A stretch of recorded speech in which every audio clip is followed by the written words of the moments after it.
Good morning, everybody. Give me a second.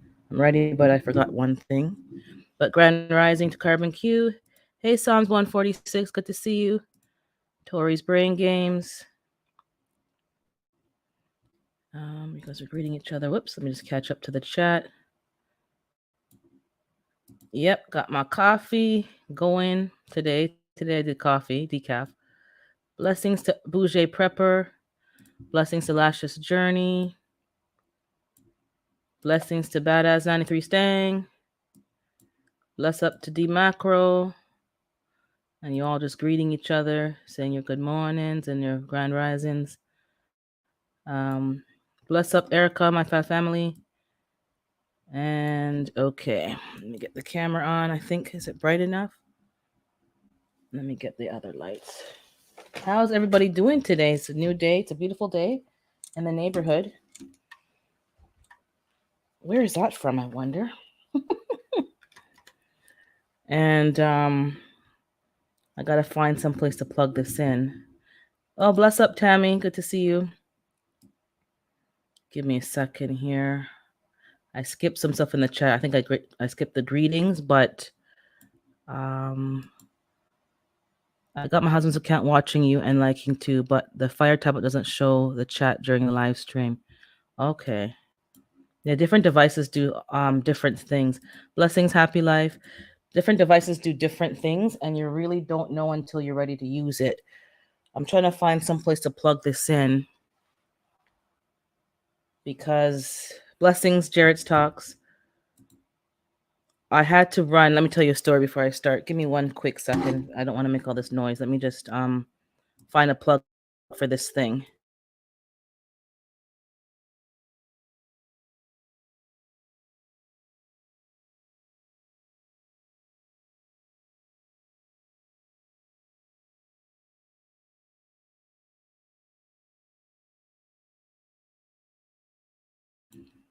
Okay, I added some more light, so hopefully. So I went and go squeezed a whiteheader or something up my nose. Then I'm ready to go live, and I'm seeing that I have a big old mark right on my nose, like Rudolph. I'm like, Lord of mercy. So I'm running, scrambling to go find some concealer or foundation, which I haven't really worn in 2 years because I don't have to go to the office anymore.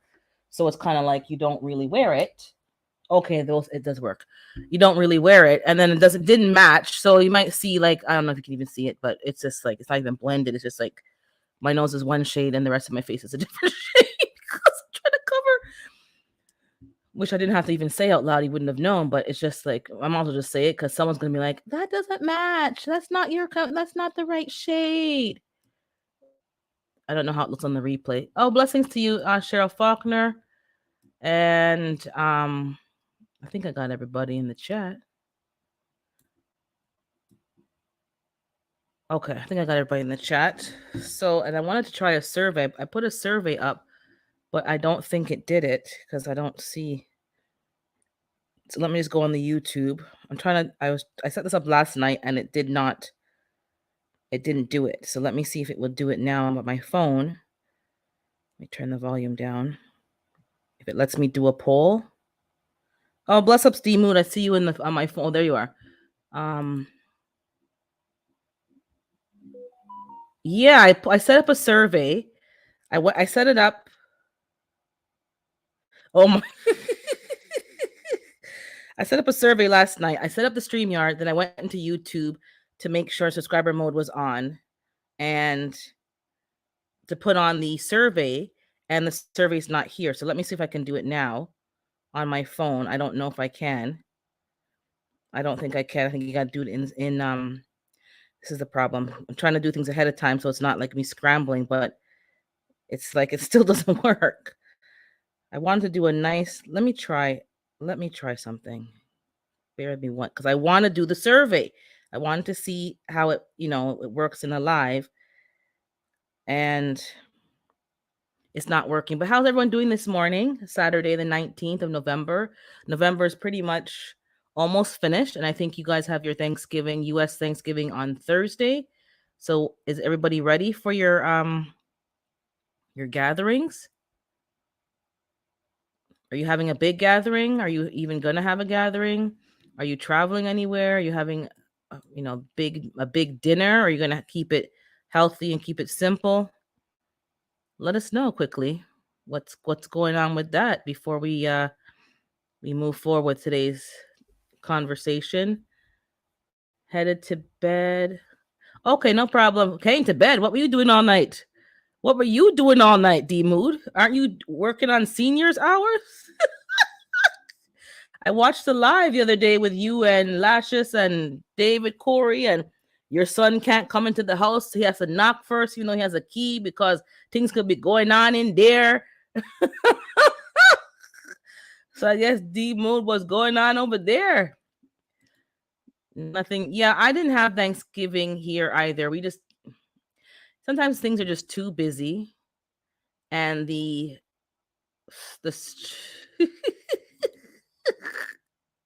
okay, you're up. Okay, you must have been up. Well, you could have went along with it. Hey, African dreaming. Um, it was just too much. It was too much to even entertain like cooking a big meal. It was just too much. We just kept it real like regular. We didn't have no Thanksgiving. Yeah, it was too much. So what are you guys doing? Let me see here. We usually go next door on Thanksgiving and take food to share, but they haven't said anything about they're having any plans this year. Yeah, I think most people are gonna relax at home. Hopefully you can get together with your family regardless and just even have just regular food, not even know and just hang out. It's been a rough 2 years. Some people haven't really been to a gathering during that time. And now they're starting to, venture out and have gatherings. So try to meet up with people. My family, like the elders are getting older and you don't know how long you're going to have them. So Christmas, we're going to try to get together. We're going to try to get together because you just don't know. Um, you just don't know what's going to happen. So don't worry about the food. Don't worry about, my son's birthday. So I'll be cooking for him a few dishes. Yeah, exactly. Just spend some time, quality time with your family and your loved ones. Go to your brother's house. Yeah. We didn't do anything for Thanksgiving. It wasn't that big of a deal this year, just immediate family. But Christmas, we're going to try to get together for those who want to get together, that is. And if you don't, we're going to just get together with ourselves, those who do, and take it from there. You're going to start cooking on two. Exactly. I don't even want to go into that. Where you got to cook 2 days early, then you're running a cook-a-thon and you're up at night and prepping stuff and you got to time it. Yeah, I'm not I'm not doing that. For Christmas, yes, probably we'll do that, but we're going to assign, depending on who is going to come, we'll assign, dishes for people to bring to make it easier on the host, that they don't have to be cooking all the food and prepping their home for a big gathering. But I don't know. I think that things have shifted. Well, for some people who have experienced lockdowns and so forth, it's not the same anymore. People don't really are not out there having gatherings. There's this still this remnant of issue of feeling safe. Okay, I was trying to do the survey, and I'm here talking, but I was trying to also set up the survey, and maybe I have to do it on the laptop. I don't know. Really, this is crazy. I don't know. Okay, we'll scrap that because it's not complying. I'll just ask the question verbally, and you can take it from there. Let me have some of my coffee. Put some cream in today.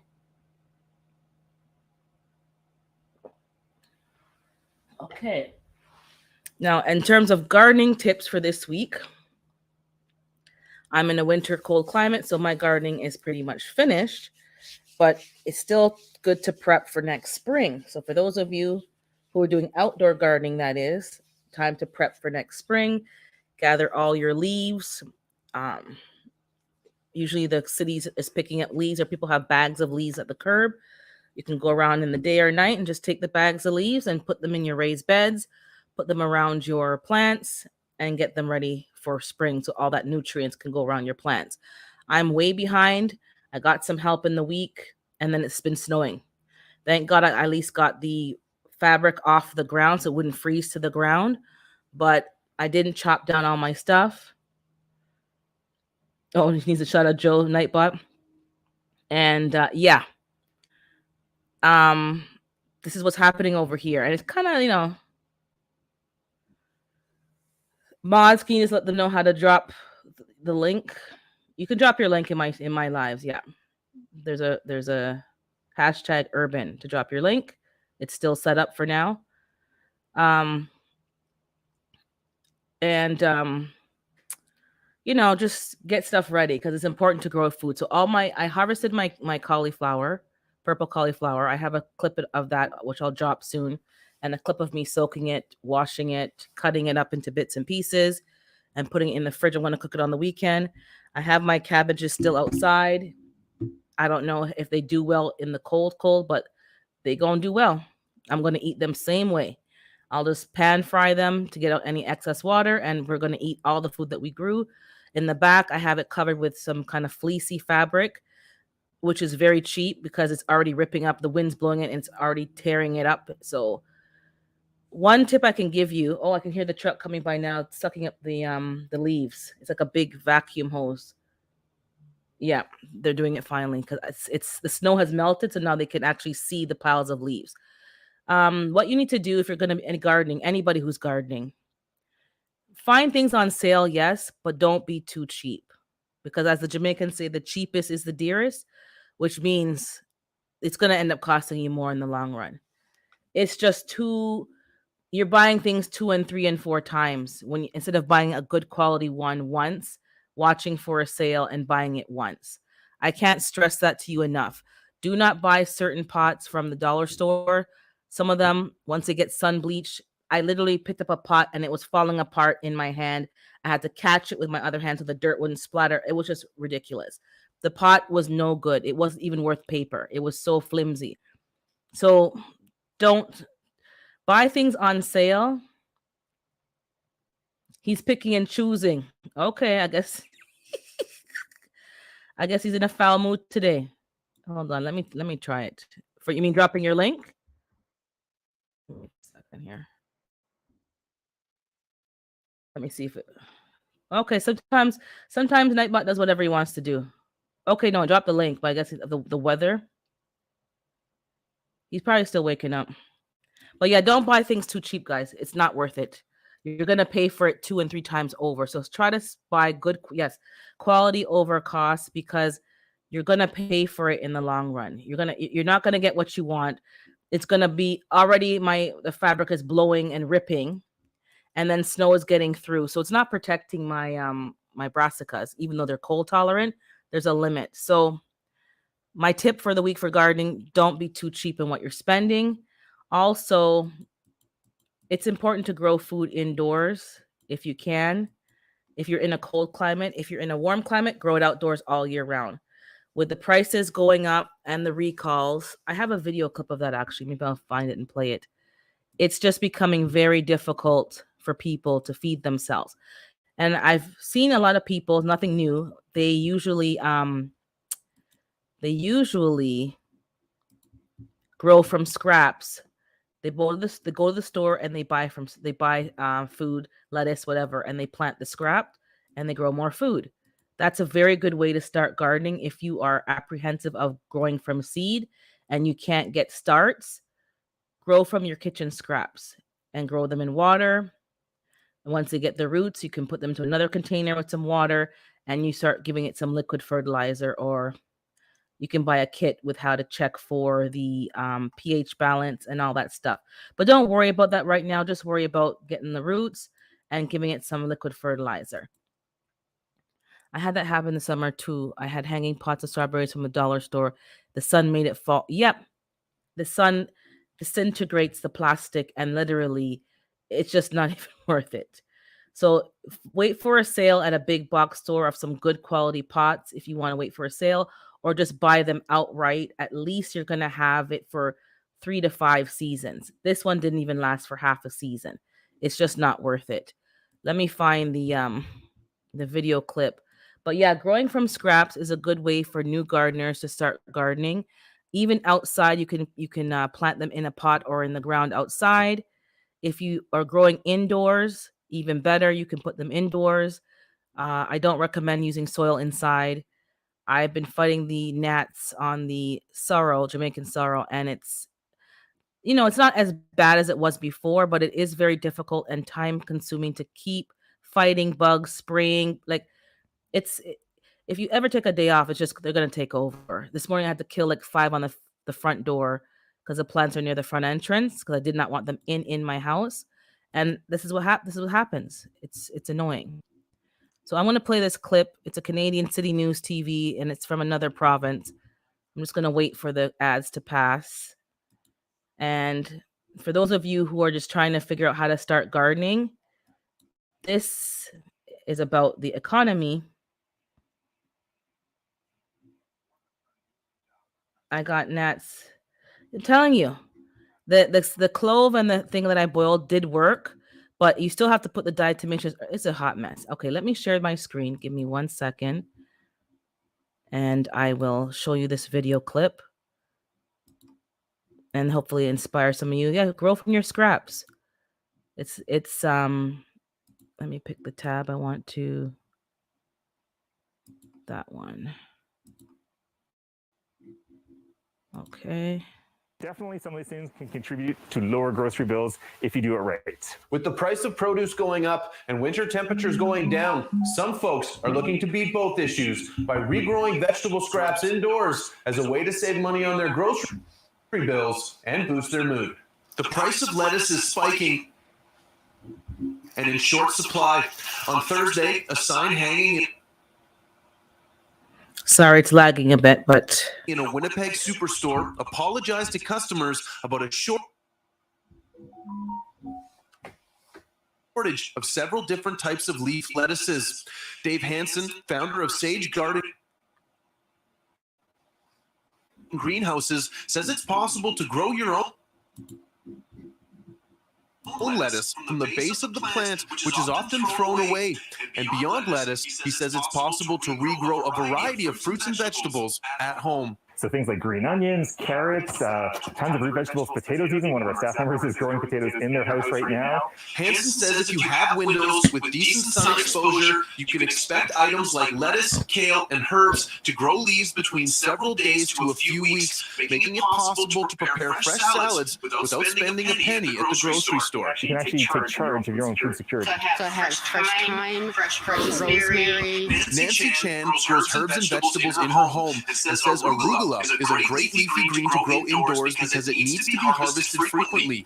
Chan says growing her own food cuts down on her grocery bill and reduces plastic waste because she no longer has to buy the plastic packaged herbs sold in stores. Does it make winter more tolerable for you? Oh, yes, definitely. It's empowering.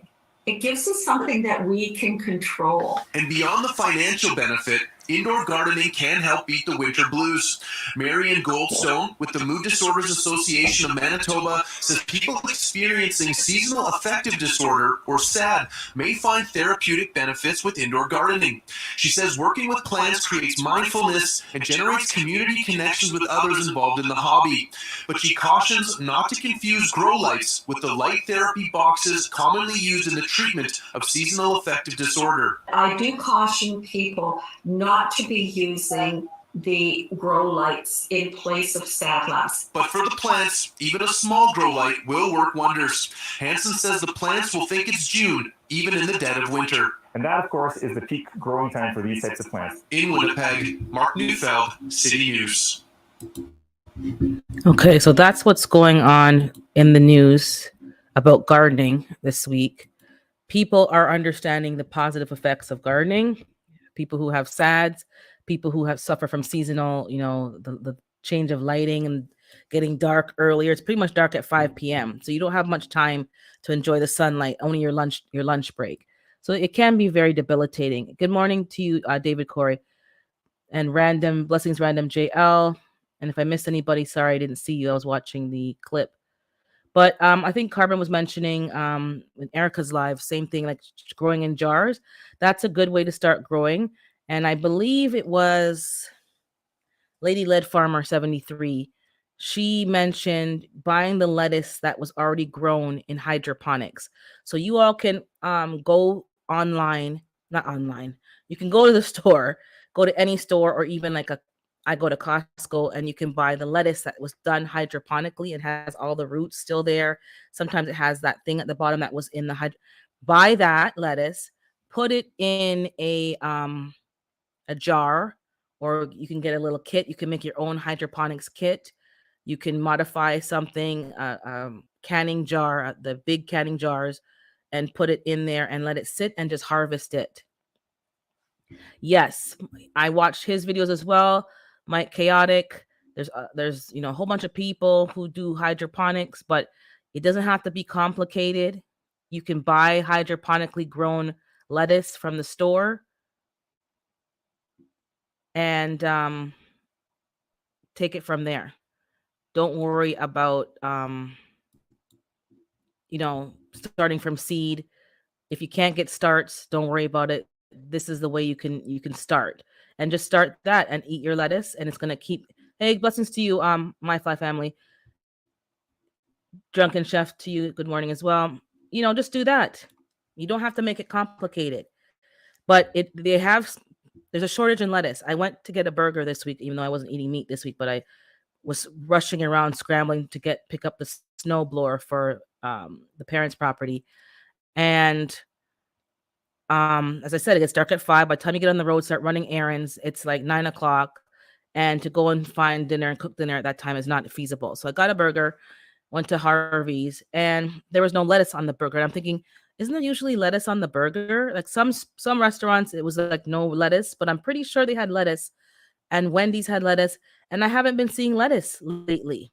Mind you, the raw lettuce is kind of like because they don't wash their lettuce, and who knows what's on there, but you're not getting lettuce as readily available. And I think you guys have noticed that as well. I've been seeing this in the streets, in the lives. You're not finding lettuce as prevalently. So that's a good way to start to grow your own. What I'm going to use is, if you buy protein shakes or collagen powder, it either comes in a white tub or a black tub, and it's not see-through. It's solid, which is what you need because you don't want the light touching the water to create the algae. You can get somebody to drill a hole on the top for you, to put a cup to a net cup, I guess they call it, or something to kind of hold the plant up. You can use the pool noodles. People use pool noodles and cut them in, pieces and kind of shove it in the hole, put the plant in there.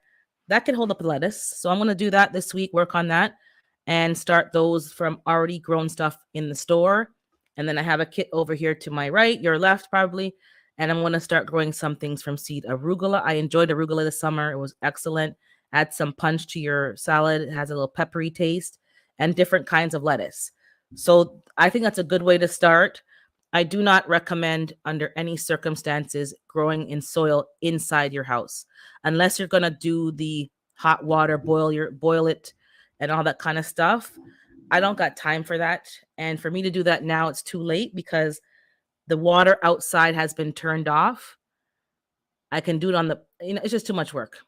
Those things is work, and you want to make your life as easy as possible, because once it starts becoming work, you're probably not going to do it. Lettuce costs, yeah, exactly. I bought lettuce. The lettuce that I bought has been in the fridge for a minute, and I ended up juicing the rest of it. But the price has gone up. They always have a recall, but the recalls don't bother me because I wash my lettuce. Most of us wash our greens. I'm not eating it raw. That's right, G Mama. I said that a few weeks ago. You need to wash your pre-washed lettuce and greens that you buy. I don't care if it said triple wash. It's not washed. You need to wash your greens with some vinegar and some salt. Some people use peroxide. Whatever you have in there, you need to wash it, because that's why the recalls are affecting you. You can recall every lettuce known to man. It don't bother me. I'm washing my food.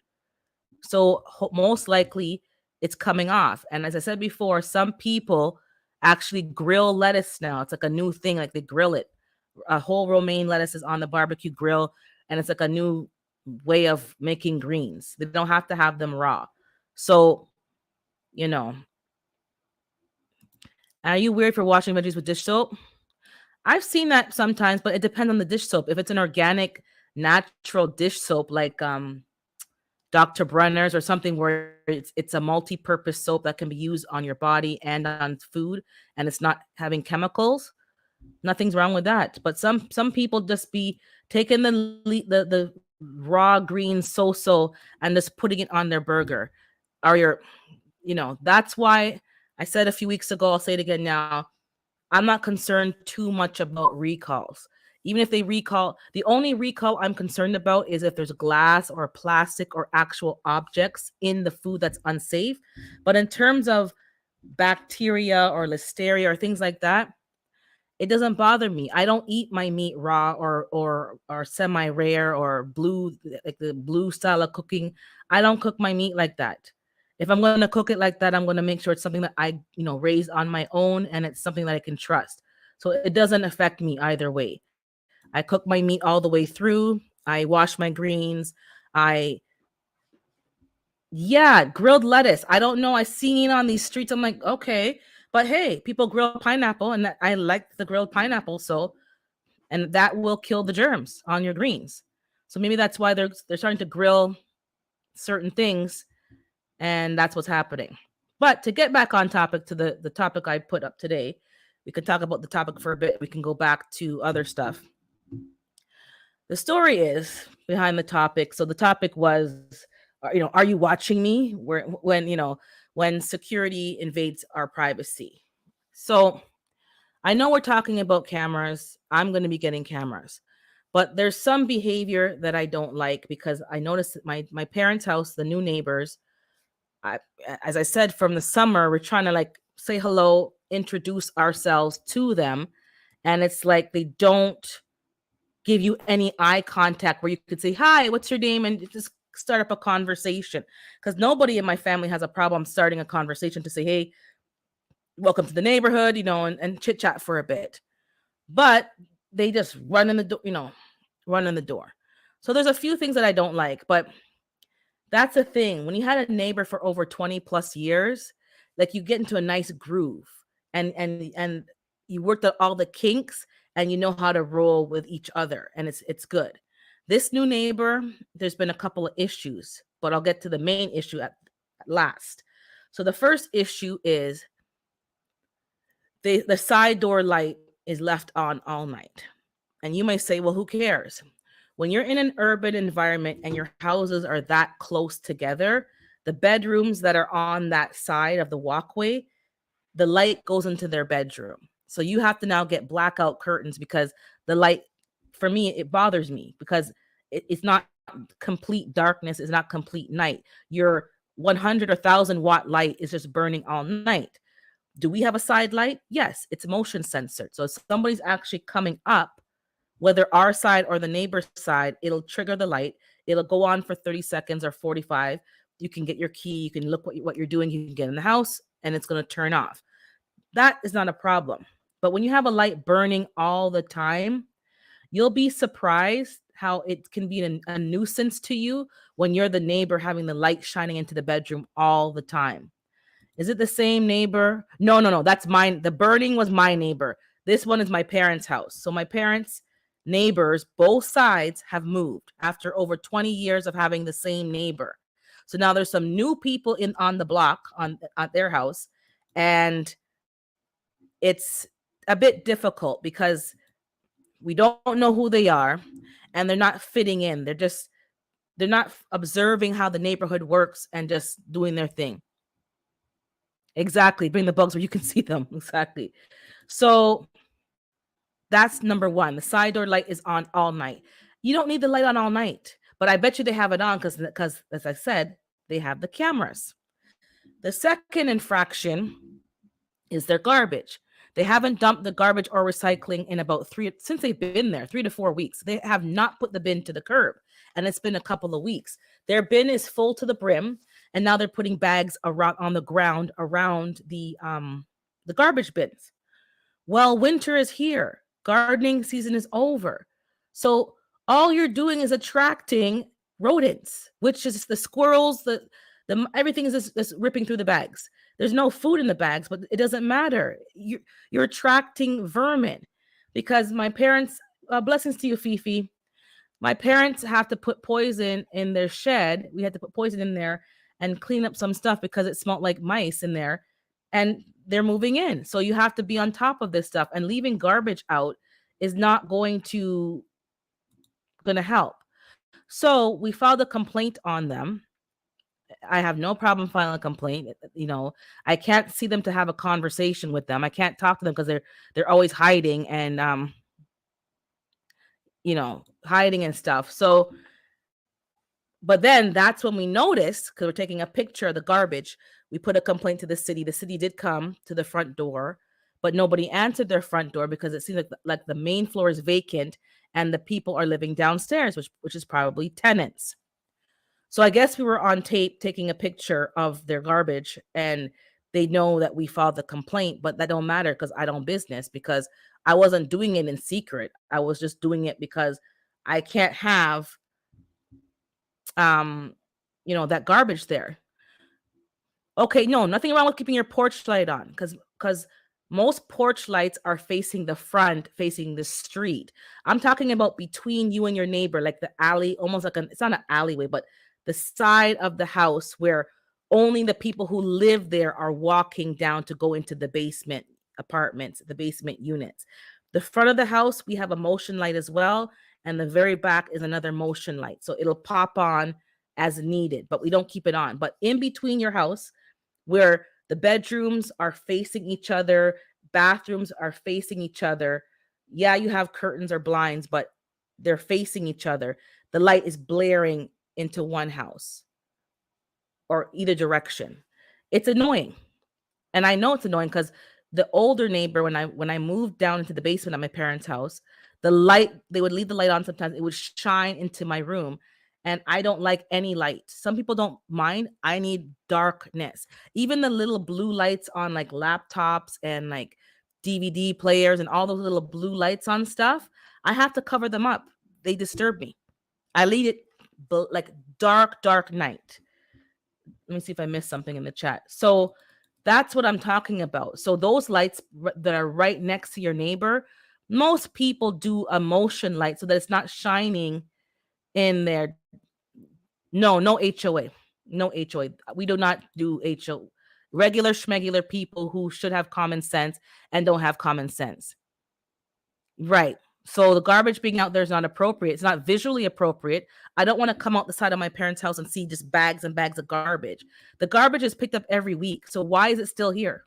Because the people them don't care. And as far as I'm concerned, you're kind of nasty, because if you made the garbage and you're bagging it up and you're putting it to the bin, who do you think is going to pick it up? You got to push it to the curb, honey bun. Yeah, vermin. So then it costs more money for you as a neighbor, because now this person next to you is bringing their nastiness over here. This is what happens. So there's no HOA, but you have to call the city and complain. Blessings Odom's Homestead. So we call the city and complain because they're setting a precedence coming into the neighborhood and bringing that kind of bad behavior. Yeah, HOAs suck. Sometimes they're good, but most times, if you're a free living person that wants to do kind of certain things like homesteading and growing, no, they're not good. But HOA over here, which we call condo corporations, are good because they mow your lawn. They shovel the snow on the main parts, the roadways. You don't have to shovel that. They fix things on the outside, like certain things. Like if you're a retired person, don't want to put in all that work to fix things. It does have its pros, but blessings to you, Gina versus Gina. Not good. So the main issue is this now. So 2 infractions: the light shining in our eye on the side of the house. The front of the house is fine. We have a light that's motion censored as well. So if somebody's coming home late, not even late, if you're coming up at 5 p.m., it's dark. You can see the steps clearly. You can see where you're walking clearly so that people can feel a little more comfortable. If you're delivering like the couriers, UPS or whatever, delivering at 5 to 8 p.m., which they do, they can see where they're walking and deliver safely. Nothing wrong with that. Although there's one neighbor who has a front porch light, which is literally 1,000 watts or whatever. It's just too bright, but let's not even go there. So then we noticed, fine, there's a camera. We had no problem with the camera because it wasn't like a secret. The issue that we have a problem with, which is what I want to talk about today, is that when we went to the back of the parents' property, there's a patio area. Their camera, they have several cameras, but one of the cameras is facing and actually in our backyard, pointing into the backyard. Why is your camera pointing into our backyard? Because that's the space where we're going to be gathering, having guests, barbecuing. Suppose we want to go there in our bikini and sit out there and sunbathe. That's our right. It's our property. Why are you pointing the camera into your neighbor's property? So that was a survey I wanted to ask today. So I'm going to ask a question, and you guys can put, I'll type in 1 for yes, 2 for no. So are you okay with your neighbor's camera pointing into your backyard? 1 is yes, 2 is no. I'll put my answer in the chat because the survey didn't work. So let me know what you guys think in the chat. Are you okay with your neighbor's camera pointing in your backyard? Not the walkway that going to your backyard, that's fine, but your actual backyard where you gather with your family, your children, your guests. Are you okay with their camera pointing into your backyard?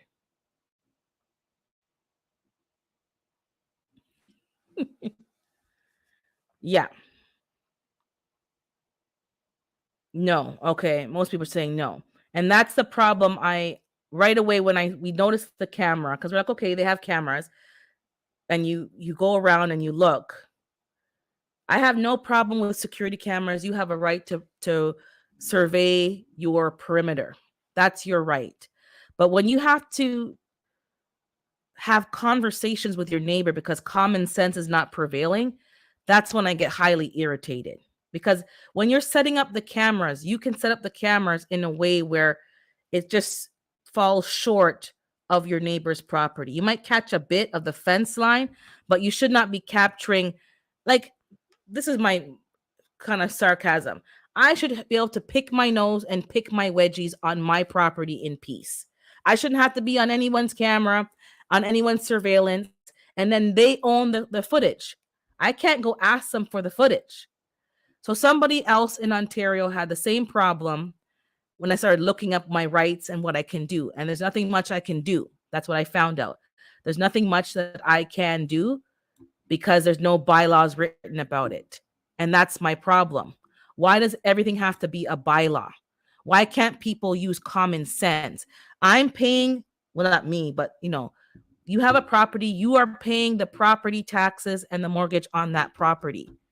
How dare somebody else think that they can come and record what's happening on your property in the name of security because I want to make sure my perimeter is safe?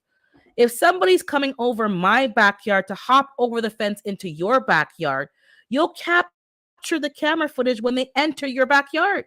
Why are you recording over to my side? I think, it's inappropriate. And then people with small children, I don't think they like that either. So in the case that I saw on the news where the man was complaining about it, and he's in a very nice neighborhood too, a very affluent area, the camera was pointing towards his son's bedroom, like a 10-year-old child. So he asked to see the footage to see, like, what are you seeing in that camera? Are you seeing into his bedroom? They said no, they're not going to show him the footage.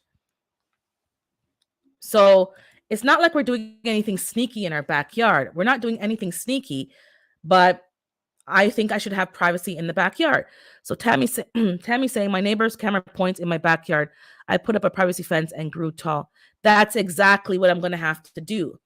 And we're allowed, I checked, 9 foot 10 inches. So that's basically just under 10 feet tall privacy fence. And we didn't want to do that because it's reminding us of our young childhood when we had a neighbor that wasn't, I guess they didn't like Black people. So they put up a privacy fence that was about 10 foot, totally blocked. You couldn't see through because they didn't want to see us and didn't want us, the kids, playing with their kids. Like, really? But anyways, so we don't want to go there, but I am going to go there.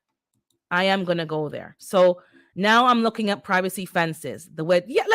You want to do things in your backyard in private. Like, I'm not saying I'm going to be, having a nudist colony, but, you want to be able to go in your backyard. If you want to pick your ear, you want to pick your nose and flick it. Like, it's just, it's your one space in the world where you can just do what you kind of want to do.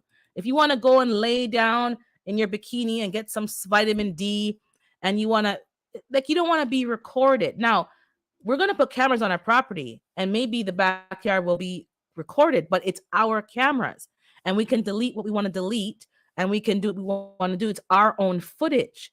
But to have somebody else's camera pointing into your backyard, you have, your family, I don't think it's appropriate. And this is what we've come to. How important is your privacy? Let me drop the link. I'm forgot I'm here talking. How important is your privacy? Because I know we go in these streets and we're recorded. I went to Wally World, and they used to have a big camera screen up at the top. Now it's not there. It's like when you're actually cashing out, it's recording you. So when I go to the stores, I still wear my mask because these people be nasty. So then I saw myself back. I'm like, and the footage is clear. They got better cameras. They're capturing your every wrinkle, every mark on your face. They can see exactly who's paying for the merchandise. Crazy. See, you're blessed. Exactly. Your neighbors. But even if your neighbor, I was thinking this morning too, I was making my coffee. Even if my neighbor was like, half a block away, do I want his or her cameras pointing over my fence line? Even though there's no buildings there may not be like a play area there or a pool there. Even though they're far away, do I want them pointing their cameras onto my perimeter? I don't mind it if we have a conversation, because if my neighbor has cameras pointing over to my side, I should know where those cameras are. I should know where the blind spots are so I can know where I can have some privacy and when I'm on camera, in my opinion. Other than that, you can go to my fence line, maybe over a foot, but anything over a foot onto my side should not be in your camera range. I have cameras around my house, but they are a step up where they don't invade mine. Exactly.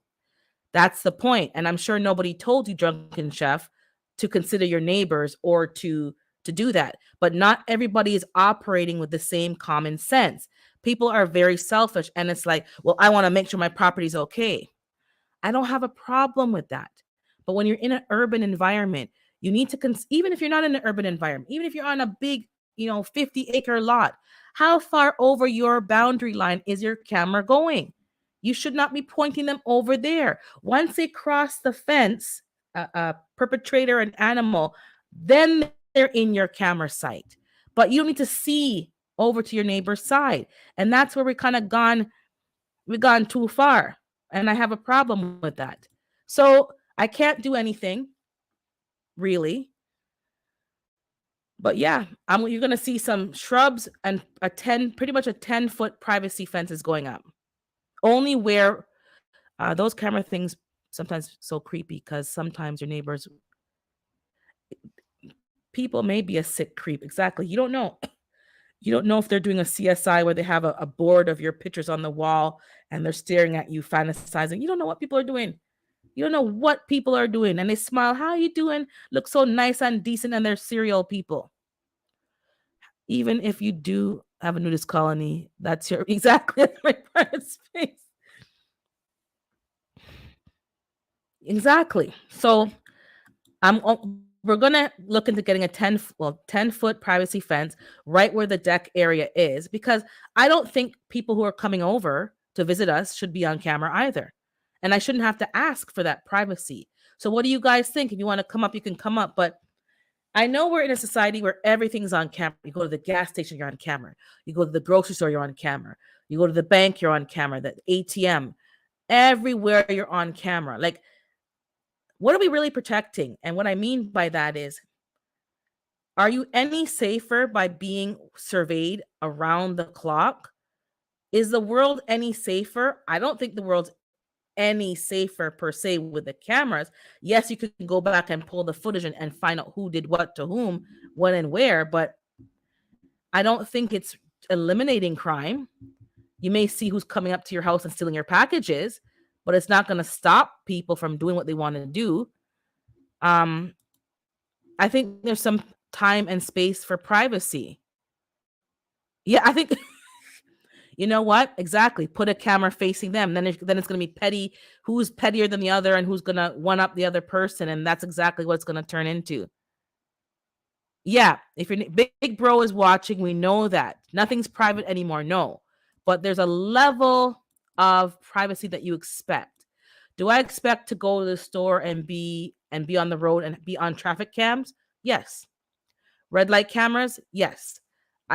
We've come to expect certain things, but in your own backyard, unless there's a government drone coming down watching me, satellite, other than that, I don't think my neighbor should be watching me. It's a fam of weirdos in this world today. No common decency. And so the gentleman did not like the fact that the camera was pointing towards his son's bedroom. And he just was asking to see it so that he could see what you're seeing. Because, of course, there would be a conversation. Can you tilt the camera down? Can you tilt it over a bit so it's not directly catching his bedroom? Like, your children deserve privacy in their own bedroom. Like, you're in your home now. I'm complaining about being outside in the backyard, which is my right to have privacy. But if you're in your home and somebody's camera is capturing and picking up in your home, like, so I have to close the curtains and not have sunlight because you have your camera pointing in my room? That shouldn't be allowed.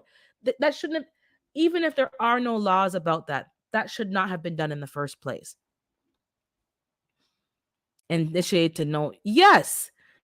They think they have a right to know all and a right to what they want to do. It's a problem. It's a big problem. And you've already heard that exactly. You can't even pee in your garden in peace. You're going around the perimeter, marking your territory, and you're on camera. That's exactly the problem. Like, come on, man. Like, I can't even go in my own backyard and have privacy.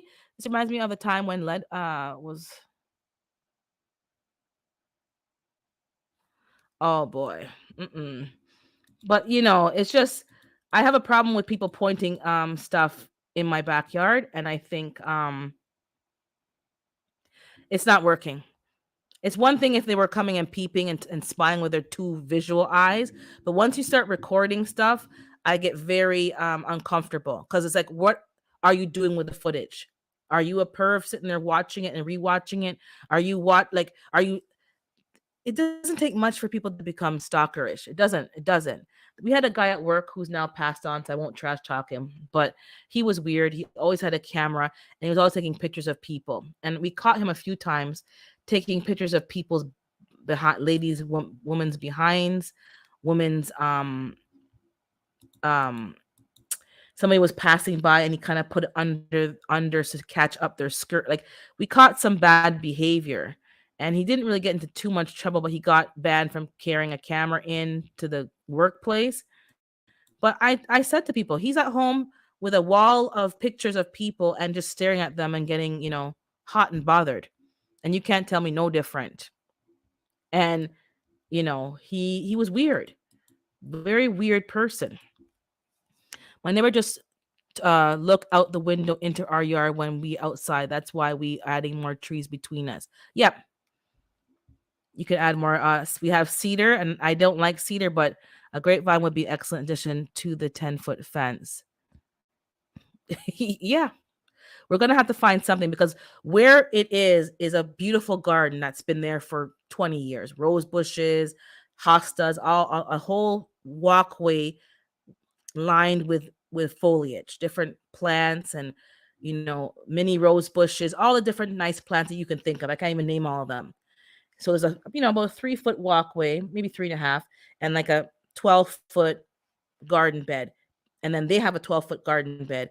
And the other neighbors and us, we had the garden first. Then they came 20 years ago and started planting stuff. And each garden complements each other because you kind of work with your neighbor. We had a good relationship with them. Now they're gone. And this new people, we don't know what they're about. They don't seem like they're gardeners. They don't seem like they're going to mow the lawn. You can sense that it's going to be a problem. It's going to be a problem. And I pee outside all the time. I'm in the country. Well, you're not on camera. Can you imagine them calling the city? Oh, these people are out here peeing in the backyard, and it's like, who knows? Just sure, can't be bothered. Can't be bothered. But yeah, ups, yeah. So, and as again, people coming over, especially during the summer and the spring and summer barbecues, gatherings, people coming over with their children. I don't think they have to be recorded. I don't think that we should be under your surveillance. Yep. Neighbors getting there, yeah. So what do you guys think about that? I know you guys have said no, you don't want their cameras pointing into your backyard. What can we do about it? So I guess we're going to put privacy fences up. And you don't want to live like that with your neighbor. You don't want to have all these, barriers, but sometimes you do because they don't seem to understand to stay in their lane. It's one thing if you're both outside saying, "Hey, good morning, how you doing?" You're chit-chatting, but when they're nosy up in your business, it's like I find most people nowadays have to really fight for their privacy on their property. I went to somebody's door to knock on the door to give them something, and then right away there's a camera on me. I guess, I don't know. Like, I haven't had a camera at all, so I'm so used to not having a camera. I'm used to going and looking at the door or looking through the whole people, and if I don't like what I see, I don't answer the door. It's quite simple. I don't need a camera. I don't need to hide and pretend I'm not home. I can fully be home. You see my car, and I'm like, "Who is that?" And they're like, "Oh, I'm just here to." No, thanks. Sorry, keep going. I'm that one. So I'm so used to not having a camera that it's like everywhere you go, I'm on camera. What are you expecting? Like, I don't know. Privacy fence, yeah, is the solution. I'm gonna get a fence, privacy fence. And again, what's irritating about that is now you have to spend money on something because your neighbor is infringing on your rights, because it's not within their rights to record your backyard. But because there's no written legislation or written bylaws, they can get away with it, and the police is not going to enforce anything. So I had to go and find out what I'm entitled to, how far I can go, and go right to the border of that limit and take it from there. And that's what it's going to have to be. And any other problems, I'm going to have to go and complain to the city about it. So if the garbage is not fully gone by the next garbage pickup, I will be filing another complaint with them to follow up with them, because it's attracting vermin. And the last thing we need is skunks, because when you have, I don't know if you guys have smelt a skunk in your sleep. When you're sleeping, having a nice sleep, you're feeling nice, and you're like, poof, you smell a stink because a skunk in the area has, sprayed, and it literally comes through the brick. It comes through the closed windows. It comes through, and you can smell it like it's right there in your bedroom. It's the most disgusting thing to smell. Hey, can't stop walking. But that's what it's come to. They wouldn't care. They wouldn't call the city. We shoot all day too. Nobody complains. The country is totally different. Exactly. The country is different.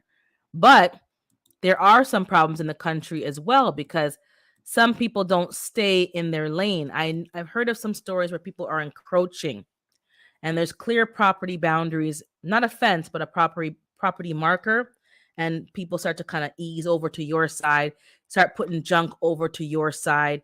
And before you know it, you're in this battle with people who both carry firearms over property boundaries. And when you put your foot down, they come against you heavily. Yeah. If you don't make it up, you don't come to my house just unannounced. We're not having that kind of life. I don't want my neighbors watching me eating my neck bones. Yeah. Your pot of neck bones. I don't want to be watched. I'm not doing anything wrong or illegal. I just don't think I need to be watched. I smelled a skunk in my sleep. You don't want to window be open. Yeah, the smell is thick. It's like a cloud, man. Jeez. Ugh. Yep. And if you have garbage bags lying around the place, I'm telling you, animals, once they start coming and expecting stuff to be there, they're going to keep coming around. So when your neighbors are being kind of nasty with that kind of behavior, you got to snip it in the bud. In the bud. And I don't know why I have to tell somebody who lives in the city to push their garbage to the curb. That's beyond me. But, people do whatever they want to do. That's the problem. They do what they want to do. It's gonna get worse than this, though. Did you hear yet about how they want to install cameras, mics, and kill switches? Yeah, I heard that. I heard that. I'm not getting one of those cars. God willing, I'm not getting one of those cars. You're not getting no mic. I was on the live with African and talking about that, but it's not the first time. I've had people who had OnStar and all the other programs, and they can listen to your conversations.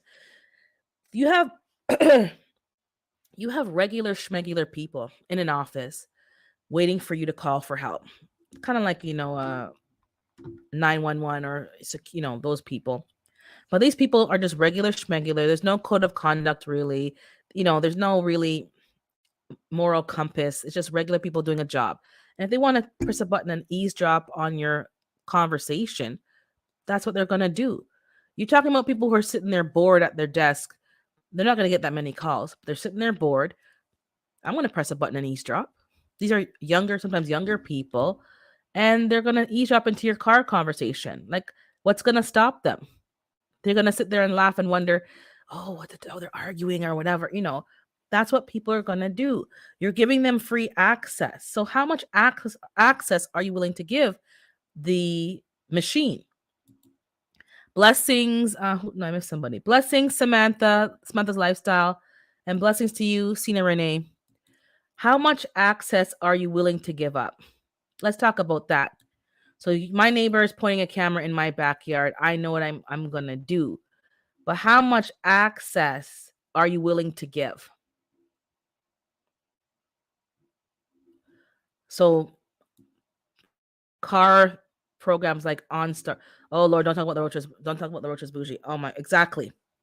And what people, back to the neighbor, when your neighbors are not acting right and doing things right, and it costs you money. That's the unfortunate thing. So it's costing us extra money on rat poison. We got to spend money on roach deterrents and killers and traps. You got to spend money on raccoon. We don't know the raccoon problem over here, and the raccoons already come into the parents' property because when you grow your own food, this is part and parcel. Animals know where the food is. Can you imagine you're walking around, there's no food, and you hit a spot, and it's like the Shangri-La. It's like Insectopia. If you put in, Animaltopia, and there's like cabbages and Brussels sprouts and lettuces and strawberries and blueberries and figs and all that, and you're like, you don't even know where to look. You're like, there's food everywhere. Do you not think they're going to remember? And then, as somebody said, and I think I even know, animals have a good memory. Animals, insects, birds, they have a built-in GPS system. They will find you and they will go around and come back to your house because you have the food. But you understand that's part and parcel, and you deal with it accordingly. You're not running around killing everything, but you're trying to mitigate. You plant extra, you have decoy crops, you do things to mitigate. But when someone's leaving garbage around, that's not a good thing, because you don't want roaches. You don't want, the extra bugs and extra things. Blessings, Cassandra. I think I missed you. Blessings to you, Plant a Garden. So how much are you willing to give up? So do you have, I know we talked before about people have security cameras in their home. I'm not down for that. I'm not down for it in my home. There's no need for it, in my opinion. Maybe you do have a need for it. I'm not knocking anybody.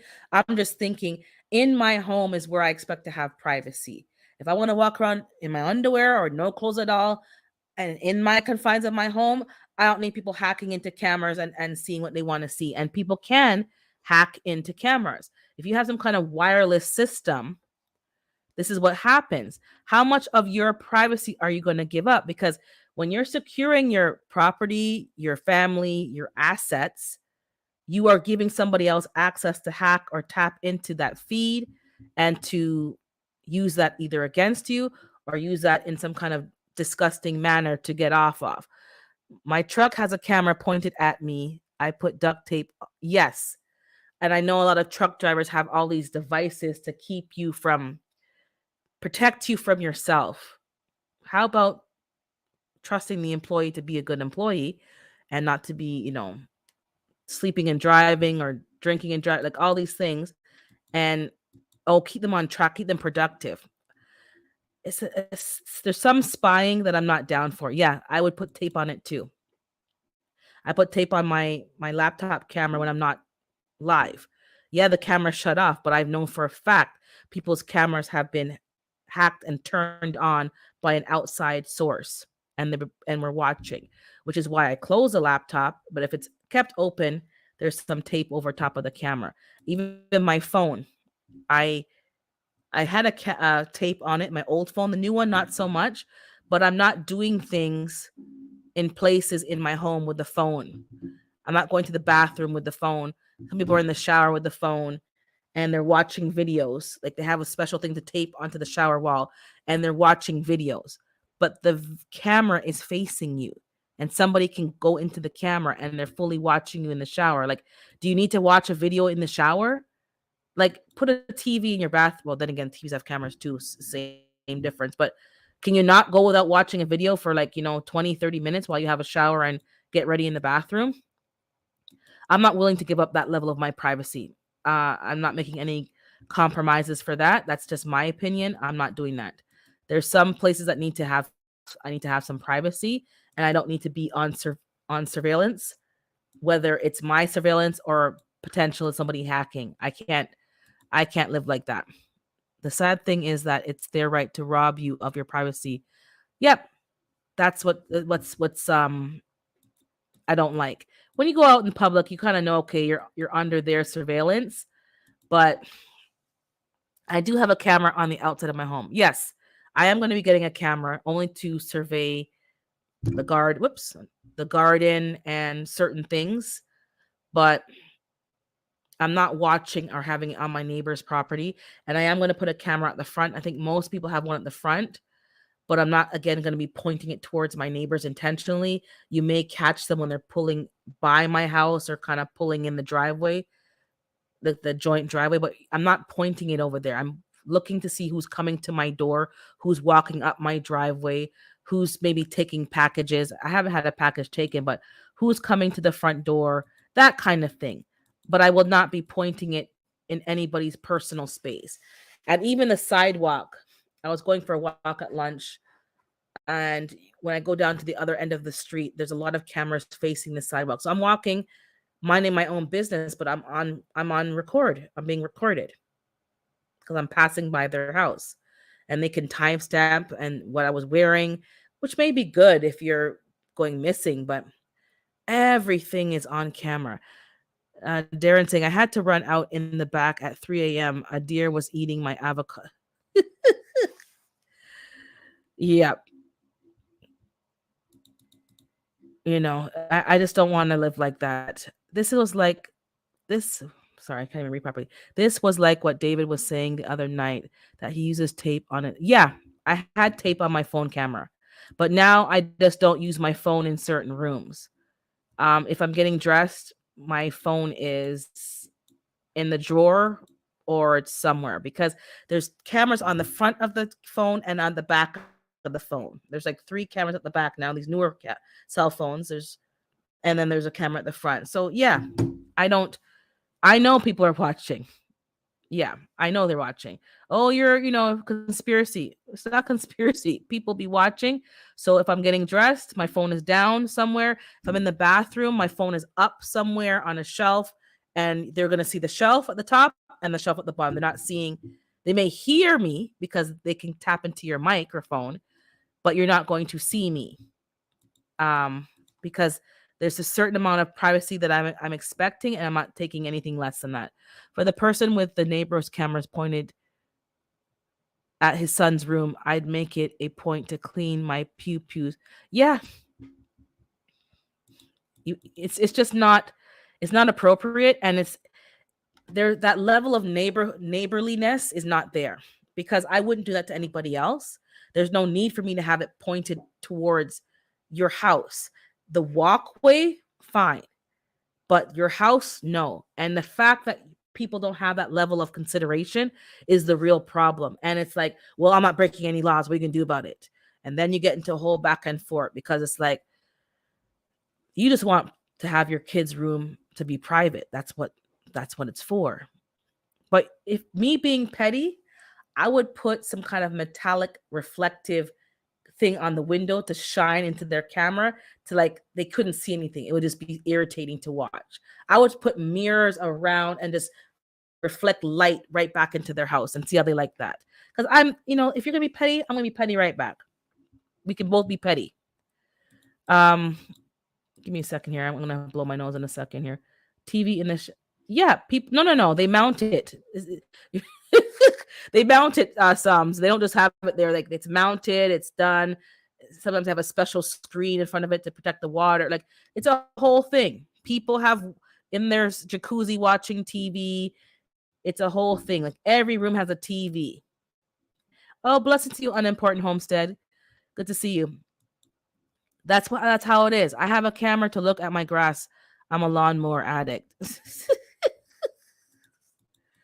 But yeah, I have a problem with what's going on, and they're a new neighbor. They're new to the neighborhood. There's some problems with what they're doing, and this is just the icing on this very nasty cake that we're gonna have to deal with. Uh, Yeah, he loves grass. He always shows videos. Blessings to you, TLC in the garden. Anybody tapping into my camera while I'm dressing will soon need therapy for pity. I don't know. People do some stuff. People have been surprised on what. Yep, Google Maps. I'm telling you. One second, let me blow my nose.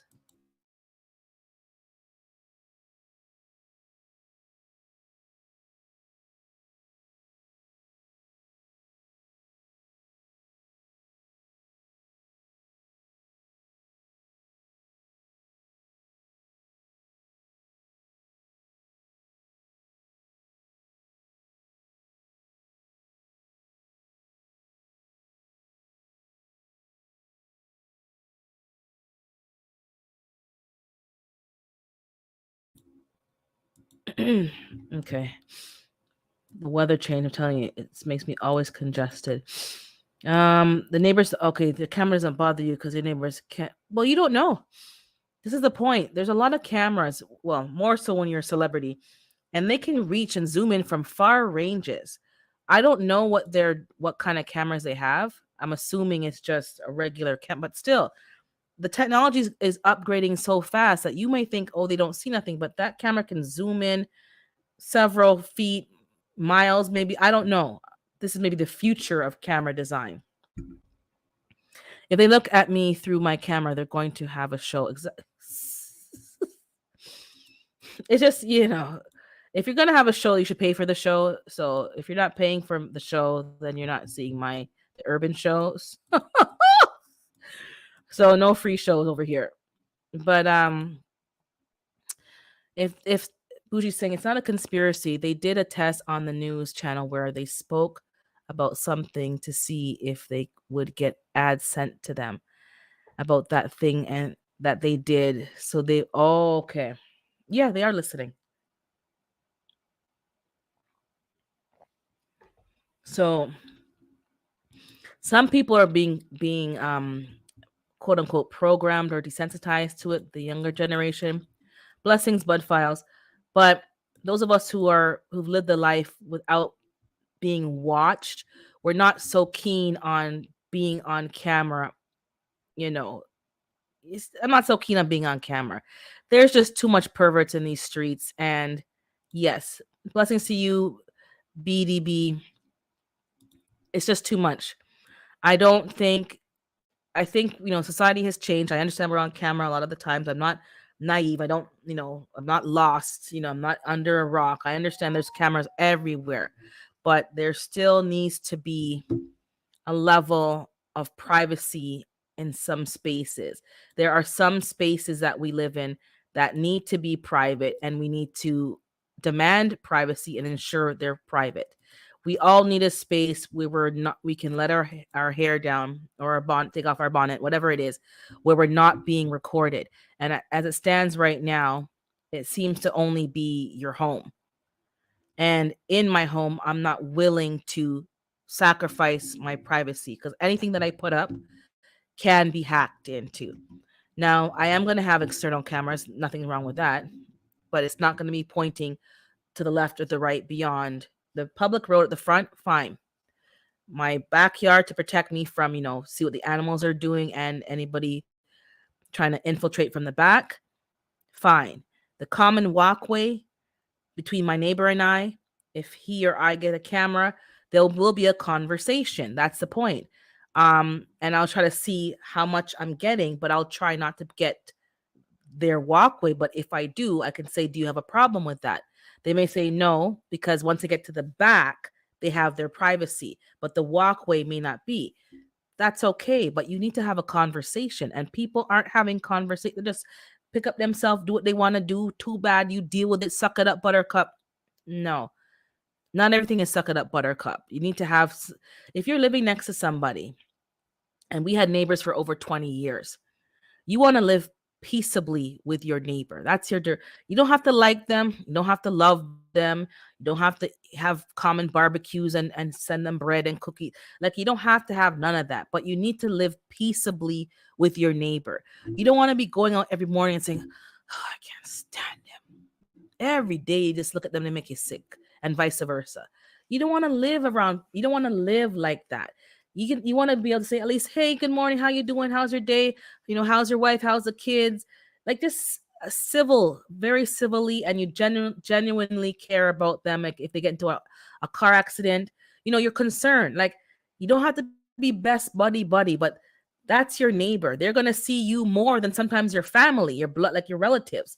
Hey, blessings to you, Big Rooster Show. Like, people, and that's what people don't understand. Like, you need to, do I trust my neighbors? Not, no. Do I trust them enough? Yes. They don't change default paths. I trust them enough. I do. When my tire was flat on the driveway because my snow tire was leaking, that was last year. It was still, I got it fixed this year. She has my number. I have her cell number. I don't have the husband's number because the husband's not really savvy, but I think I do have his number. And I have their number in Florida. When they go down for the winter, I have their number. If something's wrong, I can send her a picture of her property and she can see what's going on.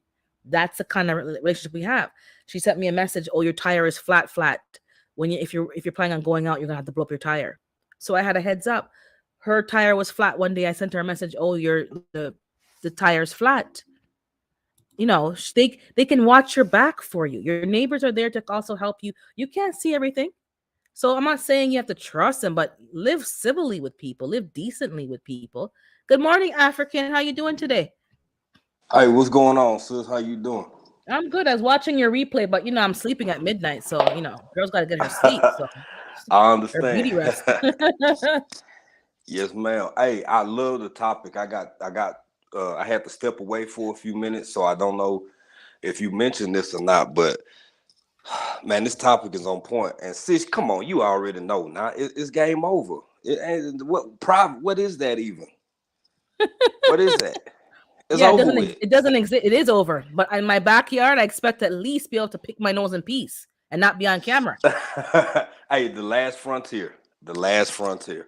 Literally.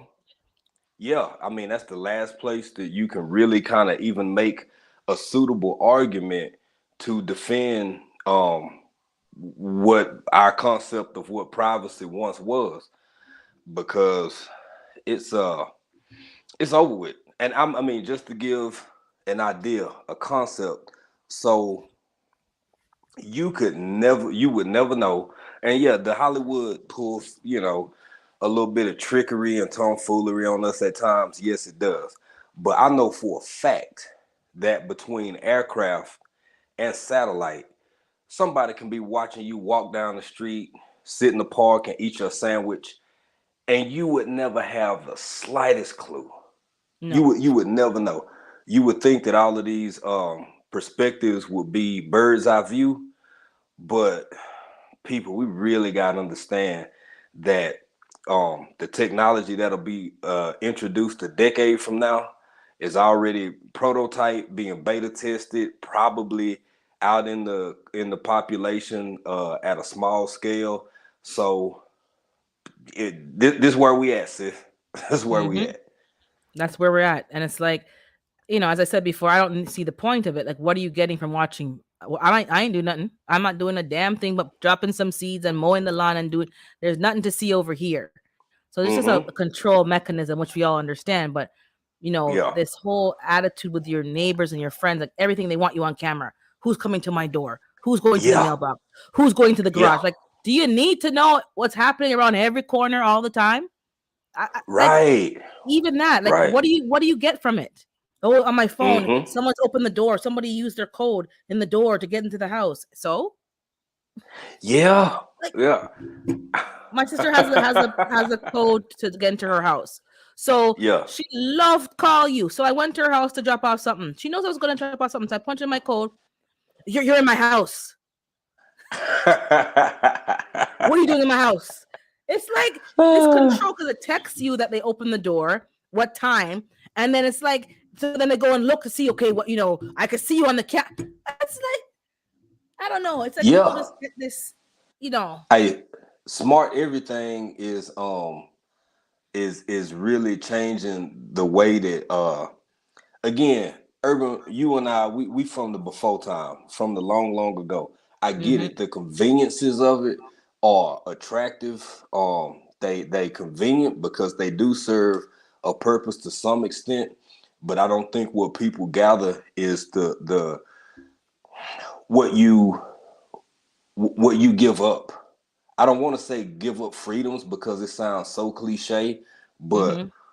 if you allow AI, or when we as a society or culture allow AI to do certain things that we used to do for ourselves, Mm-hmm. um, that's how privacy is surrendered. And believe me, I'm not knocking nobody in a lot of ways. I'm not knocking anybody. Mm-hmm. Whatever you want in your home, that's fine. That's your business. But, whew, man, have you seen even the refrigerators? Like you can. I don't want none of that. I'm like, I don't want none of that in my house. If I can't make my own shopping list and know what's missing in my house, me pressing a button is tracking. And like, listen here, too Mm-hmm. much tracking. I don't even have the Fitbit. Yep. I don't have no Apple, none of that. Watch. Why you to know my heart rate and my sleeping patterns? Where's this data Yeah. going? I, And you're old can fashioned. Me not care. Woo-hoo. I only tracking I'm doing is for myself, and I have a notebook to track my blood pressure to show my doctor this is the readings I got for the last week or 2 weeks. Yes, ma'am. Yes, You don't need to know ma'am. my sleep patterns. When I'm even my phone was tracking when I'm up, when I'm down, when I'm watching YouTube, when the screen is on, when the screen. I'm like, this Yep. is I have to turn it off. I said, I rebuke Yeah. me. Get off. No. Tracking. What are you tracking that for? And my steps, my pedometer, tracking my steps, tracking the calories. I said, no. We gone too far. Yeah. It's Yeah. too much tracking. I have a And theory, people are like, sis. oh, it's just so convenient to have it in my phone. Yeah, someone's keeping that data and they can keep track of you. And they can actually Exactly. design things to attack only you. They can And design things oh, to oh, attack only you okay. because you'll be giving them all You, that data.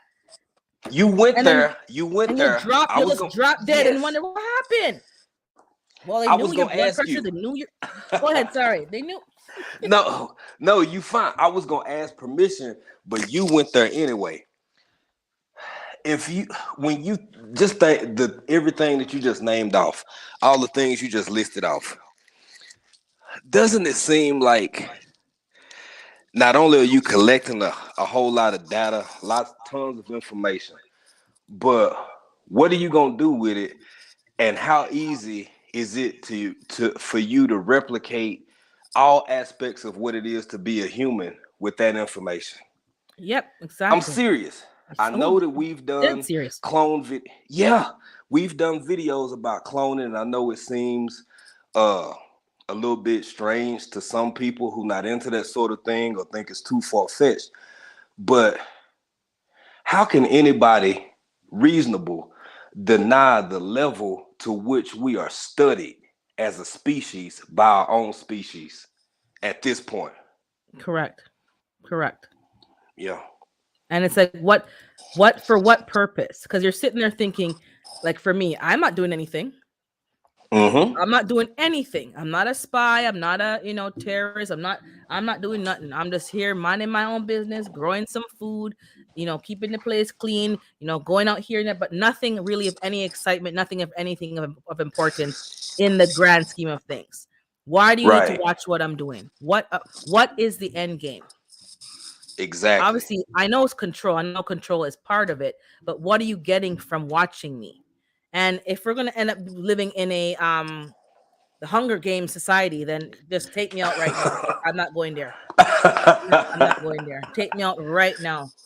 we Not getting I'm not close, living that sis. life. We getting close. We getting Yeah. close. So this ain't gonna work. I agree.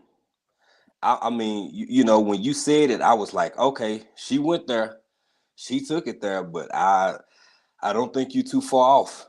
Not No, at all. we are watching each other, somebody said. We are watching each other. We have no Mm-hmm. problem spying on people.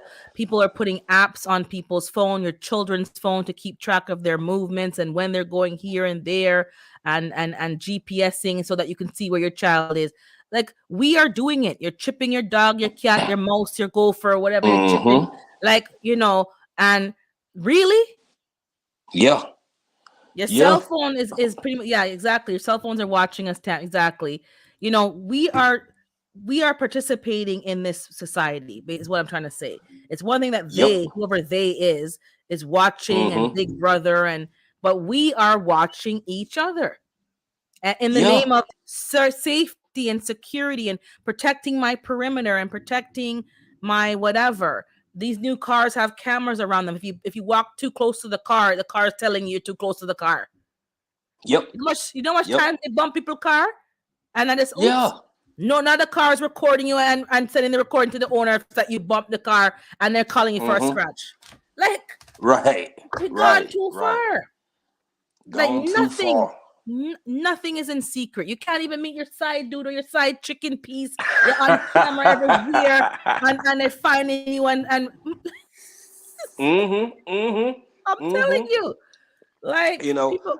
Sis, we could, like 30 years ago, that was some real like I Spy type stuff, because Mhm. Amazon wasn't even in existence yet. Now Mm-mm. anybody in this chat could literally jump on Amazon, order a GPS tracker, stick it on their wife's purse or their boyfriend wallet or on the car or whatever.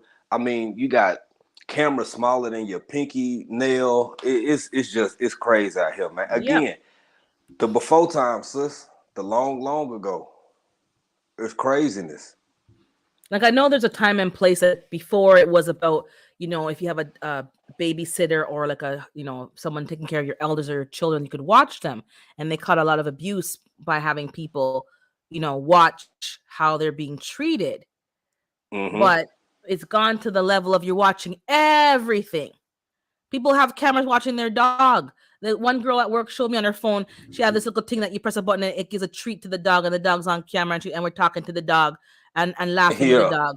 Then the boyfriend walked by naked, and I'm like, ah!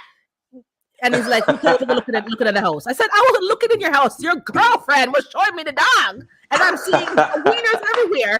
And then he's walking by like, he's like, well, I said, Right. close your eyes. Like, oh, I didn't hear all that. I was like looking at the dog. Right. Right. Hey, sis, I got a question. I don't know how apartments are in Canada, and I know you on the other side. Mhm. But every time April and I would go to Vancouver, we saw a lot of similarities between Seattle and BC. I mean, just a lot. The whole sure. vibe, the mood, it Yeah. was very similar. So we ended up not going with this apartment because first off, it was really nice. It was crap for outdoor space, but it was really nice. Sort of I guess you could call it a semi-high rise. I don't know, but it was a nice space, right? They had built-in iPads in all of the rooms except each bedroom, each the common area, every room except the restroom. And the thing is, you couldn't turn them off. Even if you wanted to, there was no, I don't know how they were affixed. I don't know who put them in, but that was like these built-in tablets. It was a semi kind of smart apartment, I guess, type thing. We couldn't rock with that joint. We couldn't rock with that joint because not only is that just uncomfortable because we didn't put them there, The fact that we couldn't turn them joints off at all was just a bit. It was a bit too much. I couldn't do it. Is that like common up In newer Toronto? building Or? in newer buildings, yes, it's coming kind of like that, but not fully. And my sister was in a condo when the pandemic, I guess 2021, and then she left. She's not Mm-hmm. there anymore. But Mm-hmm. yeah, it's like it's just too much. It's like and then you leave the door in the hallways under surveillance, the elevators, which is fine. Like there's a lot of weirdos, but you're just under constant surveillance. Whoops, and Yeah. um, there's no privacy because people have keys. The maintenance people have keys, and as I said before, they heard somebody Mm-hmm. coming in to the unit. She heard somebody coming in to the unit, and she's like, "I heard the key in the door." I'm like, "Are you sure?" She's like, "Yeah." So they could have came to the wrong door. That's possible, and they said, "Oh, it should be this unit, not that unit." But the fact that someone can just come into your unit at any given Your time unit. for Yeah. maintenance, and they say they tell you in advance, but you're not checking your email all the time. Sometimes you miss emails, and it's like Right. um things go missing, and you don't have any privacy in a condo, that's for sure. If you have things and jewelry, you better lock it away every time, because they can come in there anytime they want to say they're checking for water damage or they're checking for whatever Right. from the Right. other unit. And whether you're home or not, you could be in the shower. So Yeah. people have to get those Yeah. bars on the door, like the kickstand, whatever thing, to Mm-hmm. when they Mm-hmm. are home, they can't. You have to knock on the door and let me know you're at the door. You're not just coming in on me. Right. Yeah. And that would be a good place of any place for a camera. Unfortunately, even if you only have one and it's fixed towards your front door, if you're an apartment owner, because when we lived in the city, we apartments, condos, yada Mm-hmm. yada. So before my brother passed away, it was like the craziest thing. I mean, he really almost flipped out on this dude. So just to get to the point, their apartment, they had a maintenance man that was just a weird guy. He was just a Mm-hmm. weirdo. And so they had it was him. They had three because it was a pretty big complex. So they hired a new guy. The new guy, for whatever reason, I guess he had morals, decency, whatever. He ended up quitting shortly after he was hired because the senior like maintenance guy who was doing most of the theft and going in people's apartments. My brother used to keep change like I do. We just like saving coins, quarters, nickels, Mm-hmm. dimes. So the maintenance guy would just go in people's homes randomly because he knew their schedules, he knew when they were at work, and steal change. He was, just to show how long ago this was. He stole some DVDs. He stole some I still DVDs, got a man. whole case of DVD. Nothing wrong with that. We do too. Yeah. Uh and so the other guy told the property manager, actually came and told my brother about it, and he quit. He let it go, let the job go. But he did Mm-hmm. let them know what that guy was doing. And then other people started having conversations and talking, and man, this guy had hit everybody. Dozens of people.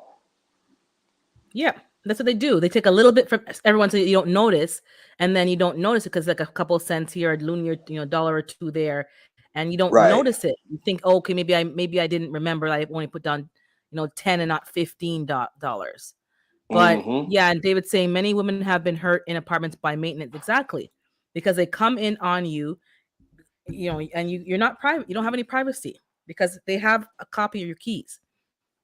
So unless you're going to Yeah. get another deadbolt that's, from the inside that they don't have a key to, that's what you need to be doing. So we quickly learned that because we weren't raised in an apartment, and we think, okay, a condo is better. A condo is just an apartment. Just It has is. It's more just an amenities. apartment. Just has maybe a pool, and it has a nicer security Yeah. guard and a nicer Yep. like foyer or lobby, but same difference. They have a master Exactly. key and can go into your unit at any time. If you leave your stuff all over the floor and money and change, you may come up missing, because that's what Mm-hmm. happened. Somebody complained to say that they had over $1,000 in there somewhere and it's gone missing, and then 2 days later, oh, I found the money. Mm-hmm. Because Yeah. somebody went in, really the person went in and didn't say, but they did say that they're coming in. They did say, but as I said, you don't keep up with all your emails, you don't keep up with all your stuff. So sometimes you miss the announcements. But and then even that, we didn't like it. Like every day, someone's coming into your unit. Like it's not even like it's every Yeah. couple of months. It's who's honking out there? Where did we go, truck? That's Postmates. No, that's a big Uh, old truck in front of my. Oh, I think it's a leaf people. It's the vacuum. I got the vacuum. I don't know what he's oh. doing. He's picking up the leaves. But you know, it's just we didn't like it. We didn't like that feeling. Like in your house, maintenance, you're the maintenance, and you call in people Mm-hmm. as you need to call them in. They just walk in whenever, waltz in, and and then the security was kind of rude. That's another story, but Yeah. I don't Yeah. like rude service people because I'll tell you about your what's it, and it's gonna be a whole argument. And because if they, like, it's almost like you shouldn't live here. How can you afford to live here? Kind of attitude. And it's like, Right. Right. I don't ask you for your opinion or your feelings. I'm asking for the service and to answer the questions that I'm asking. So your Mm-hmm. personal issues are your personal issues. And then when you start Yeah. talking back, they don't like that, and then it goes left, and then we all know how that Mm-hmm. goes. Yeah. But yeah, Exactly. it goes I'm looking at left. the chat. Hey, FR and anybody that I didn't speak to or miss, and like Bouger just left a comment, but man, I'm telling you, like, see, Uh, some people, the maintenance folks, they might walk in on the wrong person. I would not want to be a maintenance man and thinking I got the upper hand and play around with Bouger Prepper. You might no, end up and some on things are just the. common sense. Like even if Mm-hmm. you have like even for me, I was taught like even if you have an appointment with somebody, you knock on the door. You Out of knock you respect. knock loudly, like, maintenance here to do whatever. No answer. You open the Mm-hmm. door now. And when you're opening the door, you kind of knock again. Hi, it's maintenance. I'm here to do so and so. Is anybody here?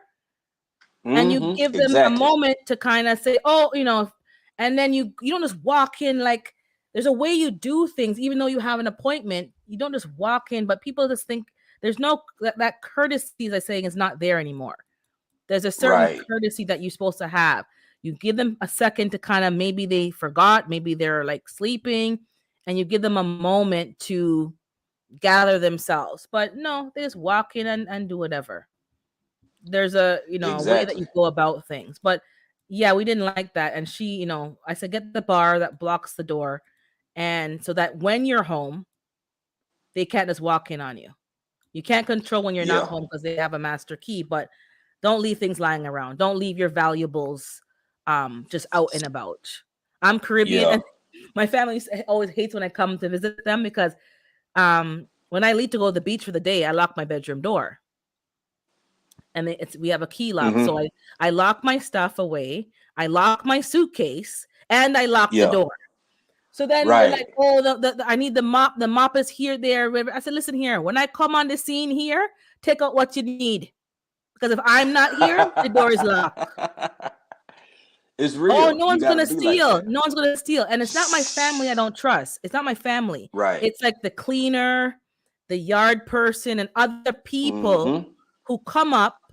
And then because my family's like, out in the garden or out doing whatever, they sneak into the house. There's no cameras because, and then they just go and take Exactly. what they want to take. So it's, Exactly. it's not my family I don't trust. It's the outsider people who walk. So that even the cleaner, well, she needs to clean. Yeah. No, you don't need to clean my room. I keep my room clean. Yeah. You don't need to Exactly, clean my room. sis. When No. I'm there, you clean the Yeah. bathroom. Maybe you can clean my bathroom, but don't clean my room. I keep my room clean. And when I'm finished, That I is clean the real. room when I leave. And if you want to go and clean it when I leave, fine. But when I'm living here, staying here, you don't clean nothing after me. My door's locked. Uh-huh. So they couldn't get in the Yeah. room. They couldn't get the mop. She had to climb over here, over there, over there. To go get this, that, and the third. Not my problem. Mm-hmm. Okay. I mean, we have hired help. We have employees like that we've hired over here and stuff. And like you said, I mean, in Caribbean, even over here in Africa, it's just part of the culture. Like you're not finna have the homicide rates that you have in other places. But when it comes to like the small stuff, that petty theft, my close Mm-hmm. friends, no, I don't worry about. But people you hire, you can hire somebody, man, they'll play the long game. They'll be the best employee for like 3-4 months. And then Mm-hmm. you know what I'm saying? They've They, been they they peeping wait till game. your guard. They know when your guard is down. They know when you're Exactly. comfortable. and they Yep. start to take, a few things here and there, and then you think, oh, maybe I've misplaced it. No, they're just coming and taking little here, little there, Right. because they understand the long game. You don't steal $1 million. You steal $5 here and Right. there, Here and and then there. you make it add up to $1 million. Yeah, that's what you choose. Yeah. Yeah. Yeah. Even my We bank keep we account, keep all. I saw them taking my money on my bank account, 5 cents, Mhm. $2, Oh wow. $5. Yep. And I went back through about 6 months. I said, where's this money? And she looked. I Mm-hmm. said, this date, this time, $5, a $4, a $3. And I went Right. through, and they had to give me back my money. But I had Nice. time that But day. I had time. So let me there look through you my go. account and really see what is going on with these debits and credits. You Yep. know, I saw somebody out of. I mean, that's happening in the States too. But I saw somebody out of Canada, another Canadian that was talking about that. Some interesting stuff going on with the banks, sis. Some real Yep. interesting stuff going on with the banks. And I wanted to I won't say I just used the abbreviation, but there is something that's bigger and bigger in Canada. I want to talk to you about this so bad. In fact, I'm waiting for you to Mhm. do a show and talk about it, about the whole what's it called? I forget the there's an acronym for it, but it's not. It doesn't have anything to do with security, but it's with the whole assisted situation that's going on up there. That's growing. Assisted. Yeah. I'll email you. I'll email you. Yeah. 'Cause I'm trying to find out what you're saying without you saying the actual word, but I'm not Right. really I'm not I'll I'm not stick to catching the. it. Gotcha. Gotcha, I'm not sis. catch, Gotcha. yeah. So I'm like, I'm trying to catch it, but I'm like, okay, I'm trying to get the I crumbs saw to you. make a I cookie, saw but you. I'm not getting the crumbs. I'm like, huh? I'm getting some crumbs, but it's not making the cookie. You leaned in and everything. I What? saw the wheels turning, man. You were trying to get it. Yeah. But yeah, and it's like, as I said, I know there's no, like, privacy as we've known it growing up is gone, but there's Mm-hmm. some level of privacy that needs to be preserved, and some of it is self-inflicted. We're just putting cameras on our kids, tracking our Yeah. I was talking to somebody. I'm like, if I need to track my man, then he needs to go. I'm not Yeah. spending time putting things in his phone to track him. And then back in the day, you Yeah. would be out there feeling the car engine if it's warm and all them kind of. I'm like, listen here, I'm too old for them things. I'm too old and too tired for them move there. And doing Yes, ma'am. drive-bys in the night to see where I'm parking. Listen, if I'm doing all that, he's got to go. Gotta go. Got to Got to go. go. But people be like, oh, I'm going Yeah. to put an app in his phone. I'm going to track it. And then they have an app to record. Listen, if you're doing all that, he's got to go. And if she's doing all that, she's got to go. That's not Yeah. normal behavior. Like, let it go. It's not. It's not, sis. Either let It's it not. go or let the man cheat in peace, because that's just too much. That's a part-time job you're not getting paid for. If you're going to be a PI, Right. get paid for your PI work, because this is foolishness. Out driving. I remember I used to be doing that, driving an hour out the way, tracking, binoculars, looking, and I was like, what the hell am I doing? I was like, It girl, get happens. some sleep. This is ridiculous. Love can make us do some crazy Oh my, things. yeah, crazy. And it's like, this ain't love. This is stalking. Stop the foolishness. Yeah. Let the Right. person go. But this is what people be doing. Oh, I'm going to get more. I'm going to track, and I'm going to put this, and I'm going to do that. No, Mm-hmm. we need to Yeah. change our behavior. And tracking and surveillance is not helping. It's not going to change certain things. If somebody wants to steal, they're Right. going to steal. It's facts. And they may get smarter with the stealing because they know that now they're being watched. But they're going to steal. Mm-hmm. If they want to have an affair, they're going to have an affair. That's what they're going to do. So Yep. move along, enjoy your life in peace, and stop watching everything that people are doing. It's not helping you. It's making you actually paranoid. It's making you paranoid. It is. It's not helping the situation. And I saw there's a family in Texas, actually in one of the more affluent, really nice parts of Texas, in the Dallas area. In the Dallas area, I just say the Dallas area. So, same issue you was talking about earlier. One neighbor is just asking, man, will you move your camera a little bit? We don't have a problem with you having a camera, but it's like all in our backyard.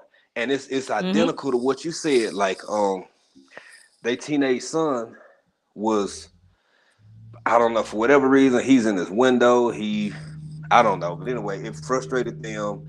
So somebody had said in the chat earlier before I had to step away, I think it was barbecue chef, said get a camera and point it back at their house. Well, that's exactly what happened. So this one family did it, and everybody just upped the amount of cameras they had, pointed towards each other. Okay, petty. We're upping the petty. We're just upping the petty. Exactly. But the crazy thing is, there's like no existing laws in Dallas County to dictate where a camera. I mean, at least not for residential areas. I mean, if you go to a public place and you have a camera affixed on a public building or something, that's a little bit different. But it's like, I don't even know how we fix this, Urban. That's what makes this such a good conversation, because I don't even know. Yeah. I don't know where this ends, man. It doesn't end because now they're looking to make bylaws over here about this issue because it's now becoming an issue. But this is what I'm saying. Some things don't need to become an issue. You shouldn't have been over there recording. Then the bylaw says in some counties or cities, not very many, you cannot record without their permission.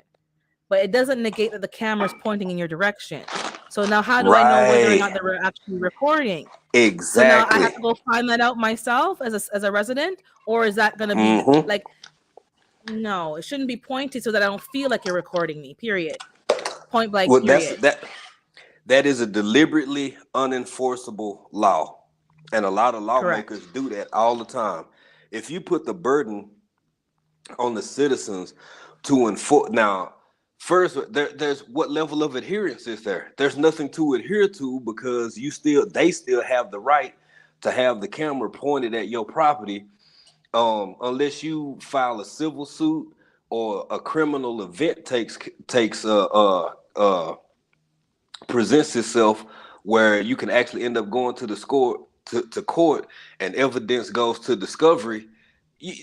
They, like you said, man, they could have just a full diary of everything you've done over the past 2 years in your backyard. Not only do you not have a way to access it, you have no way to prove that it exists at all. It's crazy. So, I'm going to probably be a bit petty back. And as I said, if something reflective, something that's going to shine something bright in the camera that, it's going to bother them. But TLC is talking about, they have a thing on the school buses, a car that they scan when they're on the bus and get off so that there's an app to see where they are. There's nothing wrong with that. But at the same time, we're teaching our kids to be used to being tracked. That's what I'm saying. Like, we're saying it's for that safety part. And for stuff, but we're training them to be programmed to be used to being tracked and trackable. Exactly. And everything's how about back in the day where you had a phone and said, "Hi, Mom, I'm on the bus." Okay, hi, Mom, I'm coming off the bus. Or back in the day where you said, "Okay, stay on the phone until you come off the bus." Remember those days? Yep. And you just be on the phone and your mom just sitting there, breathing and listening until you come off the bus. Right. Or you come off the whatever. Right. Like, she was tracking you, but it still wasn't invading it was promoting communication. It was promoting, let me know where you're at, versus I'm going to plug into an app to see what time you scanned in and scanned off and check the camera footage that you came on and came off. Then I'm going to check. Right. It's just, I wasn't, thank God I was never kidnapped, but I don't think they would kidnap me because I talk too much. I'll be like, yo, I'm going to come for you and your child. I'm going to come for your family. I'm going to take away all your offspring from the face of, I'll just talk. I'm gonna light you on this and that. I'm gonna pray down fire from heaven. Like, you start talking. Like, what? Right. This kid has got to go. This kid has got to go. Get out the damn they would car. take you back. Yeah, take you back. They'll take me back. I'm gonna pray down fire from heaven to bum up you. You just start talking. All you will hear is tires screeching, and then you'll be standing there. They just drop. Get her out. You knew on your block where certain people lived, all the way from school to your house, and who you could stop at if anything went down. How about that? How about neighborhood watch when you had people that you could trust not with your kids per se, but at least to come to the door and protect them until you swung by to pick them up or something. Like, what Exactly. happened to those things? Why is everything? I'm going to track where you are and I'm going to pull you up on the GPS and it's like, oh, well, you're not home yet. Well, I can see you're at so and so corner. What are you doing? It's like maybe he saw a friend, wanted to talk for a little bit. Like, what happened to those days? We could just sit down and talk, or what that like. Sis, I'm telling you, the reason that I first off, it's already here. But the reason I say 50 years is because you have an Urban Gardening Chronicles, you have a me, you have a lot of people in the chat that are having these kinds of conversations and talking about this kind of subject matter. Now, in another 50 years, hopefully we still kicking around, but we'll be in our 90s-ish, maybe. We probably won't care as much. There will be 2 generations behind us, and that's all they know. And when you said what you just said about the bus, that's all I could think about. When you said about kids being accustomed and getting used to being tracked, we are a generation away from nobody caring anymore except for our generation. That's the sad part. That's the scary part. By 20, let's say it's what, 2022? By 2035, nobody care about this because they won't know any different. All they'll know is being tracked and sharing all the information. So exactly, it was fun. Right. It was a nice ride. We had a good time, man. We had fun while it lasted. Yep. All we can do is teach the kids the best that we can influence how it used to be and not to tolerate certain things because I'm not really down for that. And it's like, we don't have to track. We need to build back a community. I think what the cameras are doing is instilling more isolation because no one wants to talk to their neighbor. Nobody wants to have a conversation. No one wants to work together. They want to just kind of be solo. So these are the kind of mechanisms that promote a solo behavior. If I can track my child, I don't need to ask nobody where my child is or who saw my child. If I can punch into an app, that community aspect is being eliminated. But people don't realize it. It is being because now everything is punch this, punch that, click here, click there. But when you have that community aspect, you're relying on people to be watching with you and for you, and you watch for them. If somebody comes to my house that they don't recognize, they're gonna say, "Hi, what are you doing here?" I know my neighbors are gonna check, and I'm gonna check for them. Like, who's that? What you looking for? Yeah. Once they came to their house, it was like, "Oh, I'm looking for so and so." I know they're in Florida, but you don't know they're in Florida.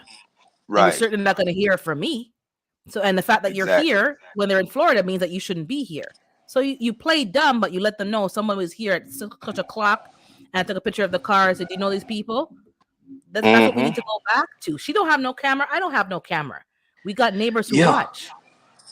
The good old days. You know what, the good old days, sis, and those types of mannerisms do still exist in smaller communities or more close knit communities, but something else we got to acknowledge too, how much of people who live like that ostracized by the larger society by being small, kind of close knit. I look out for you, I look out for me.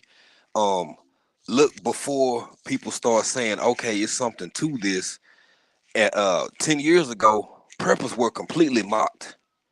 People who stored food, people who were into self-protection, people who had a garden, people who would like self-reliant, man, they was mocked like crazy 10 years ago. And then events continue to happen over and over and over, and now it's almost like it's a trend because people are like, okay, something ain't right. So yeah, I used to mock y'all, but now okay, it's something to it. So I'm gonna come in out of nowhere and try and capitalize off of something that y'all have been taking seriously for your entire adult life. Whatever. Exactly. Miss TLC saying she's true, but you can't trust all the community. Damn right, you can't trust everybody. Too many people go missing and never seen it. Yeah, and half the time it's someone that you know who's out here looking for your child with you, smiling and crying with you. Yeah. They're the ones. They're the ones. Oh yeah. That's why you need some strong discernment in these streets.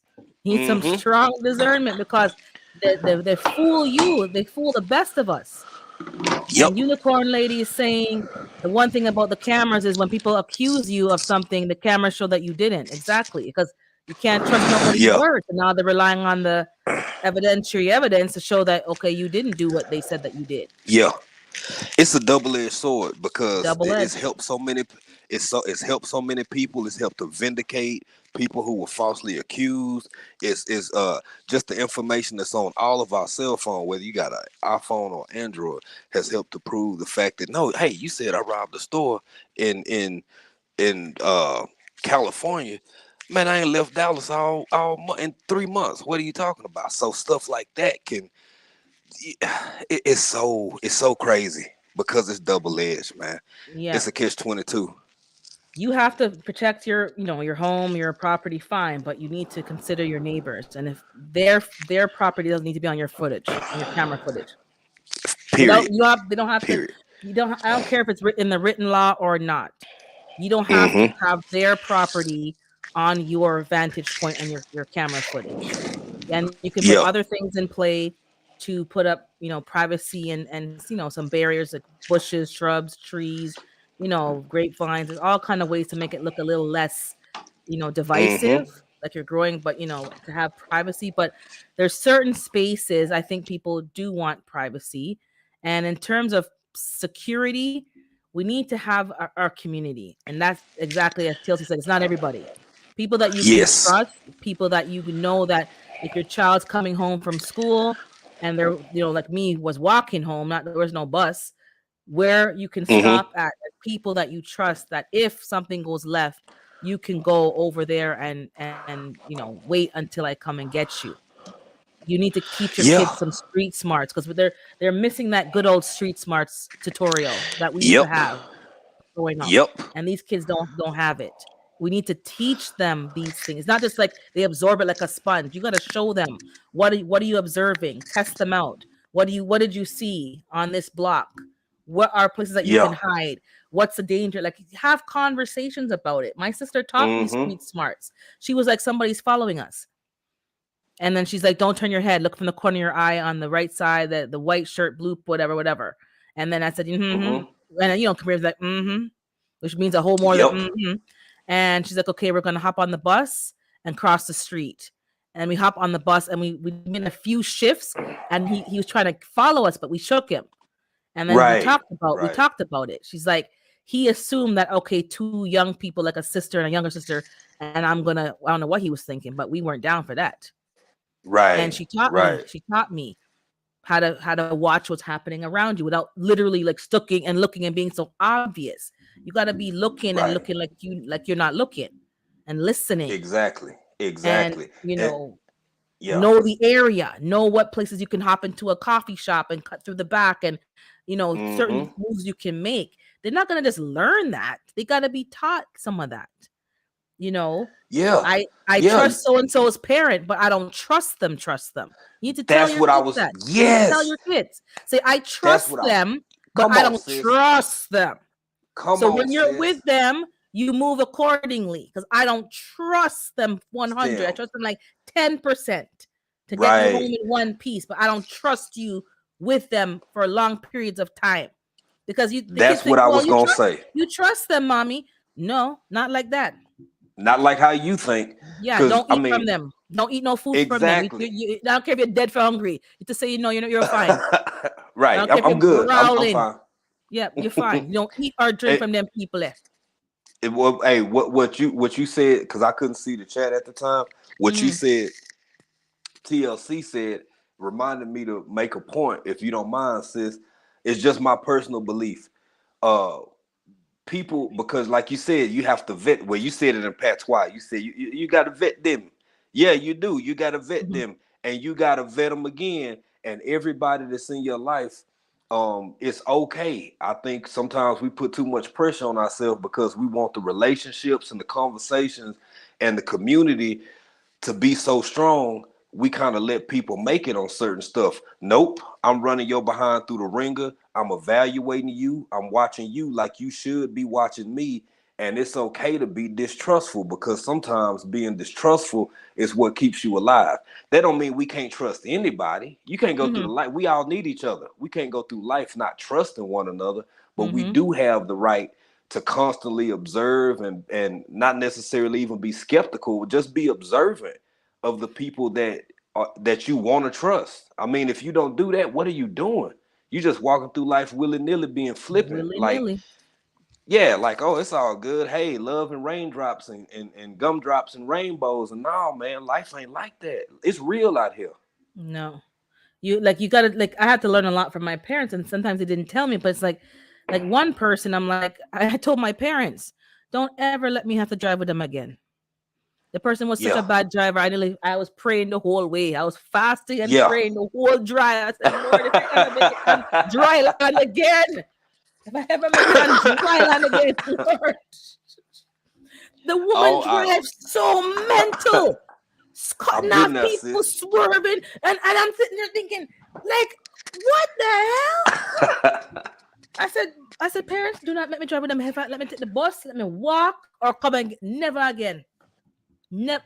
I had the seatbelt on and the other seatbelt over the seatbelt, and me I hold on to the seat, and I said, what? Women could not drive. The woman should not be allowed to drive Wow. children, small children. It happens. It happens. Did you hear about And this is the bus driver? I'm sorry, which go one? ahead, sis. We know which one. Which bus driver? There's a few stories out there. I forget what state it was, but it was this bus driver. She dropped the kids off at the high schoolers, like 10 blocks away from the school. And I guess they were being rowdy, rambunctious, being high schoolers. Being kids. Yeah. So she dropped she dropped them off 10 blocks from the high school and was like, y'all, okay, y'all want to act like that? Y'all got gas money? Well then get off. And she opened the door and put everybody off the bus. And I thought it was a joke until I saw her interview. She fully admitted it. She said they were being rowdy, they were being rambunctious, they think they grown. Man, if anything had happened to those kids between the time she put them off that bus to the time they made it to that campus, the district, you just call it a day. She would have been responsible. Yeah. Yeah. And the district and the school district. So that's like, people don't have the tools. They and this is part of the problem. People just don't have the good old common sense. Because I've been on a bus where the kids been acting a damn fool. And we had to tell them more and say, if I have to get up and talk to you one more time. Yeah. And the bus was pulled over and we all sat there. It wasn't like I said, you said to the kids, get out. That, like, people are not thinking, they're not thinking clearly. The whole bus sat there and we all sat there and suffered. Because we have enough sense to know that we're responsible and need to be present with these children until they get to the destination. But people be under stress and duress and don't know how to deal with things properly. Yeah. And she definitely was wrong. That's out of order. That's out of totally order. Out of order. Look, I've seen some crazy stuff on school buses. I've seen some crazy stuff on city buses and trains. But it's just my opinion. I wasn't there. But at minimum, even if you have to miss some stops and not pick up additional children that you could have and should have, go straight to the school, drop off the ones you got, and turn in your resignation before you do that. You do something stupid, and Right. Yeah. She looked like a pretty young lady herself. That's just racism. That was just racist. She said there was one bus driver that took the kids back to a closed school and left them there because they were speaking Spanish on the bus. Yeah, stuff like that happens. So what? They're speaking Spanish. Yeah. They're not in school. They can speak whatever they want to speak. They're in their own personal time, and this is what I'm saying. I'm from Texas. I heard that a lot, sis. Bro, I don't know how it is in Canada, but I heard there's certain communities that are highly Hispanic, and you're going to hear Spanish, and you're going to hear Spanglish, and you're going to hear English because it's all a mismatch. Because especially the younger kids who speak English, they will speak Spanglish with their nona because kind of going back and forth. You're going to hear it. Like people, I don't know. And part of the recording and the privacy is people recording everything because same that's as Unicorn said, because people are being accused and people be recording Karens Exactly. left, right, and center. People be recording Yeah. these Karens in these streets because they're a problem. They're a safety hazard to you because these people be doing stuff and then they play the victim. Oh, you hit me. I remember this lady tried to attack me. She tried to attack me. Hey, and then she had a dog. She either had a pit bull or something. I don't know, some dog, and the dog was not a nice dog looking dog, looked like a rough dog. And she hit me. She hit me first. This is before cameras, and I have a high tolerance for pain, so she thumped me in my cheek. She gave me one thump, and I was like, "You better if you hit me again." And she hit me again. I went pam pam. And then she dropped on the floor because that's why I don't start, because if I start, I don't stop. And I know myself. So I will like, I'll take a hit and walk away. I'll take, quote unquote, the shame and walk away. But when I hit her back, she felt her bones in her jaw crackling and she on the floor, she bawled. Then the girl that was with me jumped her and thumped her down about 10 more times in the road and thump. And then her boyfriend came and took the dog at that point. And then she's like, "Hey, you hit me. You hit me 2 times first." But then my one good stuff, you couldn't manage it. That's why I don't start stuff. Exactly. That's why I don't start stuff. Because when I hit, I know how to make an impact. And I hit her right in the kisser. And blam. Real talk. And she's hit me. But somebody else came and saw. They saw the whole thing, but they turned Karen. Oh, the Karen comes on, and oh, I'm the victim, and this, I was attacked by this woman. And then someone had the nerve to tell me, "Oh, you should. I was in the wrong." Listen here. No. Even that. Be careful who you take advice from, because these people will get you killed. Yep. These anti-Karens who are also Karens will get you killed, because if somebody comes to jump you. And them have man, boyfriend, and a pit bull or whatever the dog was. You don't stand there and have a conversation. You finish them all the way off as much as you can, and don't turn your back to them. Straight up, man. Because you were in the wrong. You shouldn't have laid your hands. If you lay your hands on me, you gonna get my hands laid onto you. No ifs, ands, or buts about it. And I've done it. I've done it in church. I've done it at the school. I've done it at work. I do not care where I am. If your hands come on to me, I will. You finna catch that work on you. You finna catch that fade. You finna catch that fade. You're gonna get that's your self-defense is gonna kick in. You're not gonna remember that you're like if I was Will Smith in the Chris Rock incident. Oh, girl, hush. I don't care about the Oscars. I would have thumped you down in front of your wife and pick me them, and I would thump you down. Exactly. Thump you down. But he's smarter than me because he knows he's gonna get paid like an Escalade, and he's gonna make this drag out for years. So there's a bigger plan, and his plan was better. Yeah. But my default he's a smart guy. Slap me like a what? Yeah. Tear off your skin off your face. Tear it off. Who you slapping like I owe you money? Like I owe you money. I said your wife is bald. She is bald. She got no hair. I'm loving it, man. You went full Jamaican for about a minute and a half. You just what Canadian? It just went away. Like you went full Jamaican. I keep telling people you cannot.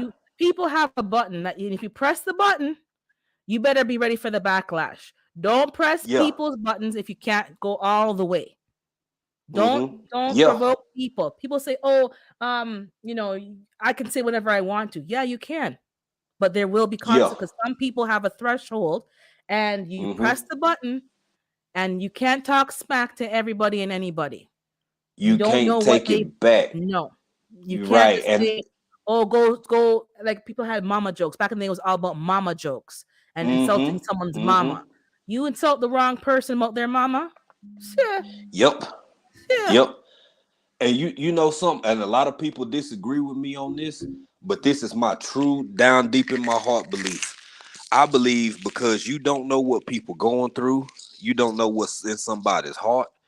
And you sis, you did a show a couple of weeks back, maybe 2 weeks ago, and you were talking about the little kids, how somebody was scaring the little kids at the daycare. Mm-hmm. and we started talking about pranks and stuff.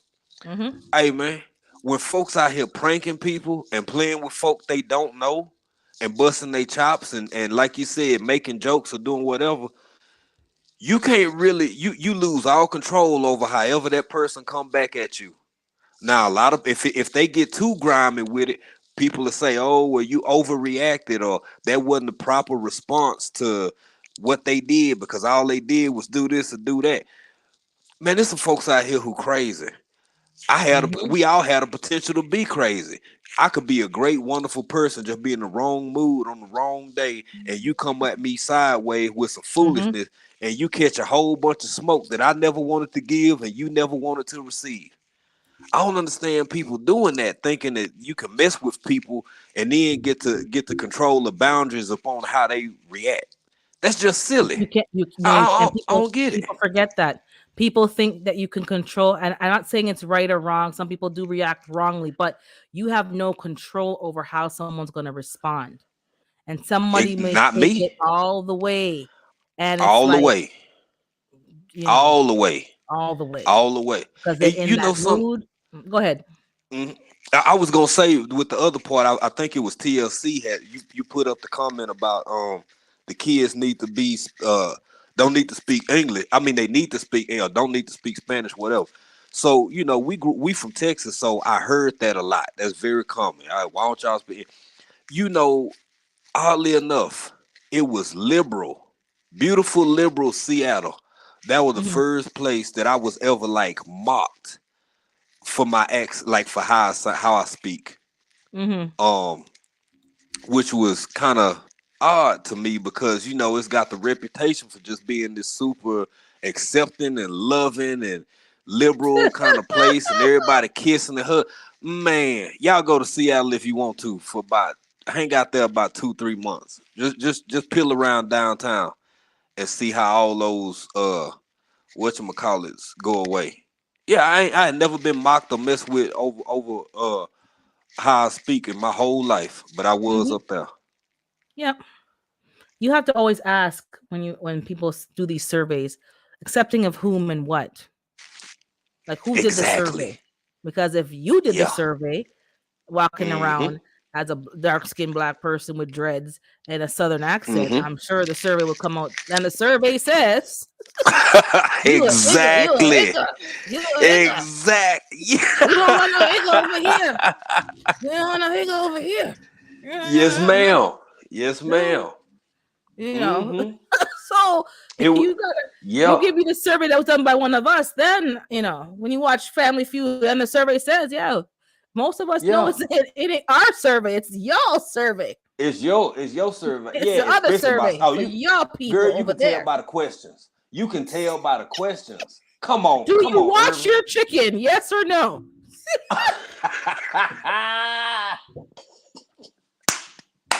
Do you wash your meat? Yes or no? Man, Okay, I know what group you're in. I know what side of the fence you're on. Okay. the fact that was a thing, the fact that Urban, the fact that was a thing. I said, man, it ain't nothing nobody can say or do to ever keep me from washing my meat. I said, look here, man, they start bringing out all kind of scientific facts talking Science. about the Oh, splash. And I was like, man, what science is this? I'm finna watch this chicken. I've been watching this chicken my yeah, whole life. I'm still whole here. life. I'm still standing. I'm still Still strong. standing. We live by Yeah. lemon juice and vinegar over here. We got that over Yes, here. ma'am. And I Yes, visit ma'am. people's houses and I look under this kitchen sink and you look into the medicine, you have certain spots. And if I don't see no lemon juice in the fridge and some vinegar under the sink and some a bottle of bleach, I'm Yes, gonna have a ma'am. glass of water. We ain't having no food over Exactly. there. And I've been to people's houses and I've been and tried to check. Because if Yes, I don't ma'am. see no bleach in this kitchen, I Yes, don't know ma'am. what you cleaning. You're not. That's what it is. You're not. And you said something earlier about all these people catching all the recalls and stuff and all the fruits of it. Man, even I know because it's deemed in a lot of ways third world country and are underdeveloped. But I tell you what, folk over here know how to wash they cabbage. They know how to wash their lettuce. They know how to wash all the fruits and vegetables they put in their body. And sometimes it's just as simple as that. See, this ties into a whole lot of what you were talking about earlier, sis. Cause you said, look here, excuse me, you gonna wash yours. Yep. I don't People care what have you gotten say. a lot of the recalls are coming from these pre-packaged, supposed to be clean already, like ready to make vegetable mixes and stuff. That's Hmm. what a whole bunch of these recalls is, because it's clean. It's in a package. Ooh, look at the cellophane. It's so pretty. Now I done fell victim to it because I done ate some of them too. Some of them ready to eat Yep. salad mixes and stuff. But those the main ones that have listeria and all the other E. coli and all that stuff, man. Y'all And wash your meat and what are they wash your washed? What are veggies. they washed with? This is the point. It's like we have to, Exactly. we gonna go back into this food train for a second. We got to go back to from the beginning, from garden to Mm-hmm. table. That's what we trying to live by. Mm-hmm. From the Mm-hmm. garden to the table, there's a lot of Yep. machinery and things in between. And I said before, Yes. even if they're cleaning the stuff, if they don't clean the machinery that they're using to harvest and or separate, sort, and wash the stuff, they're putting the Mm-hmm. bacteria right back onto the thing. Exactly. TLC saying, do you own seasonings? Yes or no? The surveys. And salt and pepper does not count. Salt and pepper is not in this. That is the bare minimum. So if you say salt and pepper, that's a no. And then Carmen saying she washes her rice. Damn right you wash your rice. Oh yeah. You know how much dirt, you know how much dirt is harvested during the rice harvesting process? Yeah. Come on. Sugar Yeah. cane. Come on. People don't know where the food comes from. This is a problem. We don't know where our food come from. So we come with this food. Oh, it's been triple washed. With what? And Water? Tap water? That's sewage water? exactly. So you're Exactly. washing it with sewage water and you're wondering why there's listeria. But the CM listeria is in the water in the first, second, and third place. Like, Yes. we do some Yes. foolishness. We got so modernized. Go back to your history. And Exactly. then someone was Hey, what's up? talking about, go ahead, but just No, wash your I was damn just going. cabbage. Wash your greens. I harvested my purple cabbage that I grew myself. Nothing Yes. was sprayed on it. And I still Right. washed it with the salt and vinegar. And some things pop out the woodwork. Some bugs Exactly. and stuff. Not When dirt, you but said bugs that, and stuff. yeah. When you said that earlier, because that's what we use over here, salt and vinegar. Now, even though I've had a few vegetables that I done hit it with the heat, some of that not so good, but I haven't used that in quite a while. And we doing pretty good. Just salt and vinegar, and give it some All you time gotta and do. let it soak. Give it a good Soak. wash. But what you said is so important, because like over here we ain't got no 511. We make our own compost tea, but we don't have a Mm-hmm. whole lot of the other pesticides and stuff that you can get easy in the States. But we grow everything in manure. Mm-hmm. So why wouldn't we want it as clean as we want? And like you said, man, when you wash your fruits, the fruits not so, kind of soak them, rinse them real good. But your vegetables and stuff that you pick out of your own garden, man, let that stuff sit for 10, 15 minutes in some vinegar and some salt, and watch them little critters come up out of them, and any loose dirt or trapped dirt, get all that out of there. It's Yeah, just like you said, it's exactly. really simple. It's simple, But man. we left. It's like we forgot about hygiene, and then all these recalls. Oh, there's this, there's that. Let me tell you something. Me been eating stuff from the time I was born, and there may have been recalls. We never knew about it because we didn't keep up with the recalls, and we still here. Mm-hmm. We're still alive Mm-hmm. because the hygiene Mm-hmm. never changed from what we grew up from the grandparents, the great. That never changed. We wash our Mm-hmm. rice. The only thing that we can't really wash, I guess, is what cornmeal and oat. Like certain things you don't really wash, but you cook them. Yeah. Nothing's changed, and nothing. Yeah. Have we gotten upset stomach here and there? Yeah, maybe certain things wasn't done Me right, too. but if you cook Yep. your stuff, if you have a vinegar shot or you have whatever to, busy or Cerecy tea to cut that's all you gotta do. Find some bush and That's boil it. it and make a tea. But oh my god, That's it. food is too expensive. Then never mind now to be throwing away food because there's this recall. Oh, Me- Urban. Is it true? I saw something the other day. I showed April. I couldn't believe it, because I saw a video somebody was saying that a lettuce, not a cabbage, sis, a lettuce was $6.99, and they were in a Wally World. I ain't gonna say the real name of the place. They was Yeah, in a yeah, Wally yeah. World, and they made a video of it. Is food really that expensive over there now? In For some lettuce? places, yeah. I think I'll go into the store and make a recording because sometimes it depends on where you shop, but things have gone up. But because I'm juicing, I go right to the clearance rack because you have to know how stores do their cycling. First of all, Mm-hmm. they get their produce Mm-hmm. on a certain pit. If you're shopping once a week, Yeah. like how we do, or once every 2 weeks, it's not gonna work as well. You're gonna have to in my Mm-hmm. opinion, go to the store more often. Like grandma and mama used to go like every evening after 6 when everything was half off and the bread for that day Right. was marked down. So you're getting fresh bread and stuff, but you're getting it for cheaper. I go to the clearance rack, especially go to the high end stores. I got a bag Me of too. organic oranges for half price.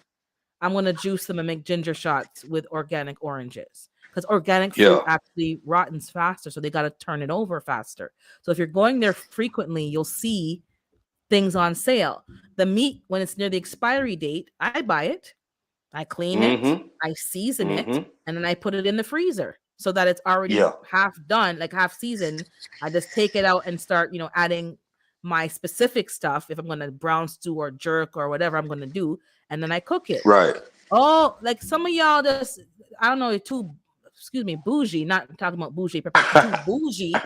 You're too Yeah. bougie with it. Not our Like, I don't bougie, know the who's other kind buying of a bougie. $30 steak. I ain't buying no three. I've been buying me 4 steaks and a chicken. Don't got money for no $30 for one piece of meat. And oh, it's Right. stale. Right. The same meat that's $30 has been spray painted red anyways. It's all been painted red. So whether it's We expired today or uh, expired 2 weeks, it's the ooh, same paint on the chicken, on the meat, on the beef. elaborate. She Look telling truth, y'all. She telling truth, y'all. They make that meat real pretty. real They make pretty. it real pretty. So Come on if you're now. like me, you're gonna have to go home and soak it anyways to get all that crap out of it. But it's still the same meat. They've been spraying it 3 and 4 times in the back, and then half the time they changed the date on it, and it said, "Oh, it Yeah. expires tomorrow," but expired a Yep. week ago. You just didn't know it. Yep. Yep. So it's up to Hey, you how you want to live. But if you're cooking it properly, I ain't dead yet. you So speaking all facts, sis. You speaking all facts. Y'all, I as think somebody who gets I'm sorry, go ahead, sis. no, you go ahead. As somebody who not only participates in butchering a lot of our own meat, and I got a lot of friends that I get meat from that are butchers. Y'all, I'm gonna tell you, yeah, it's fresh, but fresh meat, real meat that you have, I like to use processed. What you call it, sis? What you call it when you talk about butchering? What's your word? Oh, a dispatch. I got dispatch. Dispatch. Yeah. or When for she freezer when camp, whatever. when we dispatch meat over here, man, I'm gonna tell you, it ain't always, it's not pretty. I'm just gonna say it. It could still be a beautiful No. cut of meat. It could still look very appealing, but all of that bright red and the white is white for the marbling and the fat and everything. No, man, that ain't what a real half a cow look like when you go out there and put that work on it. That ain't what No. a goat look like when you go out there and put that work on it. It's great. It's just like you. I mean, it's meat.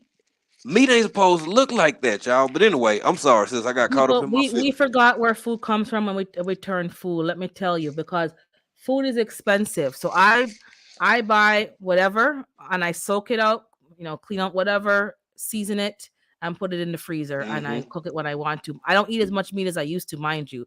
And then I think Yeah. Marlene's talking about eating worms. We all eat worms. I learned the hard way why they eat mangoes at night. I'm like, and then when I ate it in the day, I'm like, what the hell's all these white things?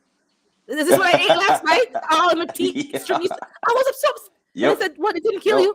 Osh, man. Osh, never kill. I'm like, I ate like a whole mango full of worms. Literally. Hey, But they eat it. They hey, always eat it at night so you can't see it. These hey, Jamaicans are sis. so tricker. I'm like, what is wicked Hey, people? Yep. it's a lot of Jamaicans. It's a lot of my roster brothers and sisters over here, and I'm gonna tell you, Jamaicans some of the most violent people. But you said something a minute ago. I wanted to I'm back in here, so I'm looking at the chat. Oh, hey, Mm-hmm, I wanted to speak to Good Eats too, but it was mm-hmm. something else you said I wanted to touch on. Uh, oh, yeah, when you said the worms, look here, I'm gonna tell you something, man. I think, and this is just my opinion, y'all. This ain't medical advice. I'm not sure. This is just my No, observation. no medical. Let me change It my banner. This is n- not medical advice banner. no medical. Hey, I think that so many You gotta be people ready in these streets, in or you got to be ready, sis. You got to be ready. In these lesser, quote unquote, y'all can't see my fingers, developed countries, I think people have better gut health because they eat more food raw. They eat more food less processed. Uh, hmm they just because there's no other option in some instances, not always, but they eat cleaner food, and you do get that occasional. Everybody quick to call stuff parasites these days. And I hmm understand doing a cleanse. I do hmm understand doing a cleanse, but doing a cleanse versus having healthy gut bacteria are two different things.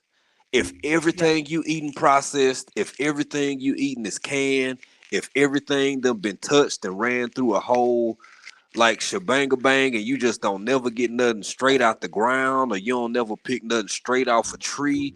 And for the meat eaters, if you don't never get nothing that got dispatched earlier hmm that day or the day before, you not getting certain gut bacteria that you need for your overall health, which is tied straight to your uh what system, not your endocrineal system, what your oh, immune system. immune system. Yeah, Yeah, yeah. exactly. Like we're acting like everything is sterile. So just to let you guys know, it's not sterile, and you have to know how the food system works to understand that they've been fooling Mm-hmm. us. Like we talked about in another live, I think that was someone else's live about organic. I don't trust organic. I don't know if it's really genuinely organic. But if I'm at a store and it's not much of a price difference, I'm going to Mm-hmm. buy the organic. Especially sometimes the prices is very reasonable. If it's on clearance, I'm going to buy the organic because at least I'm hoping it's actually organic. And then most times it does Mm-hmm. taste different. It does taste different. The orange that I had Mm-hmm. yesterday, there were six. One was half bad. I cut the bad half off. Yeah, I cut the half off and I ate the other half. I'm not throwing the whole orange in the garbage. Like Mm-hmm. some of the things that we do, if you want to survive and save money, you're gonna have to be a little more inventive. And if that was the sweetest Yes. orange I've tasted, that was not like a Florida shipped in orange, directly flown in orange. Sweet, juicy, all of that stuff. You're gonna have to make some allowances. You're gonna have to shop more frequently. You're gonna have to buy things in bulk. And then we're talking in the other live about plastic rice and plastic stuff. I know from all the WhatsApps and all the videos going around the Caribbean that they are finding that the rice is actually plastic. And someone's like, oh, like, I don't want to trash nobody, but who feels it knows it. Some of you are only American and only grown and raised in North America, and you don't know nothing else. You don't know what other countries that are quote unquote developing, what they're getting from the Right. market. And the plastic rice be going over to these islands and these places, and the plastic cabbage and fake food. And it's gonna be coming here soon because some of y'all just so like don't believe it. Yes, Yeah. it's made out of plastic. It cooks like plastic. I saw last night on the news, um, they're making fake eggs in the red country. It's always the red country, making the plastic rice, the plastic cabbage. They tried to burn it on the gas flame. It wasn't even melt. Like it's plastic. Now they're making fake eggs grown in a laboratory. Who Come wants on, to eat sis. that? Talk to him. And when they Talk cracked to it, him. it literally had the white liquidy part, like when you crack an egg. It looks like a duck, it smells like a duck, but it's not a duck. Mm-hmm. And that's why a lot of you, I can see you all growing your own food. You're getting chickens, quail, and stuff, and you probably were like never thought you would do this in your lifetime, but you are because we can see what's happening. I don't have to have I don't expect to have a billboard telling me they're making fake eggs and fake. Look out! If you want to find the truth has done been there. But some of you Come don't want on. to find the truth. So some of the people I was on the live. It wasn't my live, and I'm watching her do the live, and it was good information. She was talking about ingredients in the food, which I touched on last week, that are banned in other countries, but they're not banned Yes. here. It's not for me. Like, they're not going to spoon feed it to us over here in North America. They're not. You have to decide what you're going to willing to eat and not willing to eat for yourself, because they make too much money off of you being sick that they're not going to warn you. That being said, someone's in the live, well, you can't trust all organic. We know we can't trust all organic. We know that it's a system, and we're trusting that they're being honest with us, waving, honest with us, but they're probably not. But it's the best that we can do for those of us who can't grow our own 12 months a year. Those of you who can grow your own, grow as much as you can. Get as many trees as you can, as many varieties as you can, and get your gardening busting. Get it going. Even without livestock, you can have a healthy, nutritious diet with all your minerals and proteins with just plants. You don't have to have meat. If you want to have chicken eggs and duck eggs, you don't have to eat the bird. You can just eat the eggs. It's very rich in protein. Nothing wrong with that. Start where you can. But these people be trying to out talk you with an intellectual conversation and these big elaborate words. Well, the study shows that how much arsenic really is going to hurt you. So now we're arguing about the amount of arsenic versus that you shouldn't have arsenic in the first place. And I'm sitting there, I'm like, God, thank God I was tired. Thank God it was evening time and I was going to go to bed, because I was going to go on there and say, listen, man, you're talking some foolishness. We're not here to talk about how much arsenic is safe and not safe. We all know we're taking things that we shouldn't be taking. We all know when you have a cup of coffee, there could be things in there that you were sprayed on the bean. Like, you have a tea bag. We all know that. We should know that by now. That there's things on the food that you may not realize, and it's causing us harm.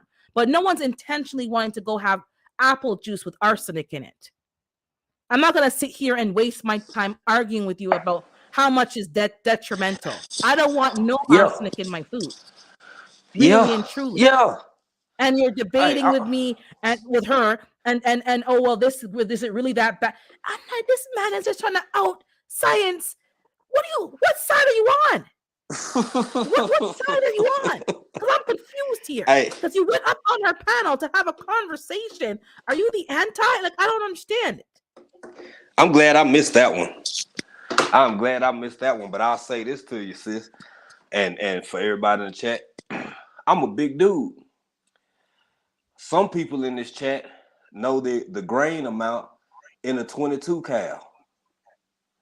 Now, ratio that with my body mass, my height, my weight, all of that, versus the size of that 22 round, that don't mean I want that 22 round in my body. Just because it's a little bitty thing, just because it's small, just because I may or may not live, that doesn't mean it's good for me. When we at a point where we even have to debate the levels of something that we know is a danger, a poison to us, or could end us, like it. There's people in the community that basically, I'll just say it this way: there's people in the community that are just not, they're not really. They must be infiltrating. They must be just fake. And they're here to cause, confusion in people's mind and discord, because they're not really that conversation. If you're being devil's advocate, I can understand that. Like, sometimes you're saying, okay, let me be devil's advocate and argue this point and see if we can have a rational argument and make a point that's strong enough to counteract that devil's advocate. That makes sense, because you're trying to push each other to develop your arguments, have more factual basis, and develop your debating skills. That's a healthy thing to do when you're just playing devil's advocate. But when you're just, what? And I was sitting there like, huh? I said, let me go to bed. Let me go to bed and get some sleep, because if I get started in this live, it's going to be just total chaos. But I don't know what the hell you're talking about. She's going through ingredients that are deadly, that are in our food, which is what I talked about without going into the science. There's things that are banned in other countries that are in your food that have been proven to be endocrine disruptors, cancer causing. It affects most kids nowadays have some kind of ADHD and some kind of, they're on the spectrum for autism, and people are, wondering why. Like it's not an arbitrary thing. And I'm not going to sit Right. here and go through science. I'm just going to talk. It's linked to the food and the chemicals that we've been exposed to that are affecting the Period. next generation. Because a lot of people have put things in their body while they were expecting, and I know for a fact that it has an effect on the child. It had an effect on the child. I know for a fact. You can't Yeah. tell me other. I don't care what degree and PhD, DDC, and what you have behind your name and how much things you have behind your name. You can't tell me Right. nothing. It's Right. linked to the food. Right. It's linked to what's going on in the human body. It's linked to the chemicals. It's linked because the level of ADHD that's happening, autism is not even normal. But then again, we're not even eating food. What Come we're on. eating is a form of food, but it's not Yes. actual food. And we Yes. are so busy living this life of busy, work, work, work. I was on the phone last night with somebody, and I've been there too. Like you were to tears because the job Mm-hmm. was so stressful. You're to tears. And I Yeah. said to her, don't make nobody kill you. Yes. Because once you drop Facts. over the cliff, they're just going to post a posting and hire somebody else. Before your body And what you code. don't seem to understand is they're not all working as hard as you. You have to learn how to play this corporate game. They're not all working as Exactly. hard as you. They leave it Exactly. because you're going to end up doing it, and you do it and don't complain about it. And then, Mm-hmm. you know, Yeah. and then you're Yeah. having a nervous breakdown, mental breakdown. You're on stress leave. You're on 5 blood pressure medications. Your heart's palpitating, and on and on Yep. and on and on and on. Yep. And I said to Yeah. her, "You're at your breaking point. Your body is telling you. You need to." And I've been there to tears. Then I had to Mm-hmm. remember these people are wicked. These Yes, bosses ma'am. are wicked, and a lot of them are racist. Yes. Oh, no, you're going with the race. Yeah, they are racist. Some of these people. So you're dealing with, and then some of them are sexist. So I'm dealing with both. Mm-hmm. And they work It you like a happens. dog because I heard, well, this job is supposed to be what did he say? Something to the effect of like, equal rights, women's rights, and you have to be able to do the job like anybody else, kind of thing. So if it Mm-hmm. requires me to lift 50 pounds or 100 pounds, I have to be able to lift 100 pounds, and they're not going to help me. Basically, kind of that's what they were saying. I had to hold Yep. my own, so I did hold my own, and I struggled and I held my own because they intentionally not help me just to be a jerk, not because I was Yeah. demanding as a woman. Oh, you have to help me. But sometimes the guys, I said, can you give me a hand to lift this? Because obviously I don't want to hurt my back.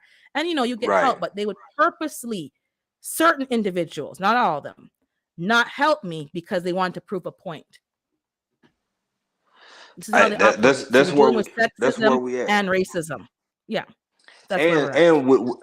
two important point. I'm gonna get back to the job thing in a minute, but two important points. You said the amount of other health issues that are arising as a result of what we consume as food.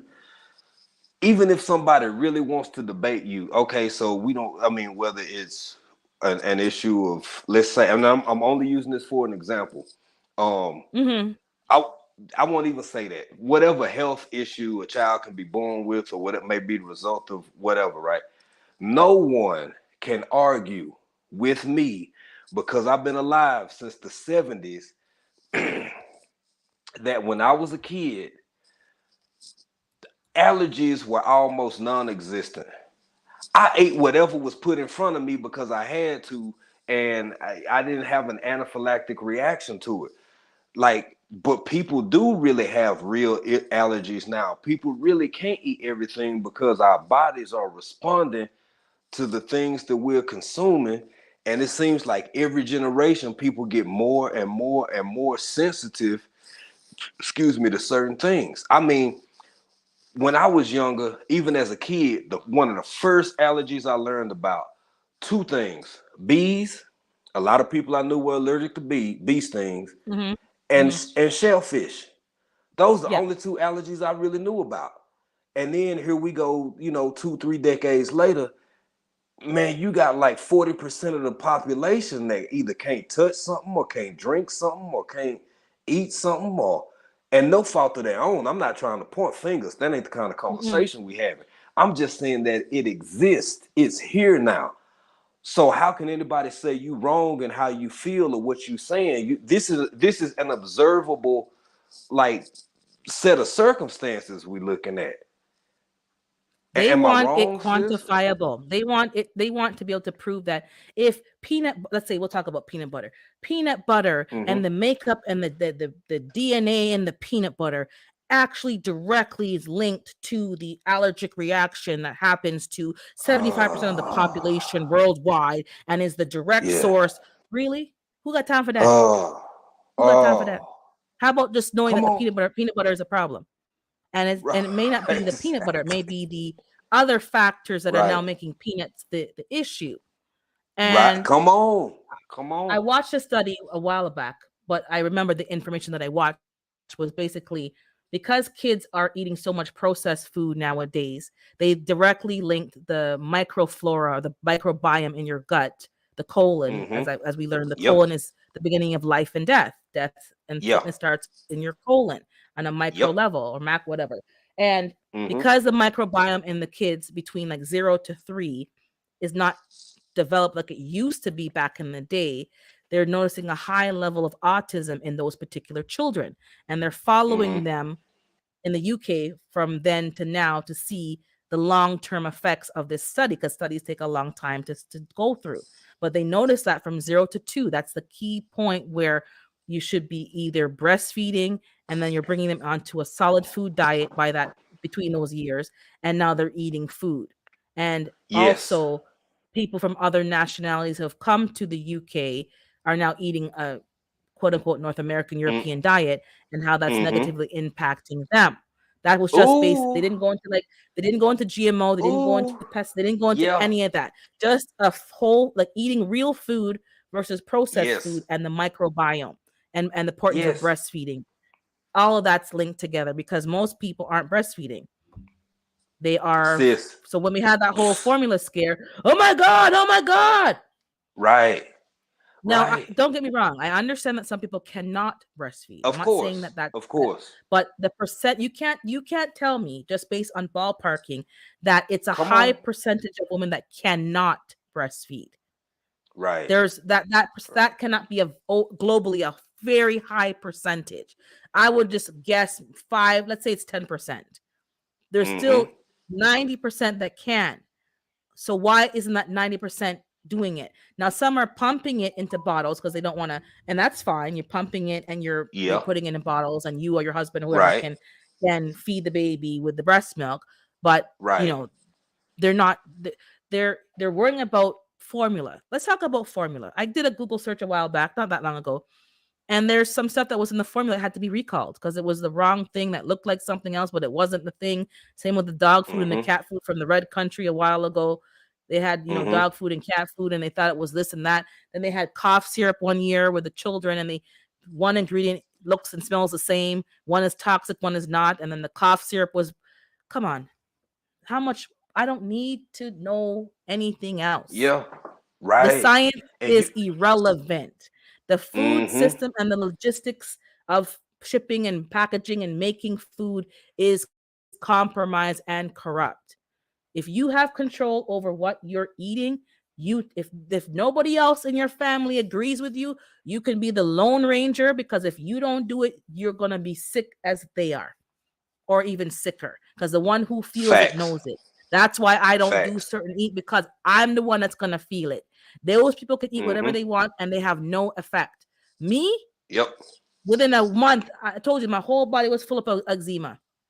Flare up of eczema. All now it's still clearing up. Yeah. But they can eat and do whatever they want to do, no problem. No, they have no reaction to nothing. No side effects. Is that a good thing? No. That's not a good thing. That's not a compliment. That's your body is so used to the toxins that it's found a way to cope. My body can't tolerate it. TLC saying even the immunization itself is okay. You have to watch the binding agents in it. Exactly. Found that out with my son because of his my cousin has an allergy to some of the and you're not going to know till you have a reaction. So this is the go ahead, brother. No, go ahead, sis. I'm just looking at Fifi saying What makes me upset is that a lot of women choose not to breastfeed for vain reasons, and then poor babies miss out on vital nutrients and benefits. Yeah, and that's how they get the stuff to build up their immune system and their microbiome. They get it from you. And we prefer to give Mm-hmm. them other animals' milk. Now, I'm not here to talk and knock. If you want to drink whatever, that's fine. As an adult, you can do whatever you want to do. But Right. giving your children, your under 5 children, high dosage of, you know, cow's milk or whatever that's made for a cow is not the Mm-hmm. best option. So Mm-hmm. there's an age limit that back in the day used to expose your kids to things at a certain age. Now we just expose them out the womb. Okay, here you have this, that, the third. You have formula with soy protein isolates and protein, blah blah blah. As far as I'm concerned, I'm not an expert, but the formula that you're getting is the same as a protein shake for an adult, and I don't even Right. want to eat some of that stuff. But you have no Right. problem eating that. But when someone tells you to make Right. some oatmeal porridge and water it down and thin it out and feed your baby, oh, the world's coming to an end. We lived on That's oatmeal porridge and cornmeal porridge. We didn't buy I this formula was yes. expensive. They have it I, now behind the lock cabinet with a key. yep. You think it's a bottle Yep. of liquor? They have the Yeah. cigarettes and the formula behind a lock and key. But I can go get a Hey, protein shake just like that. Isn't it the same right. ingredients? I don't It's know. Are you not crazy. reading the ingredients like I am? Like it's the same ingredients. Man, you having a conversation now, sis. You talking about some things. I have never seen so many people consume porridge, especially for the kiddos, And no, it's until not we live grits. here in Not the grits Tanzania. like the US people. It's Not not grits. grits. Porridge. It's not Porridge with grits. sugar It and is. maple syrup. Porridge. You know, it's a riot about salt on there or sugar on your I, grits. We don't eat no grits I over saw that. here. I Turn saw that. con. No, porridge. Hey, you said something a while ago that reminded me of something. It really brought back some memories. So you remember a few years back, about 2 years, finna be 3, when the thing popped off. Mm-hmm. I remember this huge focus on, all you heard was open air markets, Mm-hmm. right? Mm-hmm. Yep. Open air. So outside of my home country, the US, where I'm from, and Western, maybe Canada and most of Europe or whatever, I don't think people realize, I'm not gonna say it's insulting, but y'all, everybody don't have dozens of appliances the way that people have in the West.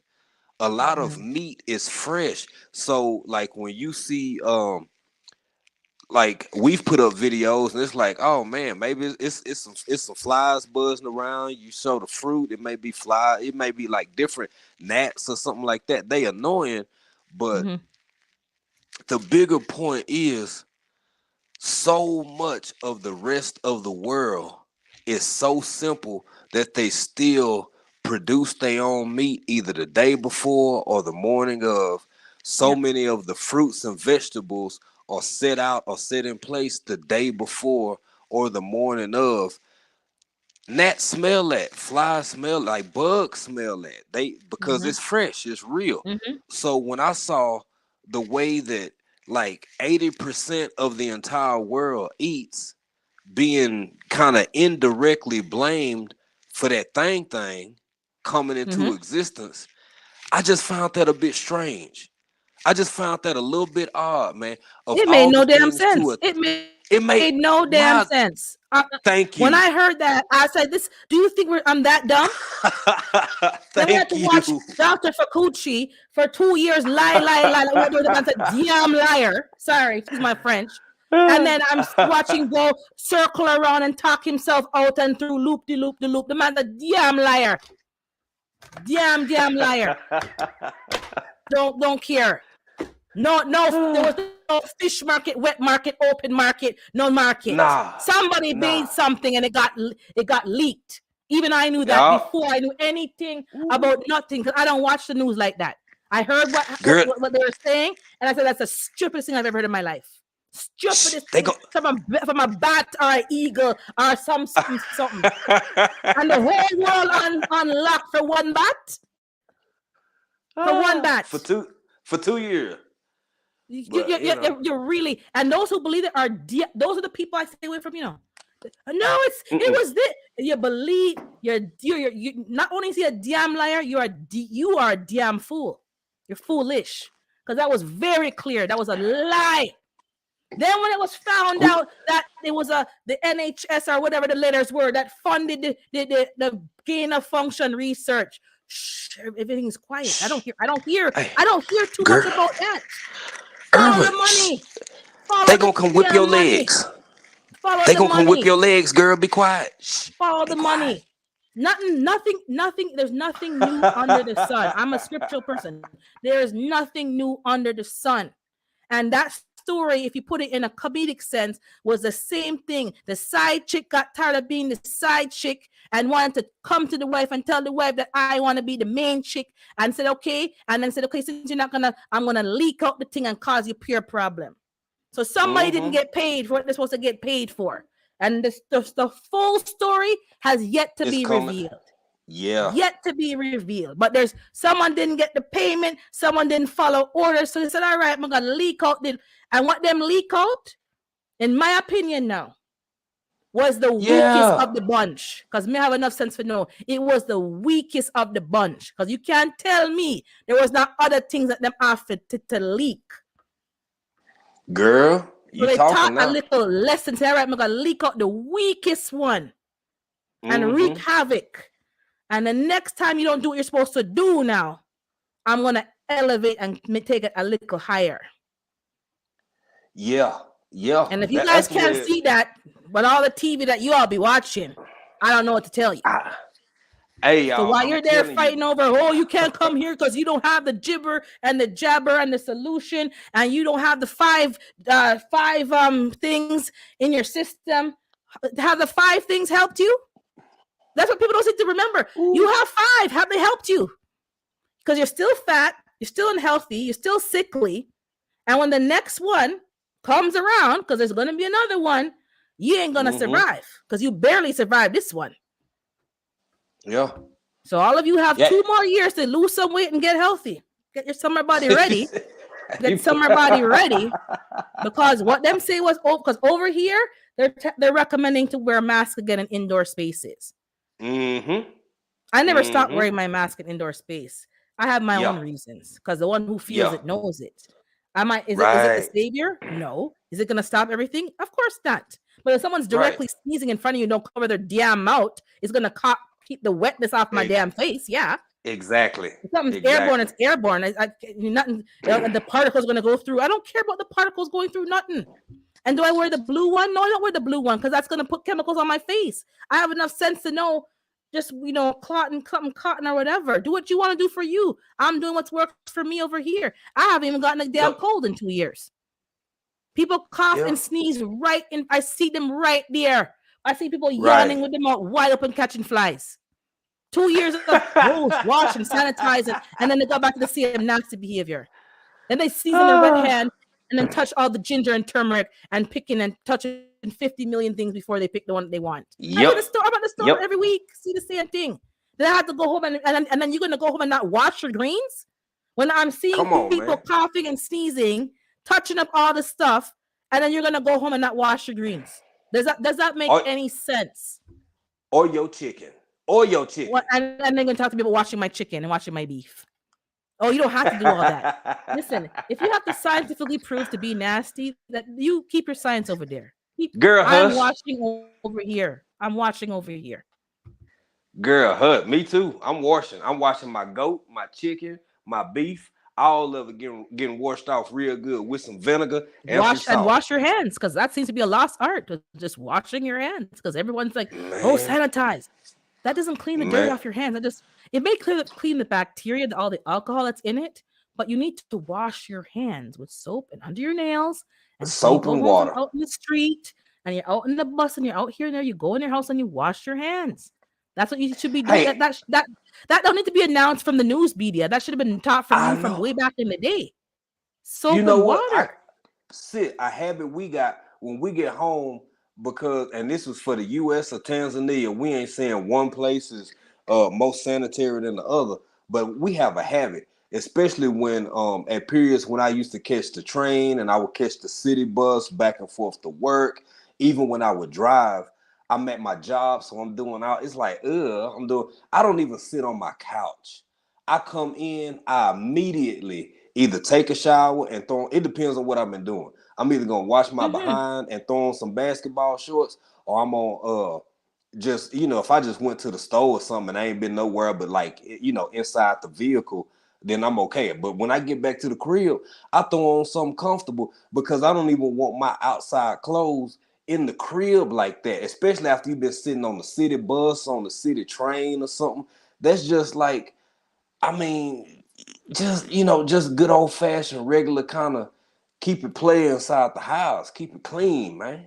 Just People don't get it. Like even for me, and people like even back in the day, like I don't like people who work in hospitals because back in the day where I remember, if you worked in a hospital, you took off your hospital clothes and put them in a bag and you put on regular clothes before you went to go to the grocery store or anywhere on the street. yep, Now people be yep, going from the hospital in their scrubs out all over the place. You have mm-hmm, been around ICU patients, like this is part of the problem. We've lost hygiene and common sense. PSW is going from house to house in their scrubs, fine, but put on PPE. That should have been done from before right, this thing happened. And when you're finished your right, shift, you take off those scrubs and they put in a bag in your trunk. You go to the store with your regular, your jeans, whatever. And then when you get home now, you put the scrubs in the laundry. That needs to be yeah, sanitized. And what you wear yeah, on the street, I don't wear when I come home. If I'm out in the street, I have quote unquote house clothes. Clothes that you mm-hmm, wear around the house to cook dinner, tidy up, and that you can sit on the furniture with. I don't sit on the furniture with the clothes I wear yeah, on the street. And then ew, people like, no, oh, but that's what people don't live, and they wonder why, like, oh, I'm weird. I'm not weird. I yeah, change my clothes to house clothes. They're not quote exactly, unquote clean, but I only wear them in the house. And I can sit on right, the furniture and then have clothes after you bathe. Now you shower and you clean. You have your clothes that you either wear to go to bed or you wear whatever. And then I don't mm-hmm, want nobody sitting on my bed with nothing because you don't come live on, here. So people like, come on, live in a condo or apartment, they come and sit on. No, no, no. You don't sit no, on my bed. You sit on a chair. There's always no, a chair there. My bed is where I sleep, and I go in my bed when that's I'm it, cleaned and sanitized. People love to come yep, and sit on people's bed. No, that's yep, nasty because you wear your street clothes on the bus, whoever, wherever, and you're sitting on my bed. mm-hmm, Oh, no, I'm bed, always sick. no, ma'am, yeah, The way how exactly, you bed's live is just, why you're getting sick yes, all the time. This is and part, and then and people are saying, "Oh, I have to wear a mask." You don't have to wear nothing, but you have to keep your immune system fortified. exactly. And GT said a simple quote, and it makes is profound. Soap and water been working for a long time. Just Right. good old fashioned soap and water. Get up under your nails. Get up on. Come on, man. I worked in manufacturing, dog. My one of my occupations in my early young life was being a welder. Mm-hmm. I would wear a respirator. So if my respirator is covered in soot, when I would take that little short 30-minute lunch break they would Mm-hmm. give us, you wash your face and wash your hands, man. The sink is just black because I have all this soot in my skin and Mm-hmm. all of this stuff. Man, you go to Texas, sis. Hey sis, I'm telling you, you go to Texas and you could tell who work in the oil field. You could tell who work at the plant. You could tell who got some of them quote unquote dirty jobs because all them boys' boots is sitting outdoors. They sitting out in the garage or they sitting out on side the house or they sitting up on the front porch. You won't even man, it was time when I was younger, my stepdad and myself, man, we'll peel off. Like you said about the nurse, the hospital workers, put in a trash bag. Hell, I go around to the back though. I start peeling clothes off because we had that's what a wash and dry was back in the back. I get out of them clothes out there, and they go in their own little spot because it's got metal fragments and chips. It's dirty, got oil and all that kind. You don't want to bring that all in your house, man. No. And people living like loosey goosey, willy nilly.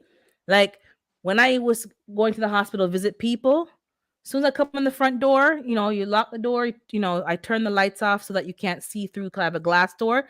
And I just take the clothes off right there at the front door. And I throw them down to the machine. You come in, you shower, you get dressed again, and then I go back down to the laundry and put the stuff in the laundry. Sometimes I put things in the laundry machine in the drum, and I wait a few Yeah. days for more clothes to go into the drum, and then I press start. But they're not coming. Right. They're not even coming to the hamper because they've been worn in a Right. hospital. So they're not Yeah. coming anywhere. They go right into the drum and stay there till I have enough clothes to wash. And I watch. Like, you can't be bringing things into your house around your kids. No, because you don't know what you're picking Exactly. up. Don't be touching people. Yep. Let to touch their face when you're out in public. Unless you've washed your hands, don't touch your eye, your nose, or your mouth. That's where the germs go through mucous membranes. It's hard, but it's very true. It's You hard. have. And I if was getting I, sick because of that. I was always rubbing my eye. mm-hmm. Yeah. Hey, you know what? I'm such a stickler like that. I got the habit where back when I was a little younger, I was fine. I had a six-pack, so I ain't mind raising my shirt up. But now I get up under my shirt, I flip the inside of my shirt up and wipe my eyes or scratch my face or do something like that if I gotta touch my face because it's hard. I use the back of my hand, my arms. I can't stand touching my face when I'm out or if I ain't wash my hands. It's hard for me.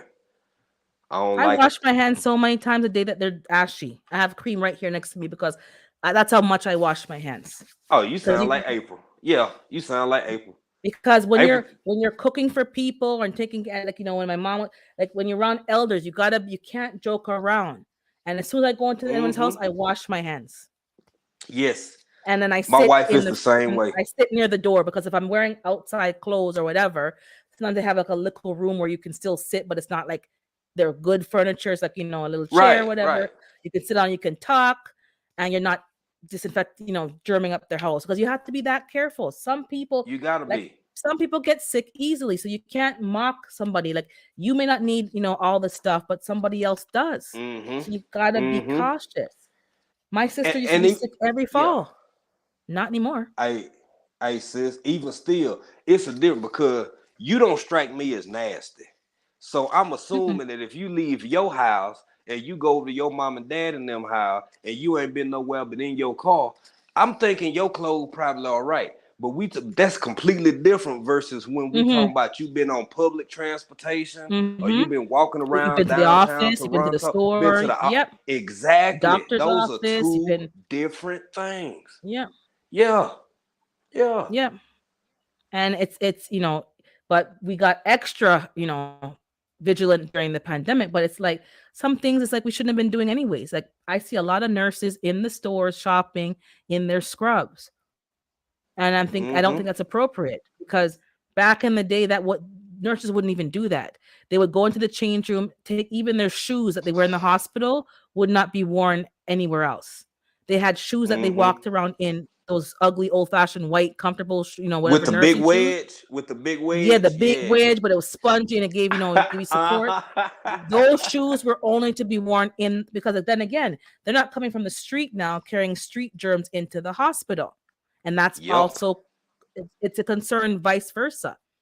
And we Yep. lost all kind of, decorum. Yeah. People would sneeze in their sleep. People would turn and kind of go away and sneeze. No, they're hot in their face, yawning. I see all your molars and all your cavities and all your fillings.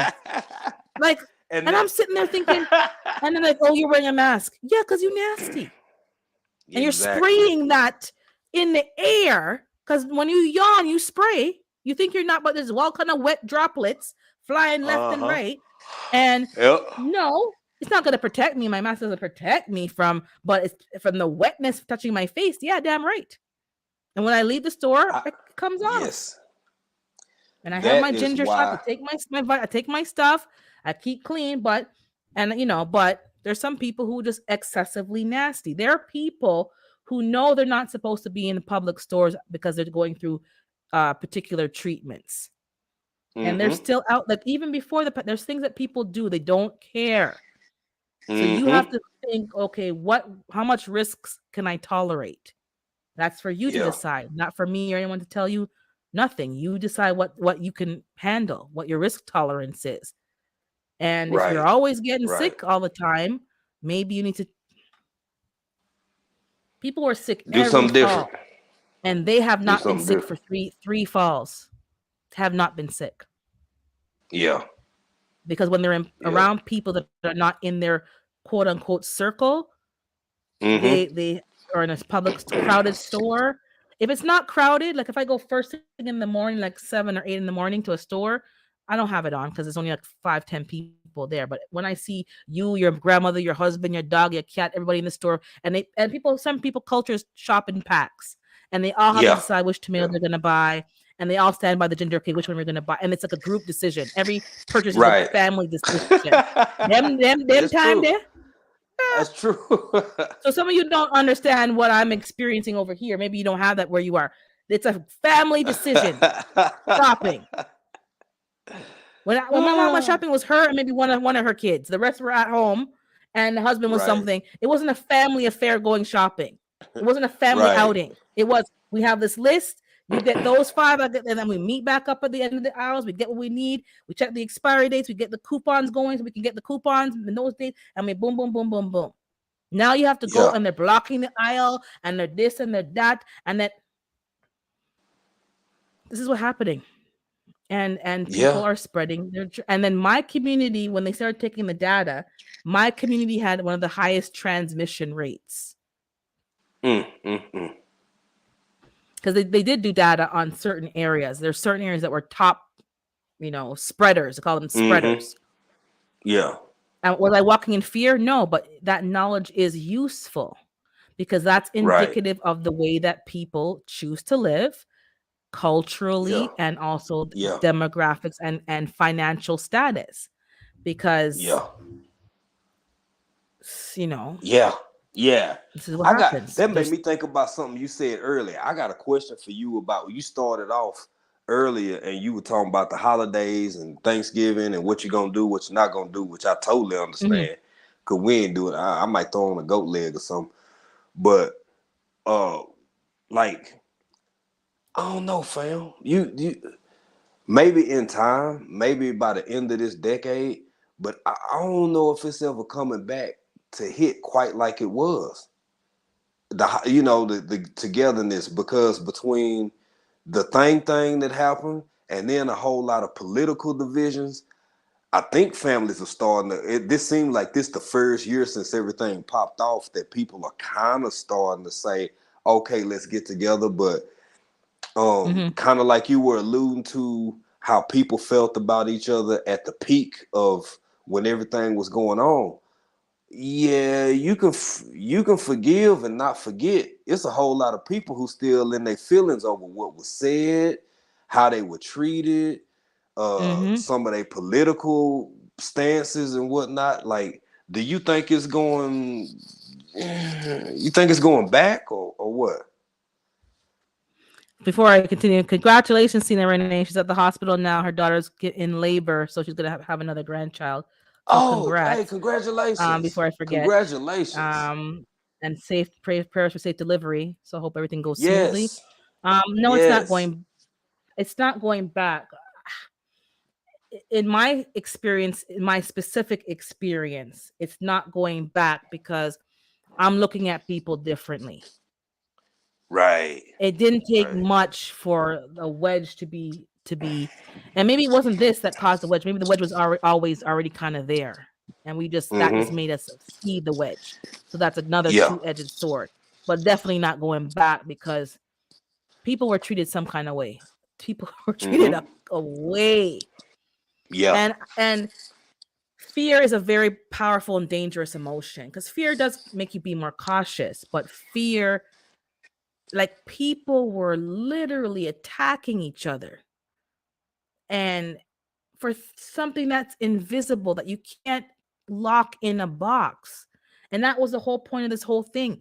You can't lock nothing in a box. From the very beginning, my naturopathic said, before we knew anything about anything, said, if it is what they say it is, it's airborne. It's already in the atmosphere. So get your Right. immune system up. That was what I was told. Mm-hmm. Now going forward to mask, not mask, this, that, all the different things. I chose to mask from the get-go because I'm around and I know from experiences I can catch a cold easily.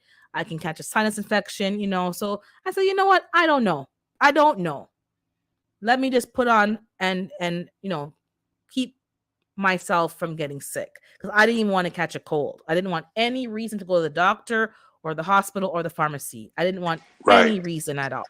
And I had something happen to my eye and I didn't even go because I said, Lord, you have to heal this because I'm not going to no doctor. I'm not going nowhere where all the sick people are.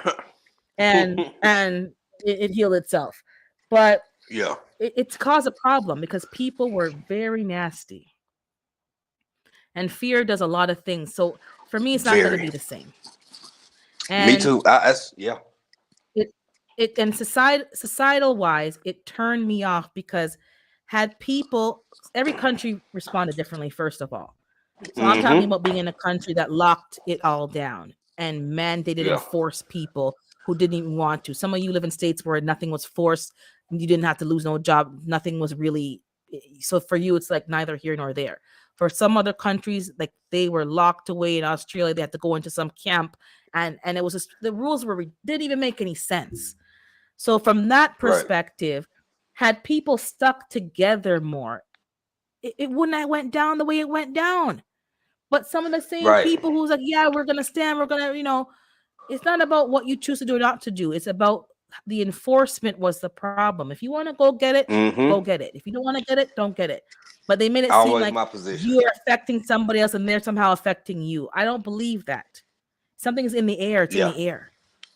Yeah. It don't matter what Yeah. I do or you do. It's what's in the air and how that's going to affect you personally. And if you think it's in your best interest to get something, then go get it. If you don't want to go get it, I have no problem. I believe in the right to your own autonomy and your own free choices. My problem was with how the enforcing. At one point, they wanted to enforce over here. If you were out of your house overnight, they would pull you over to ask you why you were out of the house or where you're going.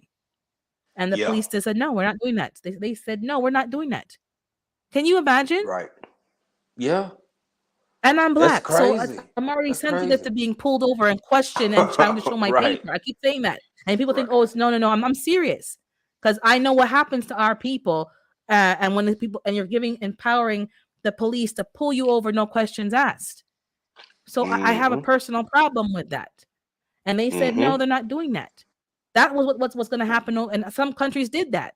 You cannot be out curfew by whatever. Why do I have a curfew if I want to go for a drive? And see some scenery and not leave my vehicle just to get out the house and go for a drive and then come back. I haven't left my vehicle. What's the problem? Everything was That's crazy. being policed. And then had people Yeah. stuck together and said, your own free choice, your own free will. But no, then it would have been no, but people jumped off and follow and blaming and calling people in. You're having a gathering and oh, you're a super spreader, you're spreading it. We were all Yeah. gonna get it anyways. Like Yeah. it's airborne, and they didn't even admit to that fact until way after. Way If it's after. like it's not. They made it seem like it's okay if I'm near African and he sneezes and I got it from him. Mm-hmm. It's in the atmosphere. It's not just all Yeah. about person on person. We're all gonna get it. Yeah. And it's better that we all get it because we all can build up an immunity. Oh no, it was like fighting each other. No, we're all gonna get it. Yeah. I don't want to get it. I don't want to be the first to get it. Thank God I wasn't, but I was later on when they had more information. But we're all gonna get it. Then the people who got it recently said, "This is it. This is it." Mm-hmm. But they were building up their immune system for 2 years. That they got the weaker version. It wasn't the same. It wasn't the same as the first version. Well, even So no, it's some not going early back. It's not on going back. didn't know because it literally affected everybody's body different.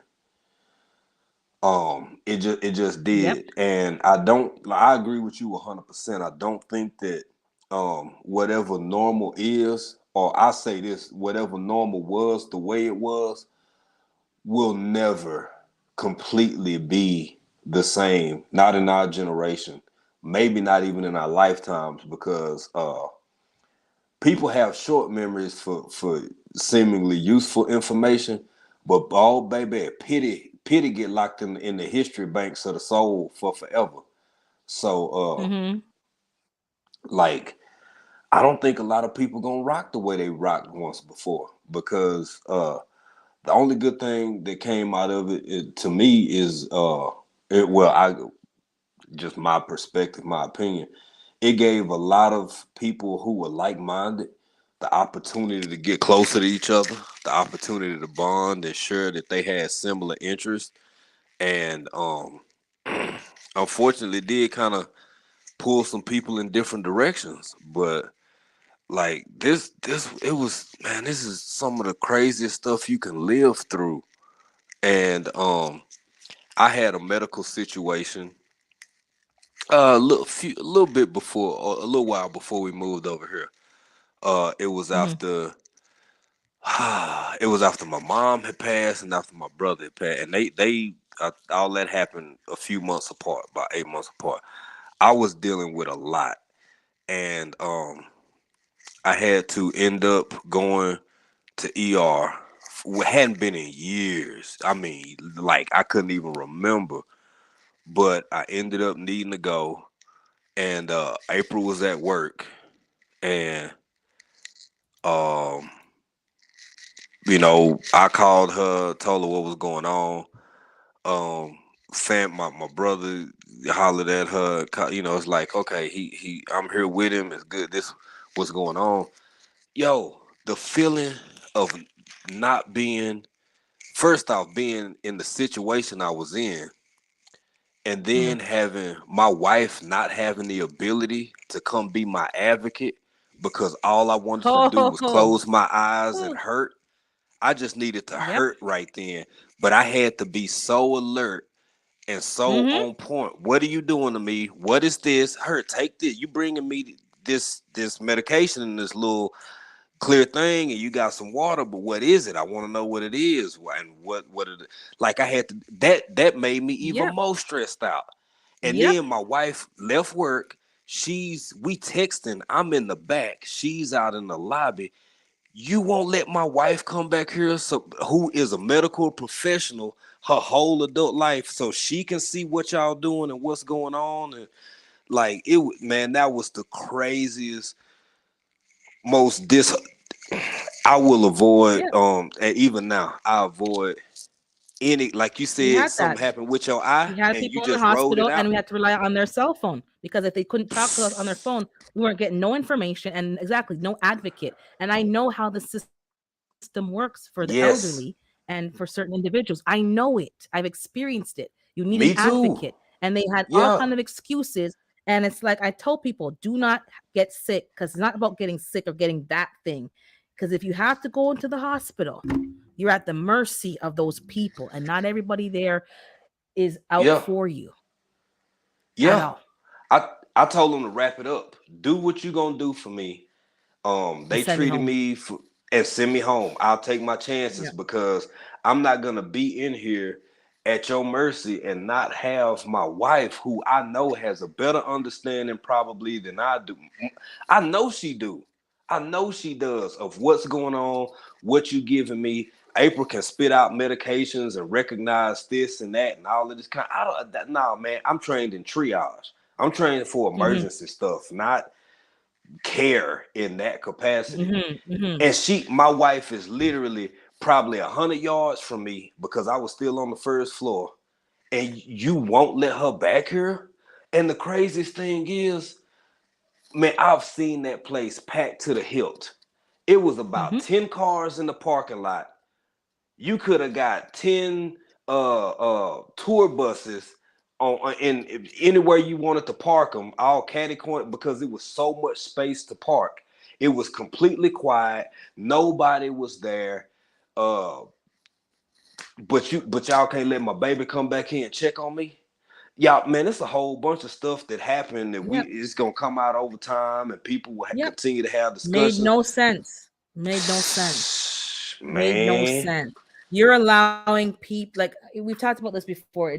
Some of the stuff made no sense. Even when you talked about they Mm-hmm. closed the small mom and pop shops, but the big stores could be open. Then in some places, Yeah. when that first happened, all the seeds and gardening seeds were blocked off. You can't buy seeds, but you can buy a drill and Ah, you know, things where some I things were remember. essential and some things were Yeah, non-essential, and some. I But remember. gardening would be a good hobby to keep you occupied, since I'm locked. Like things didn't make any sense, and I don't need to Man. experience that again. And the younger generation suffered a lot because they were just it was not good for them, not good for them Yeah. at all. But it's not going back. Oh. What happened? Well, as I said last week, what happens is it happened is Mm-hmm. we were some of us were trained to rat people out and to tell on people, Mm-hmm. and it's us against them Period. and you against me and this, and that's how what it's turned into. Because some of the people who I thought were, me can't trust them not at all, never again. Mm-hmm. They Mm-hmm. even called, someone called on me because I went property, the rental, to change a What? furnace filter because What? and but I'm glad it happened because people like to portray that they're giving you accurate information. And I learned that Yeah. she's a damn liar. So the guy on the main floor knew we were coming to change a furnace filter. I always go with somebody, I don't go Mm-hmm. alone because especially Right. when I'm going to a place where there are two men, like I'm not going by Yeah. myself. So I had somebody with me and she was at the main door. And then I said, okay, I'm going to the basement to change the furnace filter, make sure things are working, check for leaks, check whatever, because yeah, we're on a shutdown, but things still have to move forward. So Mm-hmm. there's a leak in the machine and certain things had to be addressed. So we looked at the damage to see what needs to be done. And it wasn't a machine issue. It was a clogged drain issue in the main, whatever. Anyway, I changed the Yeah. filter. I changed this. I changed that so that the air quality is clean because you want people to be safe. Changed the filter on the air purifier and did certain things. Yeah. My voice is very distinct, very boisterous, whatever. You should know my voice by now because I've been there plenty of times.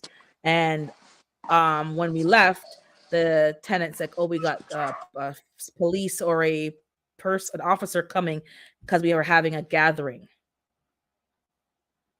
He and I both Come know it on, was him, his man. brother who lived there, and me and my guests coming to change a furnace filter. And we know who called. Wow. So now when she Wow. complains and says stuff, I know I can't trust things that she's saying. You know She's what's not. up. So people were basically saying if you were even coming into their home and breathing their air, they're going to get sick. Yeah. No, your nasty apartment is the real problem because I know how you live. You live nasty. And I went to do an inspection of the home. And when I went, the boyfriend was there and the girl was not. Because she of course Mm-hmm. she would feel shame. Because I don't know how Mm-hmm. you can keep man with your house like that. Honest to God. I'm gonna go off topic. Wow. I don't know how woman can keep man with the house looking like that. Because if your house look like that, your body gonna be like that because you're not keeping your body clean neither. Because the kitchen was pots and pans, sink full of something. Me see grease on the pan from 5 years Mm-hmm. old grease. The backsplash greasy, this greasy, that. Me say, now there's messy because right now my house is a bit messy. And then there's dirty. It was messy and dirty. Then I'm walking around. Then I got to the bedroom. And this is a joke now. I got to the bedroom because I was checking all the outlets and checking with my thing and checking. And I saw a pile of clothes on the bed. No bed, just pile and pile and pile and pile. I should have took a picture, but I couldn't because he was watching me. But I have a Wow. witness to tell you that we're telling the truth. And then the guest goes, "Oh, you have a cat." And I'm looking, I'm like, "Where the cat? Where?" I'm Wow. in a room, cannot see the cat that's in front of my face because he's in all the clothes. And I'm Come like, on, what man. cat? Where? Looking for the cat. Couldn't find the cat. I go, "Oh, there's a cat." Mm-hmm. The junk, the clutter, the mess, the clothes, the this, the that. Who can see a cat through all that? And they have two That's cats. Couldn't see the cat. crazy. That's The place crazy. is a hot mess. So me breathing the air downstairs is not gonna give you kofifi. Your nasty house is gonna give you kofifi and E. coli and streptococcus and mold and all this up there and dust mites. That is the real problem. But she wants to call the police or this whoever that she called to say that we're having a gathering.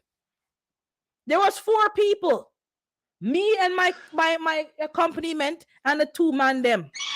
And I That's stayed, insane. did what I had to do, and we left. And then I found That some is water. I said, crazy. okay, watch out for this water, watch out for this, watch out for that. And I left. And it's not like you don't know my voice. My voice is very, and I don't whisper. I was like, Distinct. so she would Yeah. hear, oh, they're here, they're here, they're here. No, Right. she called the people them. So the man said the landlord was here to Yeah. change the furnace Yeah. filter, and he went through this.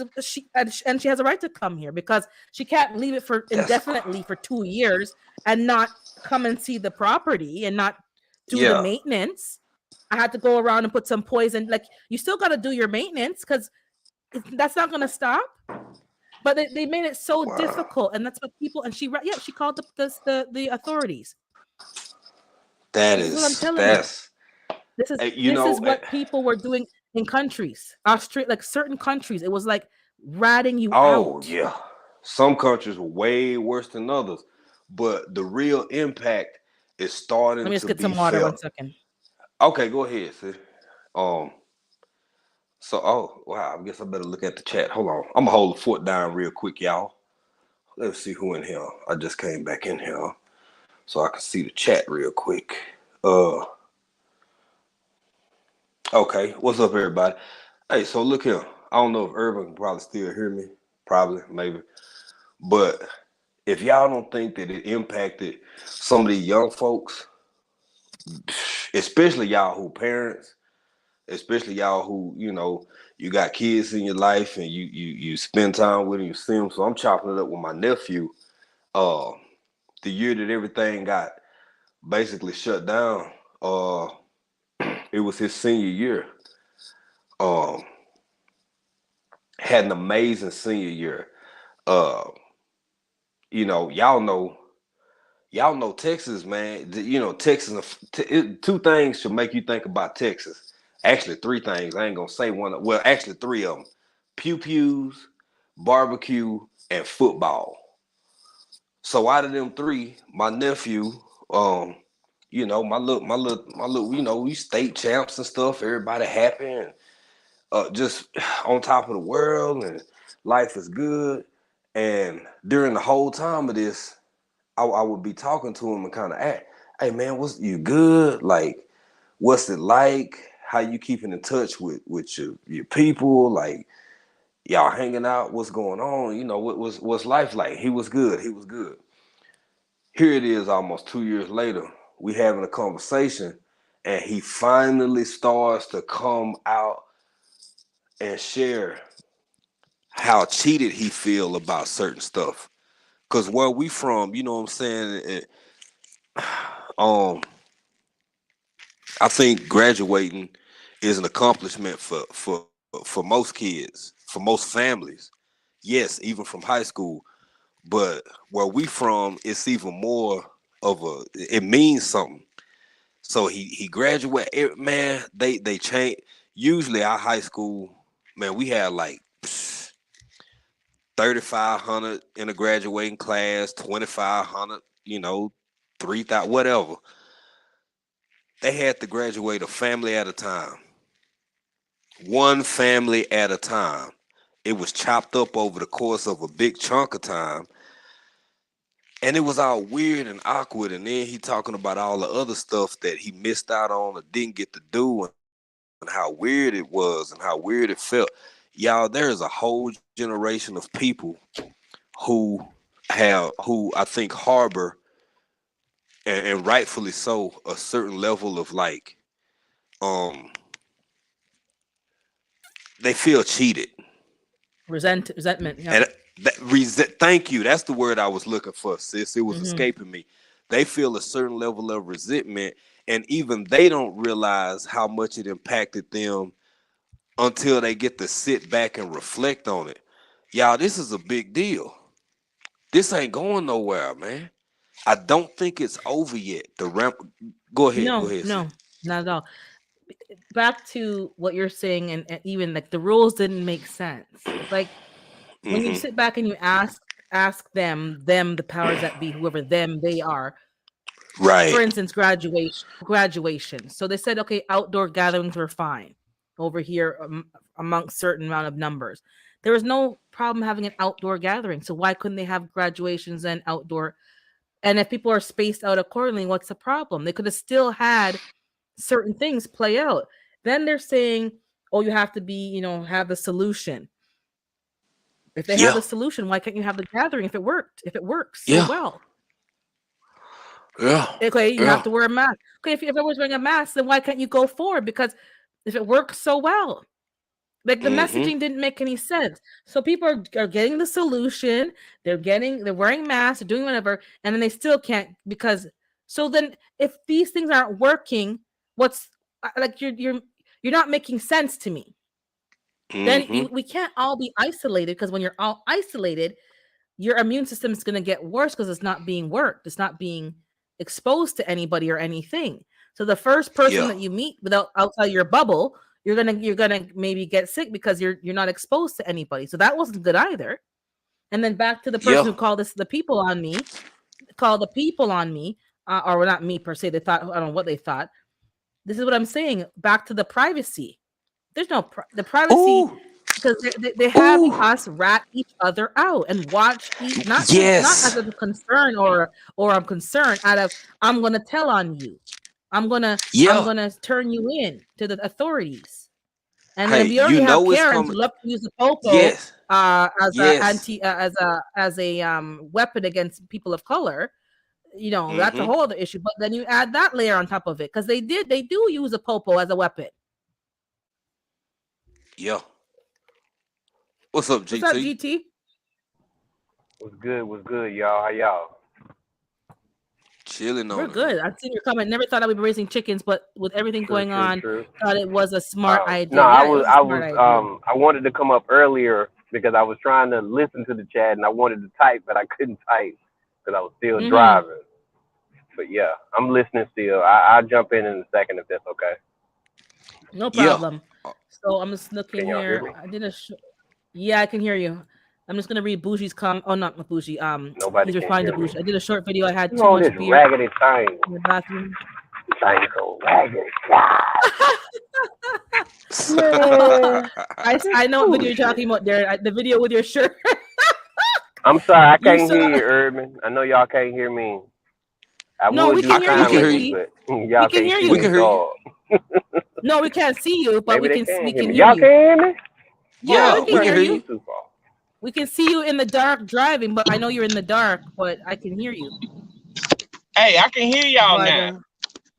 Okay, maybe something was blocking your speaker. Yeah, I can hear you. Yeah, it's now the raggedy earphone. It's the headphone. Yeah, it was just, yeah, these kids lost a lot, and the rules didn't make any sense. It didn't make no sense. It didn't make no sense. And what it was, like you said earlier, is coming back. You started this live talking about privacy. Look, what it did show, like you say, whoever they are and whoever the powers that be are, whomever they may be, it showed a clear divide of between, for the most part, whomever existed on which side. Like you got to see who the dissenters were, and you got to see who the people who readily, and again, this is without judgment. I think everybody should do what's best for them and their circumstance and their family. I totally agree with that. But it also allowed people to see how many people are comfortable without raising question, without saying, hold on a minute, just give me a minute to think about this and see what I need to do for myself and for my family. Like, man, if you really think about how crazy all of this is, and what I mean, as if you a sociologist or if you a psychologist and you really sit back and observe the human behavior that transpired over the past couple of years, man, this will be studied. I think it'll be case study probably for the next several decades, and some of the things that come out of this will be in DSM-6 or DSM-7. I really do. Some of the mental issues that arose from this. It also showed me back to what you're saying. Is it going to go back? No, it's not going to go back because it showed me how illogical people can have that mob mentality. And even though you are making perfect logical sense, you have to keep Yep. yourself quiet because now you're going to be. It's not worth being trampled just to prove that you're right. Mm-hmm. That's the problem. There are Mm-hmm. a lot of foolishness and stupidity that made no damn sense, and I just made sure I kept my mouth shut, and I didn't say Cause too it's much. not worth. And Yeah. people Cause brought it it's up every day. Oh, blah yeah. blah and the blah. Why can't everyone just follow the rules so we can all move forward? There is no moving forward. Don't you see that? But I said that to myself. But I'm like, there is no moving forward. You can comply from here to kingdom come. And Yeah. not you can give them the shirt up. You can give them your firstborn. It's not gonna be enough. That's what they didn't seem Exactly. to understand. It's not never gonna. And what they're asking you to do don't make no damn sense. They even Not have the damn doctors sense. here. The doctors could not make decisions for you based on knowing your historical and medical issues. People had to Yeah. choose their job over following the mandates, and quite a few people got let go. And on December the 8th, they're going to be brought back because the rules have changed for certain things, and they're going to be brought back. And there are going to be a lot of In New lawsuits. York. Yeah. Yes. Yeah. And I'm not And the fact. saying, Oh, go I'm ahead, sorry, sir. I'm not saying anything is right or wrong. I'm saying you have the Of right to course. make your own decision. There are people who have legitimate reasons for Mm-hmm. not getting that solution because they Yeah. already have blood clot. There's already legitimate reasons, and their doctors were not given the liberty to exempt them. They made it in a way that Yeah. there was nothing. They had the mandate, and you had to take it once and see if it was going to kill you or give you a reaction. Then based on that, then you can get an exemption from the rest. But you had to risk and Yes. say, okay, I'll take the first one and risk dying. When they already have a blood clot issue and someone in their family already died of clots with nothing to do with the pandemic, it was before this even happened. There was a blood clotting issue and a certain other issues that would make it dangerous for them to take this without having maybe a 5-year study to know for sure. And Yeah. they weren't given I. permission.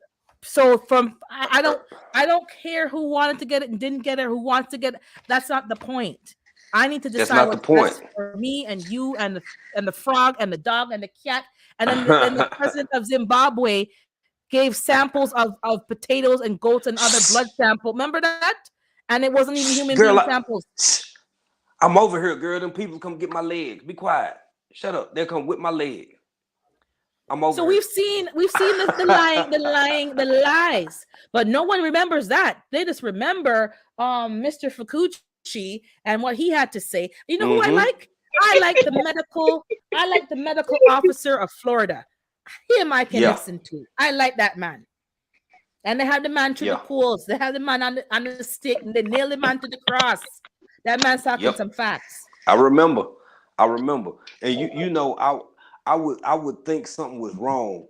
Okay, you got GT on here, you got me on here, you got you on here, Irvin. If Toronto, like you go live on Saturdays, if Toronto, half of Toronto, for whatever reason, a cow knocked over a bucket and they had the Great Fire of Toronto, and it started on Monday, and you come on live Sunday and you talking about everything except the fire that's going on all around you, close to you, I'm gonna think something wrong.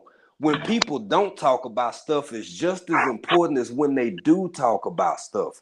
Man, the fact that New York, what the New York State Supreme Court, the conclusion that they reached, all the hearings that are being had in the rest of the world that are starting to come out that do not make regular news.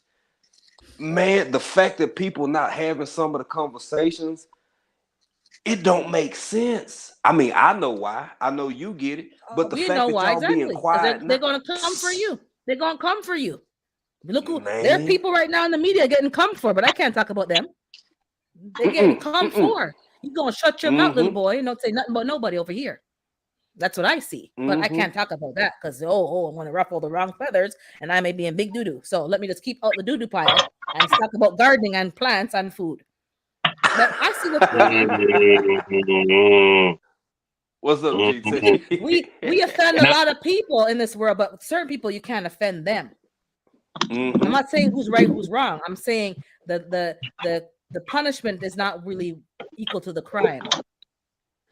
Girl, the people gonna come whip your legs. Well, we gotta see what we see, and even after having there's a lot that I've seen, and it's like you can't unsee what you've seen. This is the problem. Facts. You can't unsee what you see, and a lot of us are being quiet because we got to use wisdom. We got to live in this system. We got to live in this world. We haven't. We're not retirement ready yet. So when I'm retirement ready and I have my money on lock, then I can talk more. But then again, they might freeze my accounts because those who gave to the truck driver protests, their accounts were frozen, even their crypto. Like, girl, you better have your chickens and your ducks and your eggs. You better have all your stuff so that when they freeze you can still feed yourself and heat your house and live quietly, because they're gonna freeze you. Because they're gonna fine you. PayPal's gonna fine you for misinformation and take money. What? Bro, so those of you who are still deciding, I'm like, should I grow my own food? If you like me, who like to talk, you better grow some food real fast because you're gonna starve. You're gonna starve because it's either you comply and be silent and follow the masses, or you're gonna pay the price. You're gonna pay the piper. That's what it's come to. So yes, I'm a gardening channel. You need to grow your food because it's coming to if the last 2 years haven't taught you nothing and you're thinking about your situation. Some of us live in countries that did not have freedom and liberty. They did some things in some countries and you're like, what is happening? You never thought that you would see this in your lifetime, but we saw it in your lifetime. So you need to make the moves to secure yourself. And the security is not in your home. They may take your home. I don't know what they're going to do. They may pull your mortgage, say, no more mortgage, pay the full balance right now. I don't know what they're going to do. But you need to be ready for all things. Pay off your mortgage. Not because that's the best business move, but because when they come to take whatever, you only have to pay the taxes. Because these people are wicked.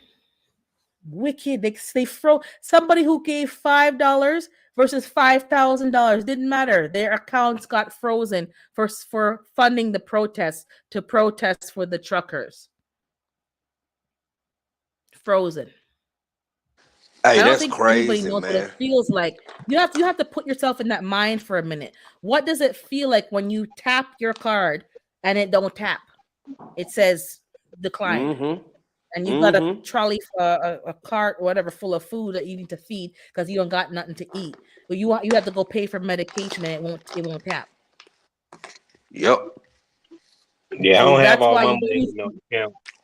you need to have some cash so that when you can survive for a few times while they freeze their accounts and while you whatever. You're gonna have to have people that you can trust in your immediate household so that you can have accounts in your kids and other people's names, because you can't have everything in your name. That's for sure. But you got to have a trustworthy group where if they lock you, then you have April's account that you can still maneuver from or whatever, because that's what it's coming down to. Yep. Because you so somebody mentioned on a celebrity live, and it's true. So they revealed the list of all those who gave to the truck protesters, but we can't get the list of all the clients of the call girls, celebrity call girls, and the prostitution ring that's going on. Girl, hush. Girl, hush. We can't get that list. But we have the list of little Susie May who gave $5 to help the people keep warm and to protest, because it's our civil right to be able to peacefully protest. Whether you agree or disagree or you like what they did, we have a right to civilly and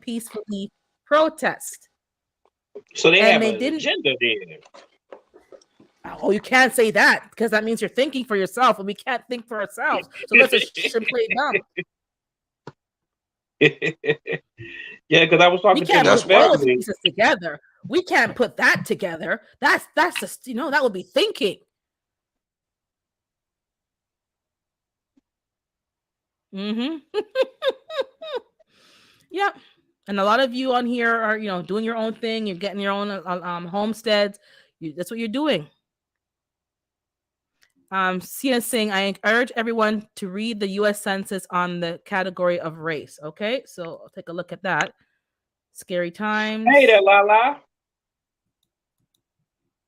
And she's saying, then read the unabridged definition of Black African American, and then realize we are the only group that do not have a nationality, which Ooh. affects something legally. I know that. Give me a second here to catch up with the chat. These psychopaths yep.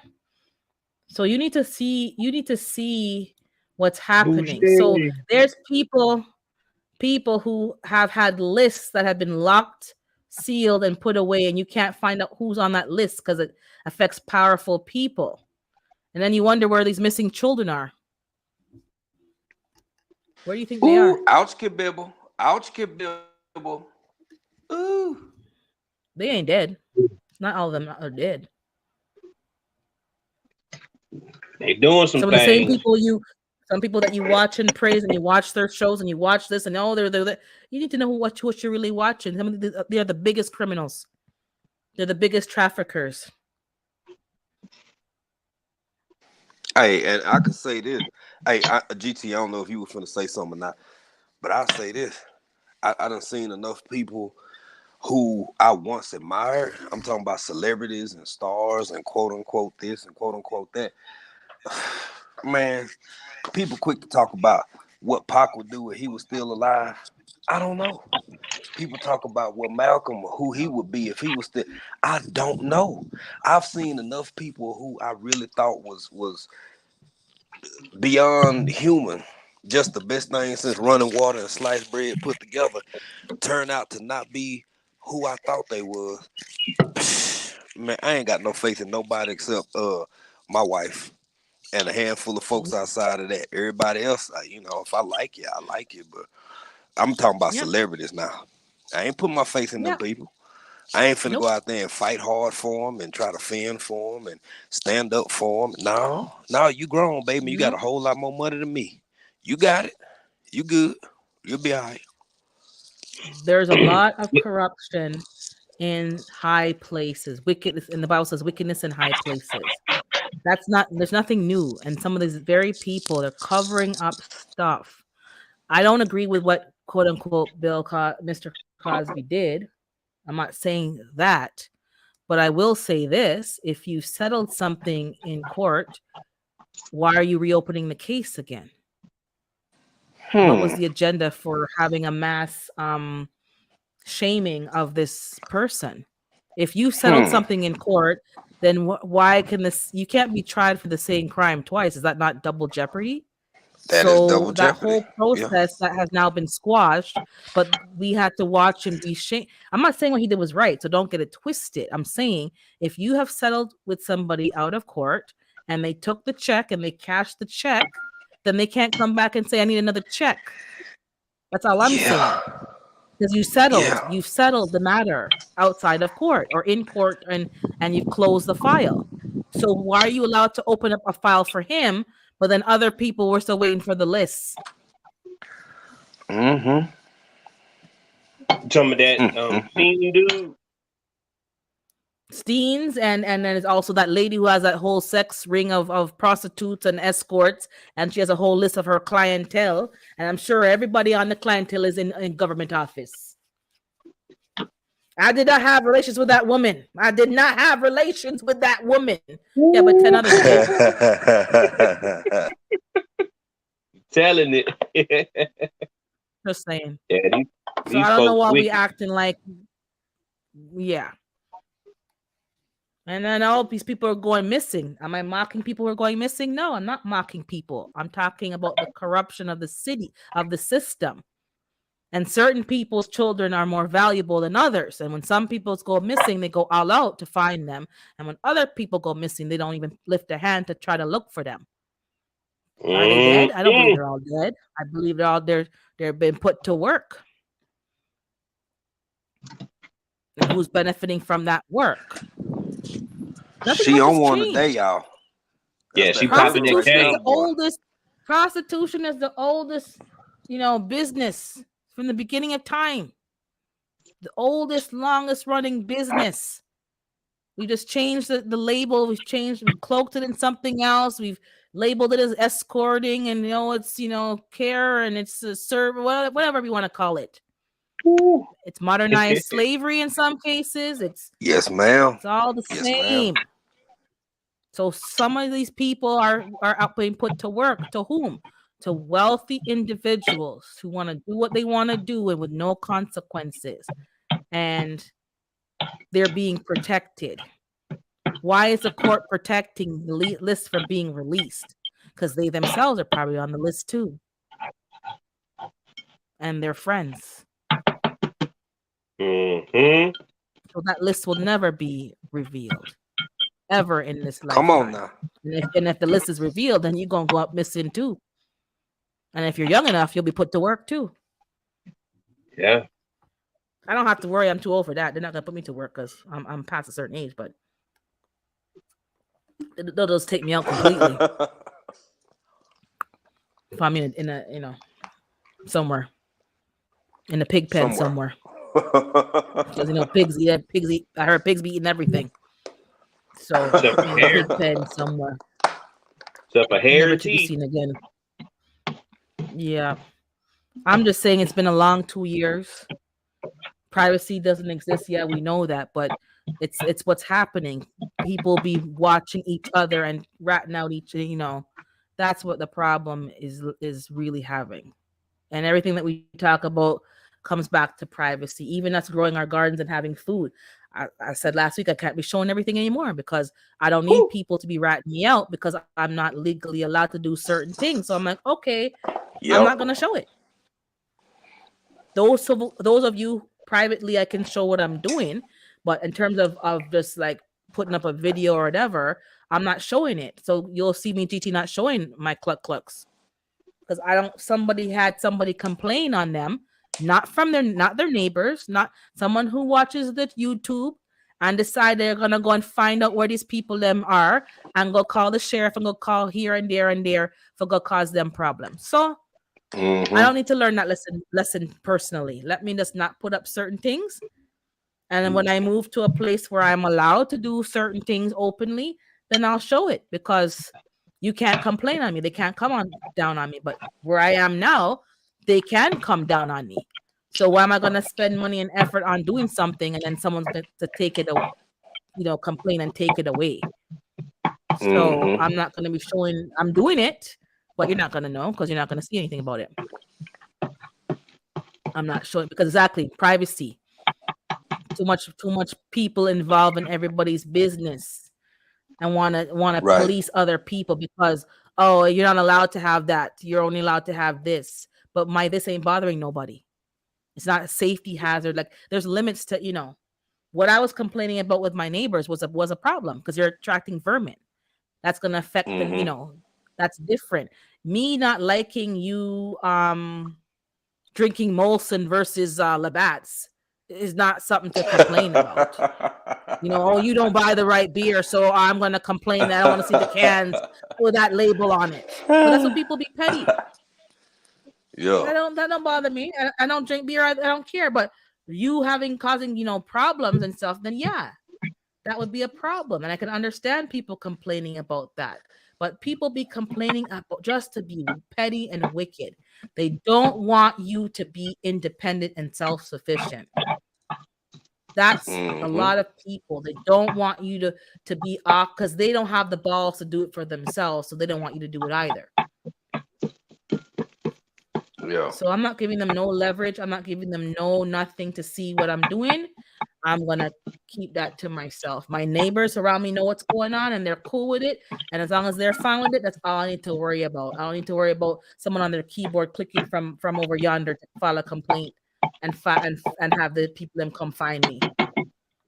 That's crazy. That's crazy. Don't make sense. And a lot of us are having to realize that in our own way, because people be coming to come and say not everybody is for you. And this last 2 years has taught us that. And privacy is very important. In term, what you're doing on your land, you need to have a level of privacy. Yes, you need security, but you don't need everybody to know what you're doing. You don't need that, because it's gonna cause you problems. And not even that, I don't want you coming to my house for refuge. I have enough things. You can come over here. You don't want people coming and knowing that that GT has all the food and all the hydroponics over there and all that going on. You don't need to know. No. We don't need that. And I think some of the privacy that we're talking about is keeping our information private from social media. Not about people watching us, but us actually putting out content that's showing people too much of what we're doing. Now, some of you are all pewed up, so you don't care, because if they come to you, you're ready to rock and roll.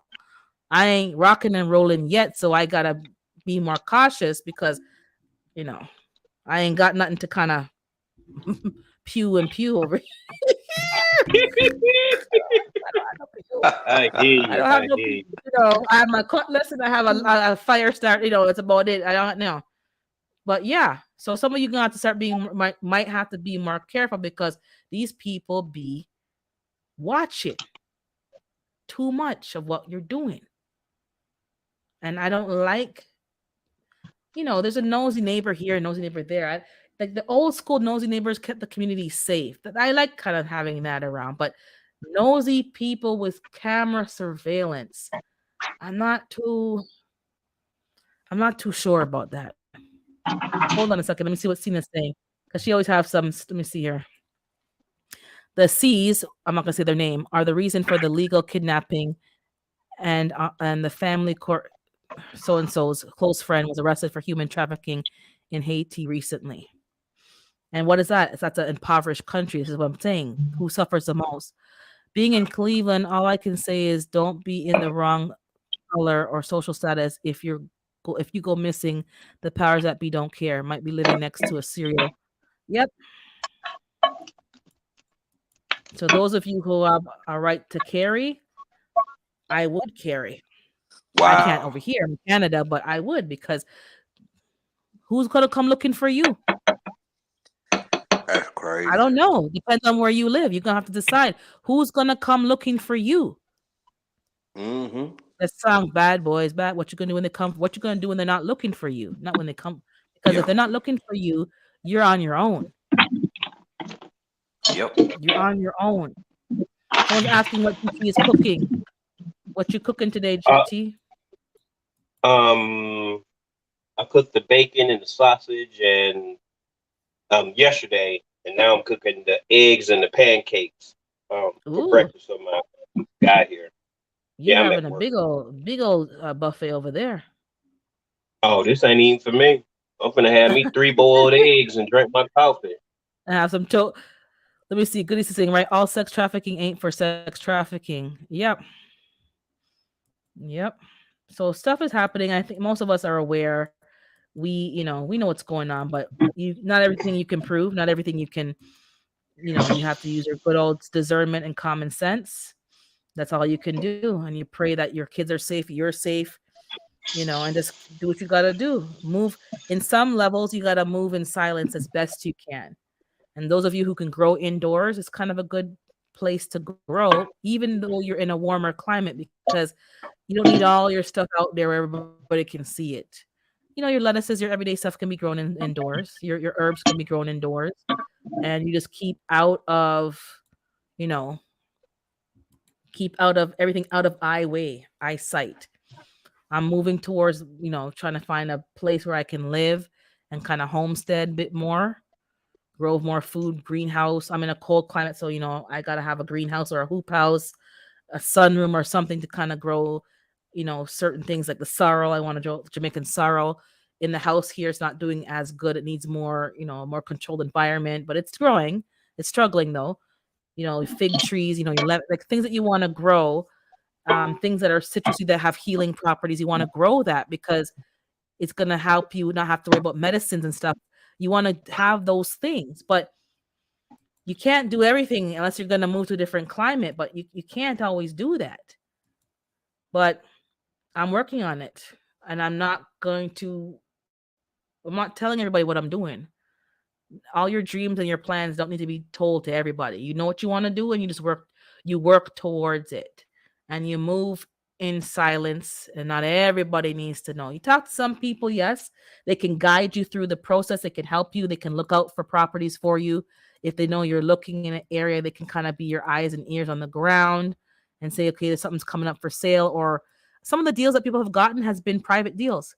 Someone passed away. They know that they're going to be selling it soon, and they were able to, tap in and get that as a private deal before going on the market. Out the box is saying there's no privacy whatsoever. Our country records have actual aerial photos of your property. Heck, Google has a photo. Exactly. That's true. Exactly. Because even on the Google Maps, when you look up certain properties I've looked up, the car is in the driveway. And the car that was in the driveway was an older car that we used to have. The plate was blurred out, but I remember we had that vehicle. Yeah. And I saw when they drive by the Google and has that camera rotating and it's going around taking a picture of the. Why do you need to see an actual, I don't know, we've gotten so Google driven that everything click here, oh, click there. Oh, I can see the aerial photos. I can see the elevations. I can see the land probe. There's no privacy, but crime is still happening. So someone's got privacy. Someone's making it work. So we got to figure out how to make that work as well. Let me What's just that old chat song? 1 second. Yeah. Hey, Double Dog, good to see you. I'm just going through the chat. What's up, Double Dog? No, What's you up, don't Double have to Dog? share everything. Yeah, you don't have to share everything as a content creator. We got to be a little bit more careful because, as I said, they called the authorities. It was funny. At least I got to see how people really are, but it's a very dangerous place to be when it goes left. It goes left. So do your best, but try to move in silence as much as you can. Talk in generalities and be vague about things because you don't want to be obvious that you're being secretive because then that kind of turns off people too. There's a way you can do it, and sometimes I lie. I'm not a lying kind of person. But I had to learn to lie. No, I had to learn to lie, and I'm not a liar. That's not something that I practice, but I can't tell people the truth either because you don't need to know because it might be used against me. So I had to learn to lie. And I'm not a lying person. I don't believe in lying, but to protect the plans that I have and protect them. Yeah, I'm gonna lie. I'm gonna have to lie a bit. I think Because you if I use keep telling people discretion. mind your That's business. what you use. You use discretion. That's what I use, discretion. I don't take because Yeah. I can't. It's very hard for me to tell a lie, so I try to switch the subject or just say I can't tell y'all that. I try to play it off or whatever because I have an issue with lying. Now I don't understand. I don't understand how No, it is. I lie. I have no problem lying. I learned to lie in the last 2 years. I lie all the time. I'm not gonna lie. I do lie. Because when people ask you certain questions, you have to have a lying answer already ready because it makes it easier to maneuver versus saying none of your business. I don't have to answer that. You have to have a lie ready. I'm telling you. When they come for you, you better, or you play dumb. Or you play that you couldn't hear them. I play dumb. I don't speak English. Yeah, right. You have a hearing problem and whatever. I lie. Devil Dog says he's an open book. He don't care. But yeah, you have about 10 pews in your house and your wife has about 15 and you have about 25 dogs. So they can come to you, look for you. You're good. When they can come to me, find them one machete and an axe. I have one axe and a machete. So some of you can do that because you got your stuff set up. If someone comes to you, you're ready. You're ready like Freddy. But for people like me who just You're not allowed to have none of those things as yet. We got a federal judge lost her son and her husband was shot because so much information is shared. Just one example. Yeah, you don't owe everyone the truth. You don't. So there are some instances where I have to lie. Oh, did you see so and so? Who? No. I Just play dumb. That's exactly play what I dumb. do. You play Like, what dumb. you mean? What you talking about? For That's still a real? that's still a damn lie. When people play dumb, it's still a damn lie. No, it ain't. You want to color it Yes, under it a is. different label, but it's still a damn lie. Omission That's is right. the same as lying, but it's a grayer line, but you still lying. Yeah. That's how criminals Omission. know your property. Exactly. So we're talking about exactly. They use it against you. But we were talking about in the beginning, my parents' house, the new neighbor, because both sides they moved out now. 20 years of having the same neighbor. These new people come in, have their cameras, which is fine, but one camera is facing into our parents' backyard, and we got a problem with that. So now we're gonna have to be petty and put up privacy fence or bushes because we can't really do anything about it. And their security, we have a right to secure our property and our premises, yes, but we don't have a right to point our cameras in our neighbor's backyard and watch what they're doing and their kids are doing. Like, and one person had the camera pointing into, not into, but pointing towards this child's bedroom. When the neighbor asked to see the footage to see what they can see or what they're seeing there, they said no. So that they could put their mind at ease that they're not seeing into the bedroom. They're just seeing maybe, the window, but they said no. So now it's like you have a negative relationship with your neighbor because you don't feel comfortable. You feel like they're watching you and recording you. To what? Protect their house from a robber? If a robber's coming from my side of the property and they hop the fence, then they're going to be in your camera shot.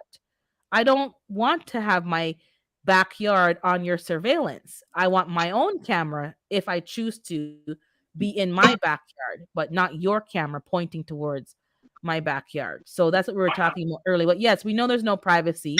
We know there's, but there are certain places in your life that you do expect a level of privacy in terms of your neighbor's cameras. If the government wants to put down a drone and look down from the satellite eye, of course they can look, but I ain't doing nothing.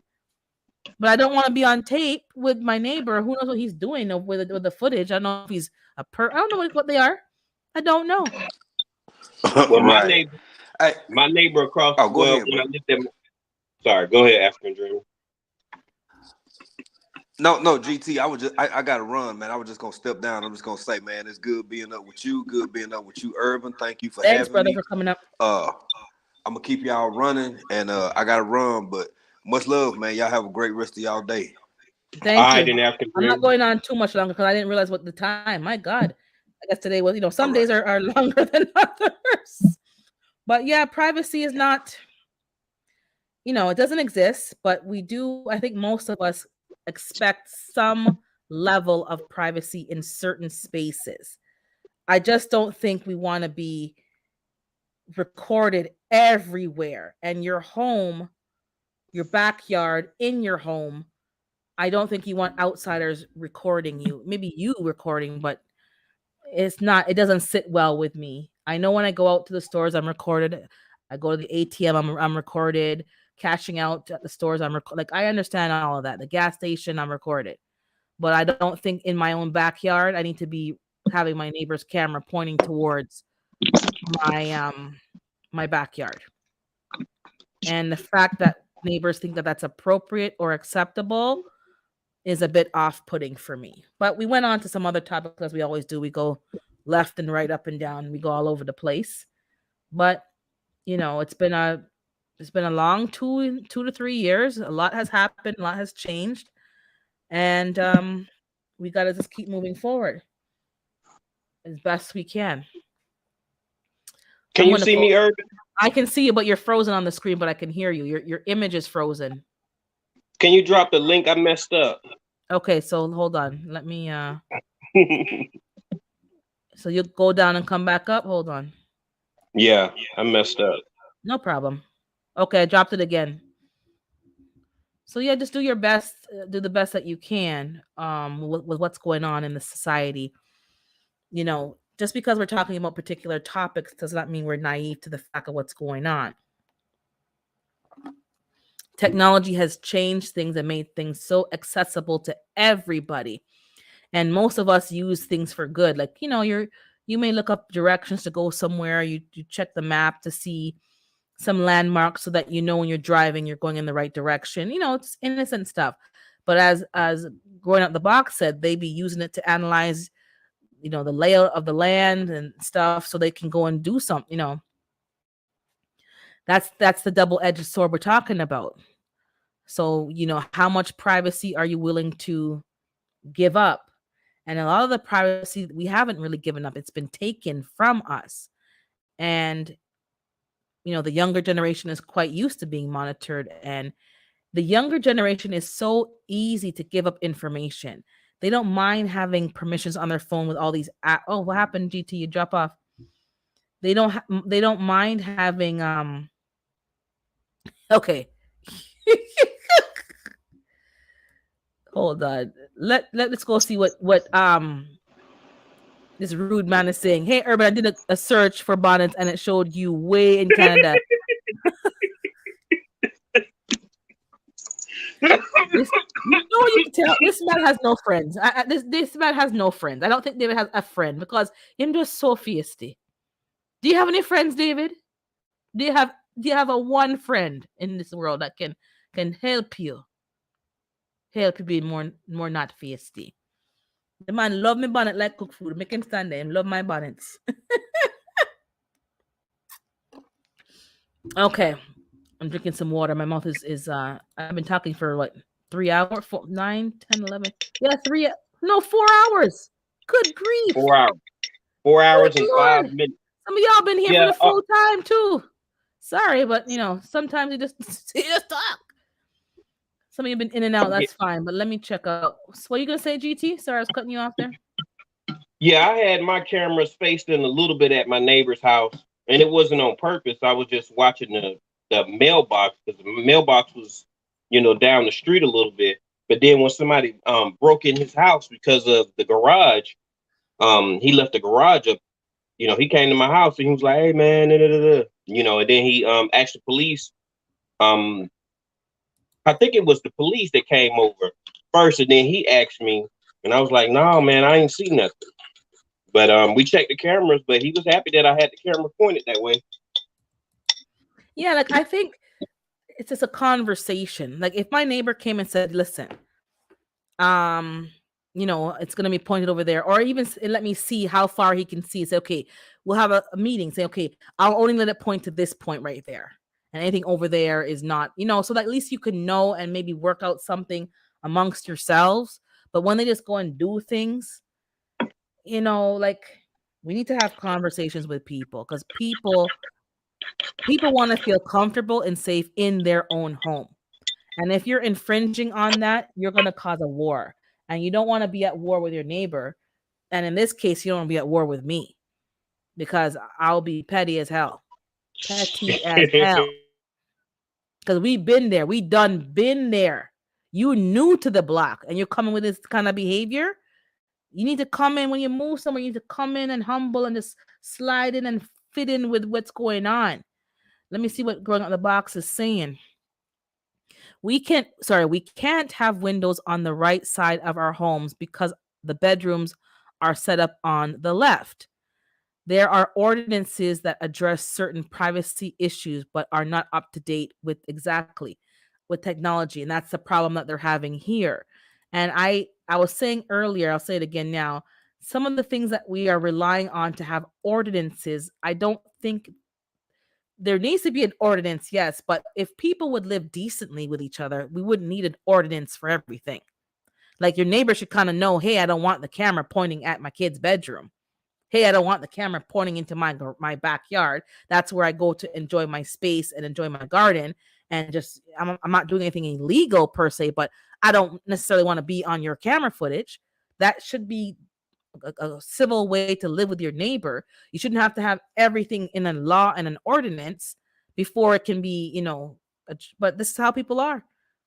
They ain't doing nothing to help you or make you feel comfortable. So I'm going to put up my 10-foot. I'm allowed a 10-foot privacy fence, and that 10-foot's going to block him from seeing anything coming over there. So your security camera is not going to be relevant because you can't see nothing. I'm going to create a blind spot. And if the man them want to hop the fence and go to you, I'll tell them, just hop over here. I'll leave a little gap. Just hop over and go and trouble the man's them over there. So you have cameras around your house, but you can't put out your garbage. So what are you protecting? Your bags of garbage? Like I'm lost here.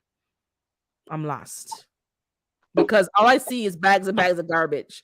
So what are you protecting? Are you stopping the garbage man from coming to pick up the garbage? Because that's what it seems like to me. Because I'm kind of petty, so I'm wondering, what are you protecting? Because if you had something to protect, I could understand. But you just live nasty.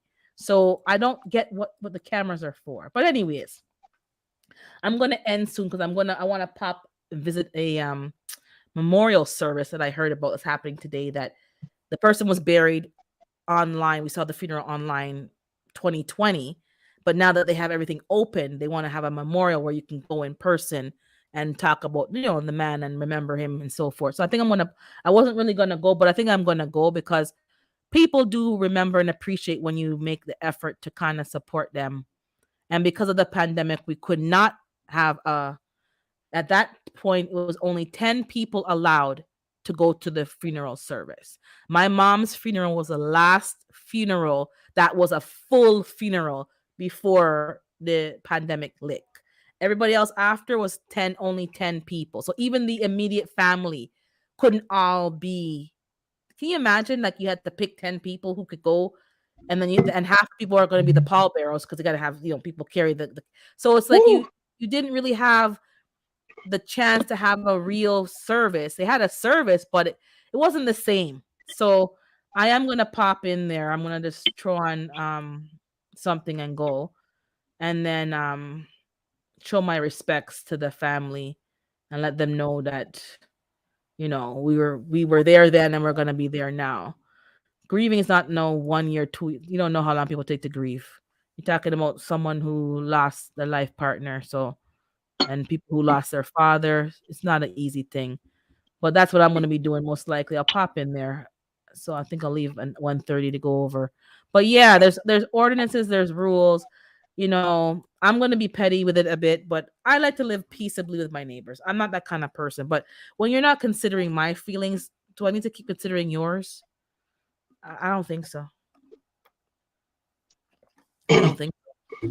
Yeah, this would be the first time that I get to go with my family to Thanksgiving dinner.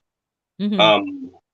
And it was because I didn't get my arm wasn't hurting basically. So a couple of family members, and I understood, but now Why? I'm able to go there now. I'm not gonna go back into that because I'll go back into the rabbit hole and I'll end up back in there. So let me not say nothing. But yes, go ahead. I don't understand, but whatever. Yeah. Yeah, and that's what I was telling them. I didn't understand the science of it, but yeah. But I get to go now, they say. So, but I'm cooking my own Thanksgiving, so I probably won't even get to see them. So, yeah. Yeah, like see your family, spend time with them, especially after the 2 years of whatever. But people are gonna have to wake up and smell the coffee because I hope people are seeing what's happened, because there's been a lot of scientific releases that have been showing that the lack of efficacy, that were showing that the documents were fudged.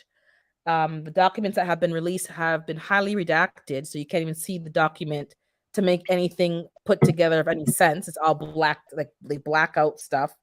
The data and the testing that they say that they did wasn't done. The amount of people that they claim that they tested was not that amount. So this data is not secret. It's public, but it's not being advertised on the mass media because now they want to be quiet and just say, okay, everything's fine now. Let's go back to what it was. And it didn't work. The efficacy is the effectiveness of it and how long it lasts in your system. And it was basically, I would say about 3 months, they said. Most people say 3 months. I You said, so know, you're gonna get one of them things every 3 months? exactly. How? So I didn't understand it. that sounds to me like a money grab. That doesn't sound to me like a resolution or a solution. It sounds like a money grab. But that's just my I opinion. just But it's not my opinion. It's what I see in front of my face, plain as day. I just You wanted to know. understand better. But you did understand because now you see that it was a farce. And the people that were running Yeah, go but jump up to go follow it haven't apologized either and said, "Oh, I should have handled it differently or treated it." They're not apologizing. what it was I had my doubts about it. I didn't understand, and I'm like, okay, so I didn't understand it, so I didn't have any facts to bring it up. But the people that study this stuff, they had science to back it, so I didn't understand. And then I would ask certain people, and they'll be like, well, it makes sense, but they saying, I was like, I don't know, I don't understand this. I was about to lose my main job because of it. I had lost my second one and was out of my second job for about 8 months, 8-9 months. They're relying on us to trust them, and which I don't. And they haven't I proven don't to even me. trust myself though. I Right. make mistakes. I do stupid Exactly. stuff. So why would I? But they're relying on us Okay. to trust that they're giving us accurate information, and I don't trust them to give me accurate information because I have my own, pessimism to the medical professions. Then they're telling us information and saying that we've done the science and this and that. You haven't had enough time to do the science. And it's been released that the testing was it was fudged. The information was fudged. And they're on record saying it. They've been questioned in Congress and all the different places. Like, come on. You have yet to prove to me, you as the medical professionals, the effectiveness of it. And it's come out clear as day. It's not better than having a tissue blowing your nose. The effectiveness was ridiculous. And people be walking around feeling safe. Oh, I'm safe. No, that was psychological because there was no safety in what you did. But that's again my opinion. But no one's looking at the data now that has come out that has shown that it's just it was a bunch of crockery. They slipped things through. Again, my opinion. You don't have to agree with me. But what I do know is a lot of people were played for the fool, and they don't want to now come and say, "Oh, I was played for the fool." They don't want to say it. People have different health issues. You can't tell me that what's good for the goose is good for the gander. What works for one person ain't going to work for me. And some countries had other options. Again, North America, we didn't have a lot of options. Most of the US and Canada only had one of 3 options, but those options were very much the same. It was offering a particular type that was new to the market. And there are still some things that are being brought to light from this new to the market thing that is causing a lot of problems. A lot of problems. Myocarditis is one of the problems in men from 18 to something. So now you have 18-year-olds who have myocarditis. You wait in 10 years now, the burden is going to be on the healthcare system. And they're going to say, oh, it's not linked to X, Y, and Z.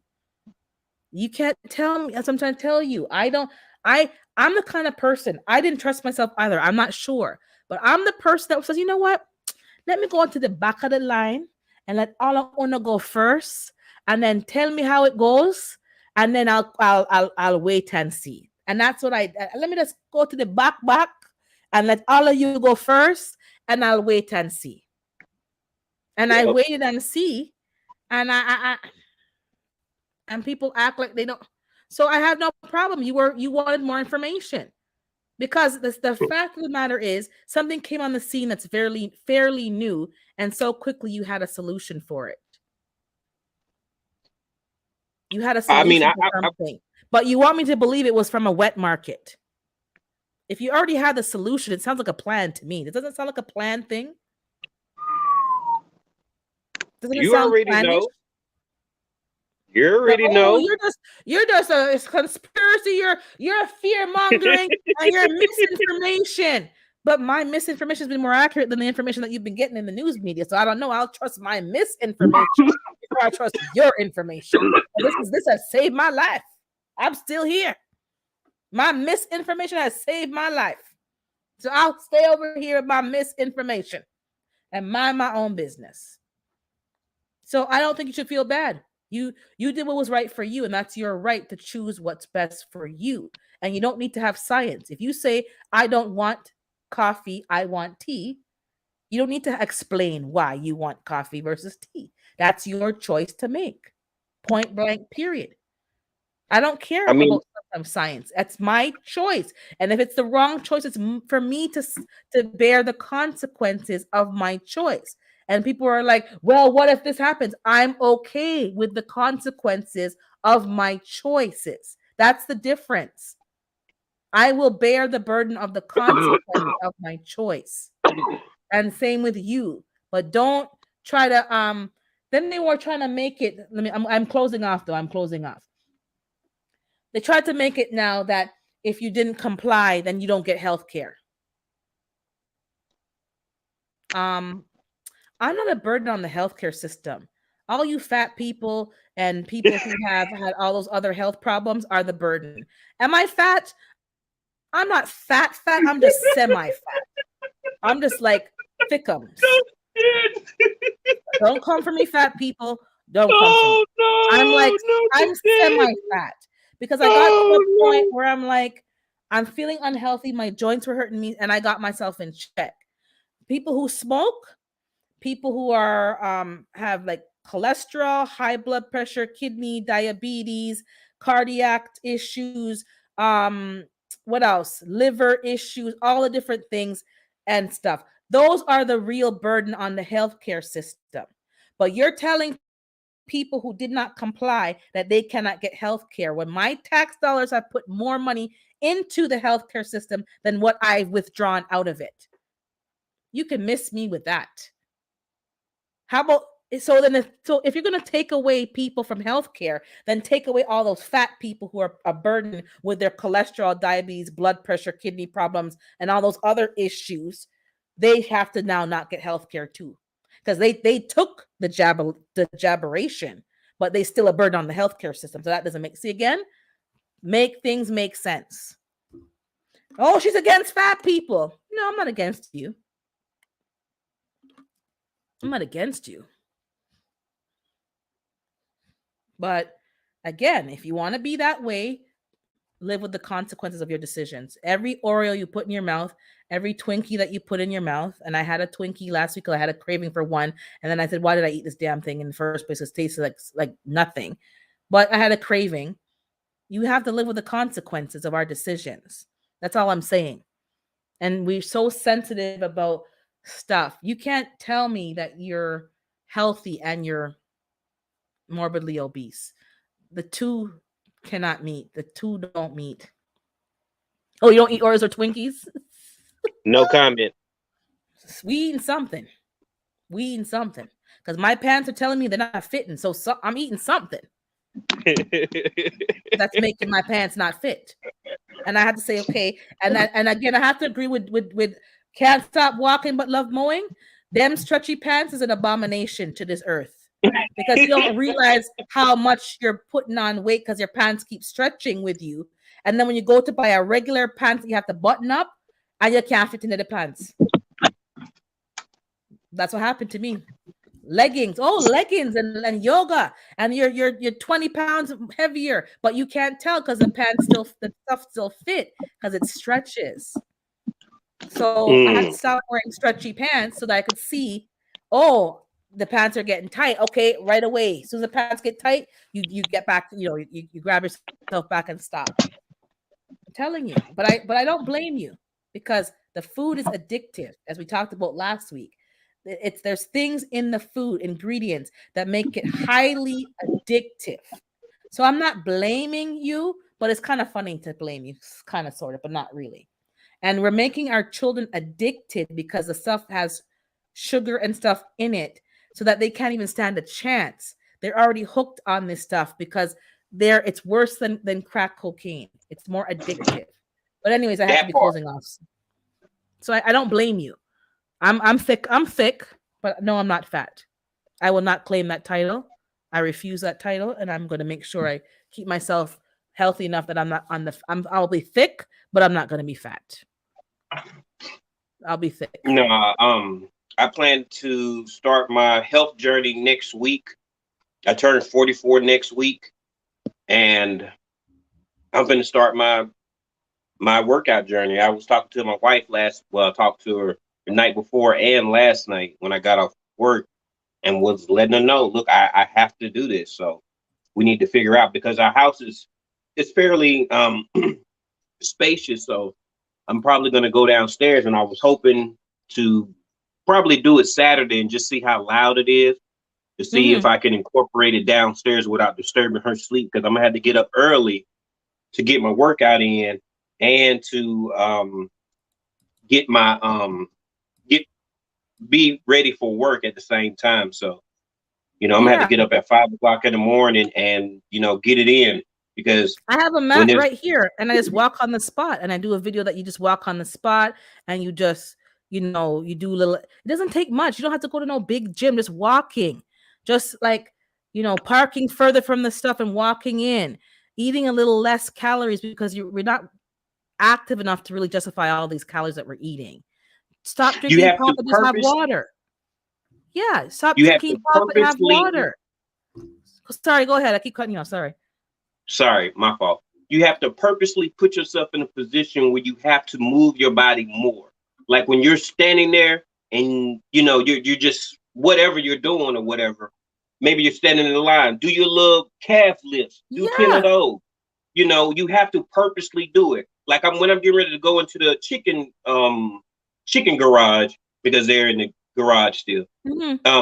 I do my quads. I go ahead and do my squats. I do 10, and when I come back out, I do another 10, because I'm getting my body prepared just a little bit, and I make sure that every day I'm doing 2 miles, at least 2 miles 6 days a week. I do at least 2 miles, and I have my little stepper on there, and that's because I know that this thing that we faced 2 years ago is going to come back, and it just so happened that I had been preparing my body before I got big, and my system was, when it came and hit me, that first day was kind of wicked, but it started to dwindle the next day, and then, within a week I was at 70%. So yeah, I got to get ready. And I hope everybody else do too. I hope everyone else is going to do this. We're at an age where we can fix some of the damage that has been done and also ensure a good aging process.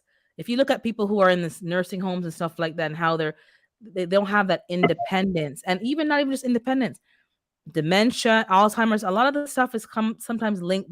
They're finding a linkages to food again.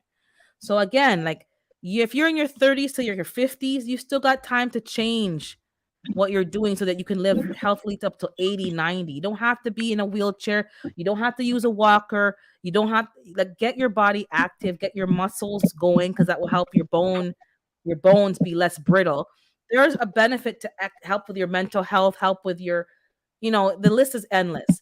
You have time now to end the cycle, mitigate the cycle. So some of you think, oh, it's too late for me. No, it's not too late for you. My mom was a diabetic, and she started exercising in the house using cans of peas as weights and heavier cans as weights. Exercising got her diabetes under control, and diabetes is linked to kidney. Like when you have diabetes, it opens the door to other things, which is kidney failure and maybe even amputation. So you don't want to play around with that. Don't play around with that. And the food that you're eating, some of the food, I'm watching some documentaries, and they keep you away from fruit. And I'm seeing now that some of the fruit that they're saying not to eat is not really true, that you can still eat the fruits as a diabetic, but you have to watch the naturopathics and how they explain it.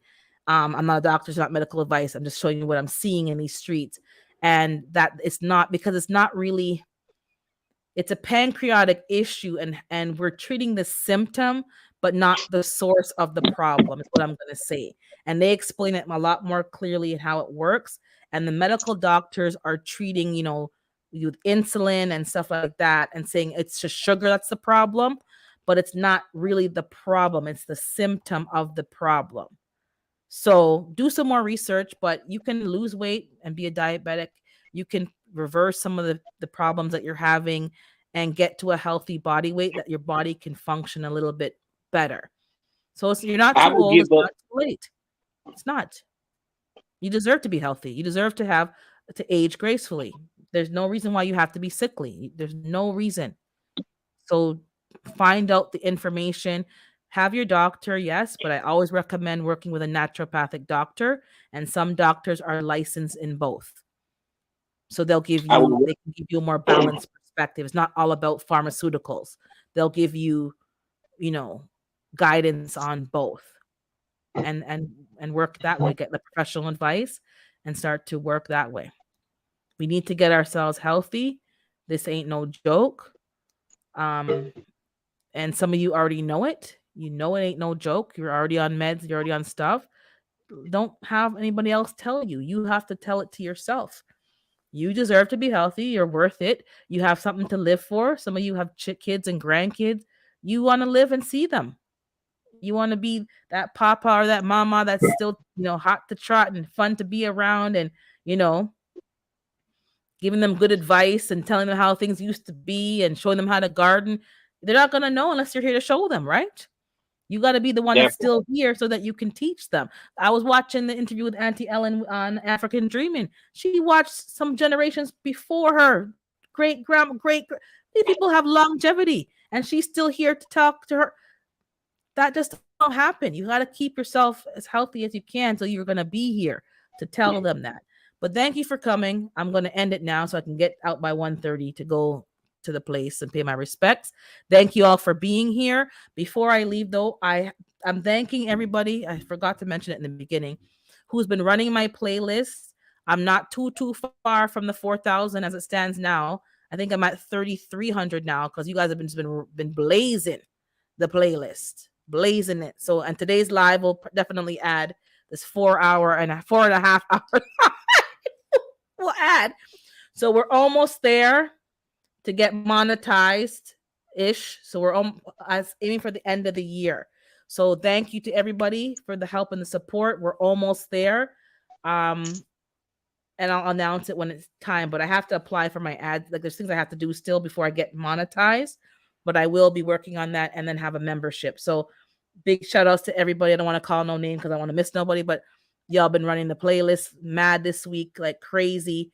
I went up from like 1,600 to like almost 3,300, in a matter of, because you guys have been just running it, round the clock, different devices, under different profiles, just running it round the clock, blazing it. I don't have, so thank you to all. It's a family affair. So for those of you who have not known, I'm trying to get monetized. So now I'm not too far. I'm about 600, 700 away from 4,000.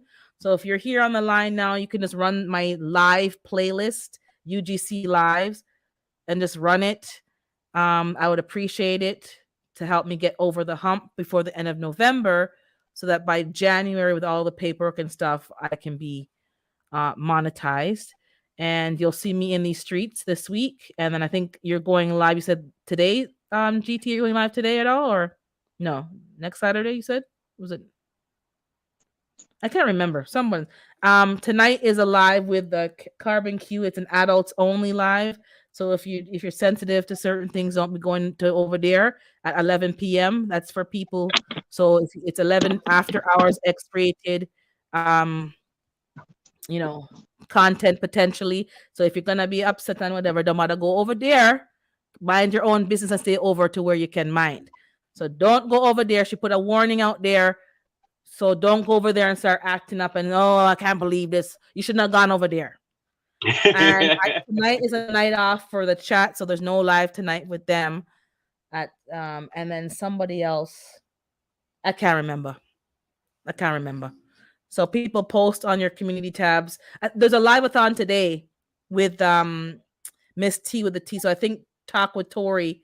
Sorry, Tori's Brain Games. Because I've been there from the beginning. Tori's Brain Games is going live this afternoon. So check his community tab. African went live this morning, so you can watch the replay. And some other people are going live. I can't remember everybody. I'm trying to make my rounds to y'all's channels this week, so you'll see me putting a thumbs up and commenting as much as I can. And I'll be here next week. Yes. What I was working on is going to take a bit more time, but I'm working on it. But yeah, have a blessed week. Be kind to yourself, be kind to others, and let's work this week on getting healthier for those of you. And we'll talk next week. Thank you, GT. Thank you, African, for coming up and talking with the people, them. And, trust the process, GT out, right? Trust the process, GT out. All right, y'all. Bye, guys. All right. Yeah. Let me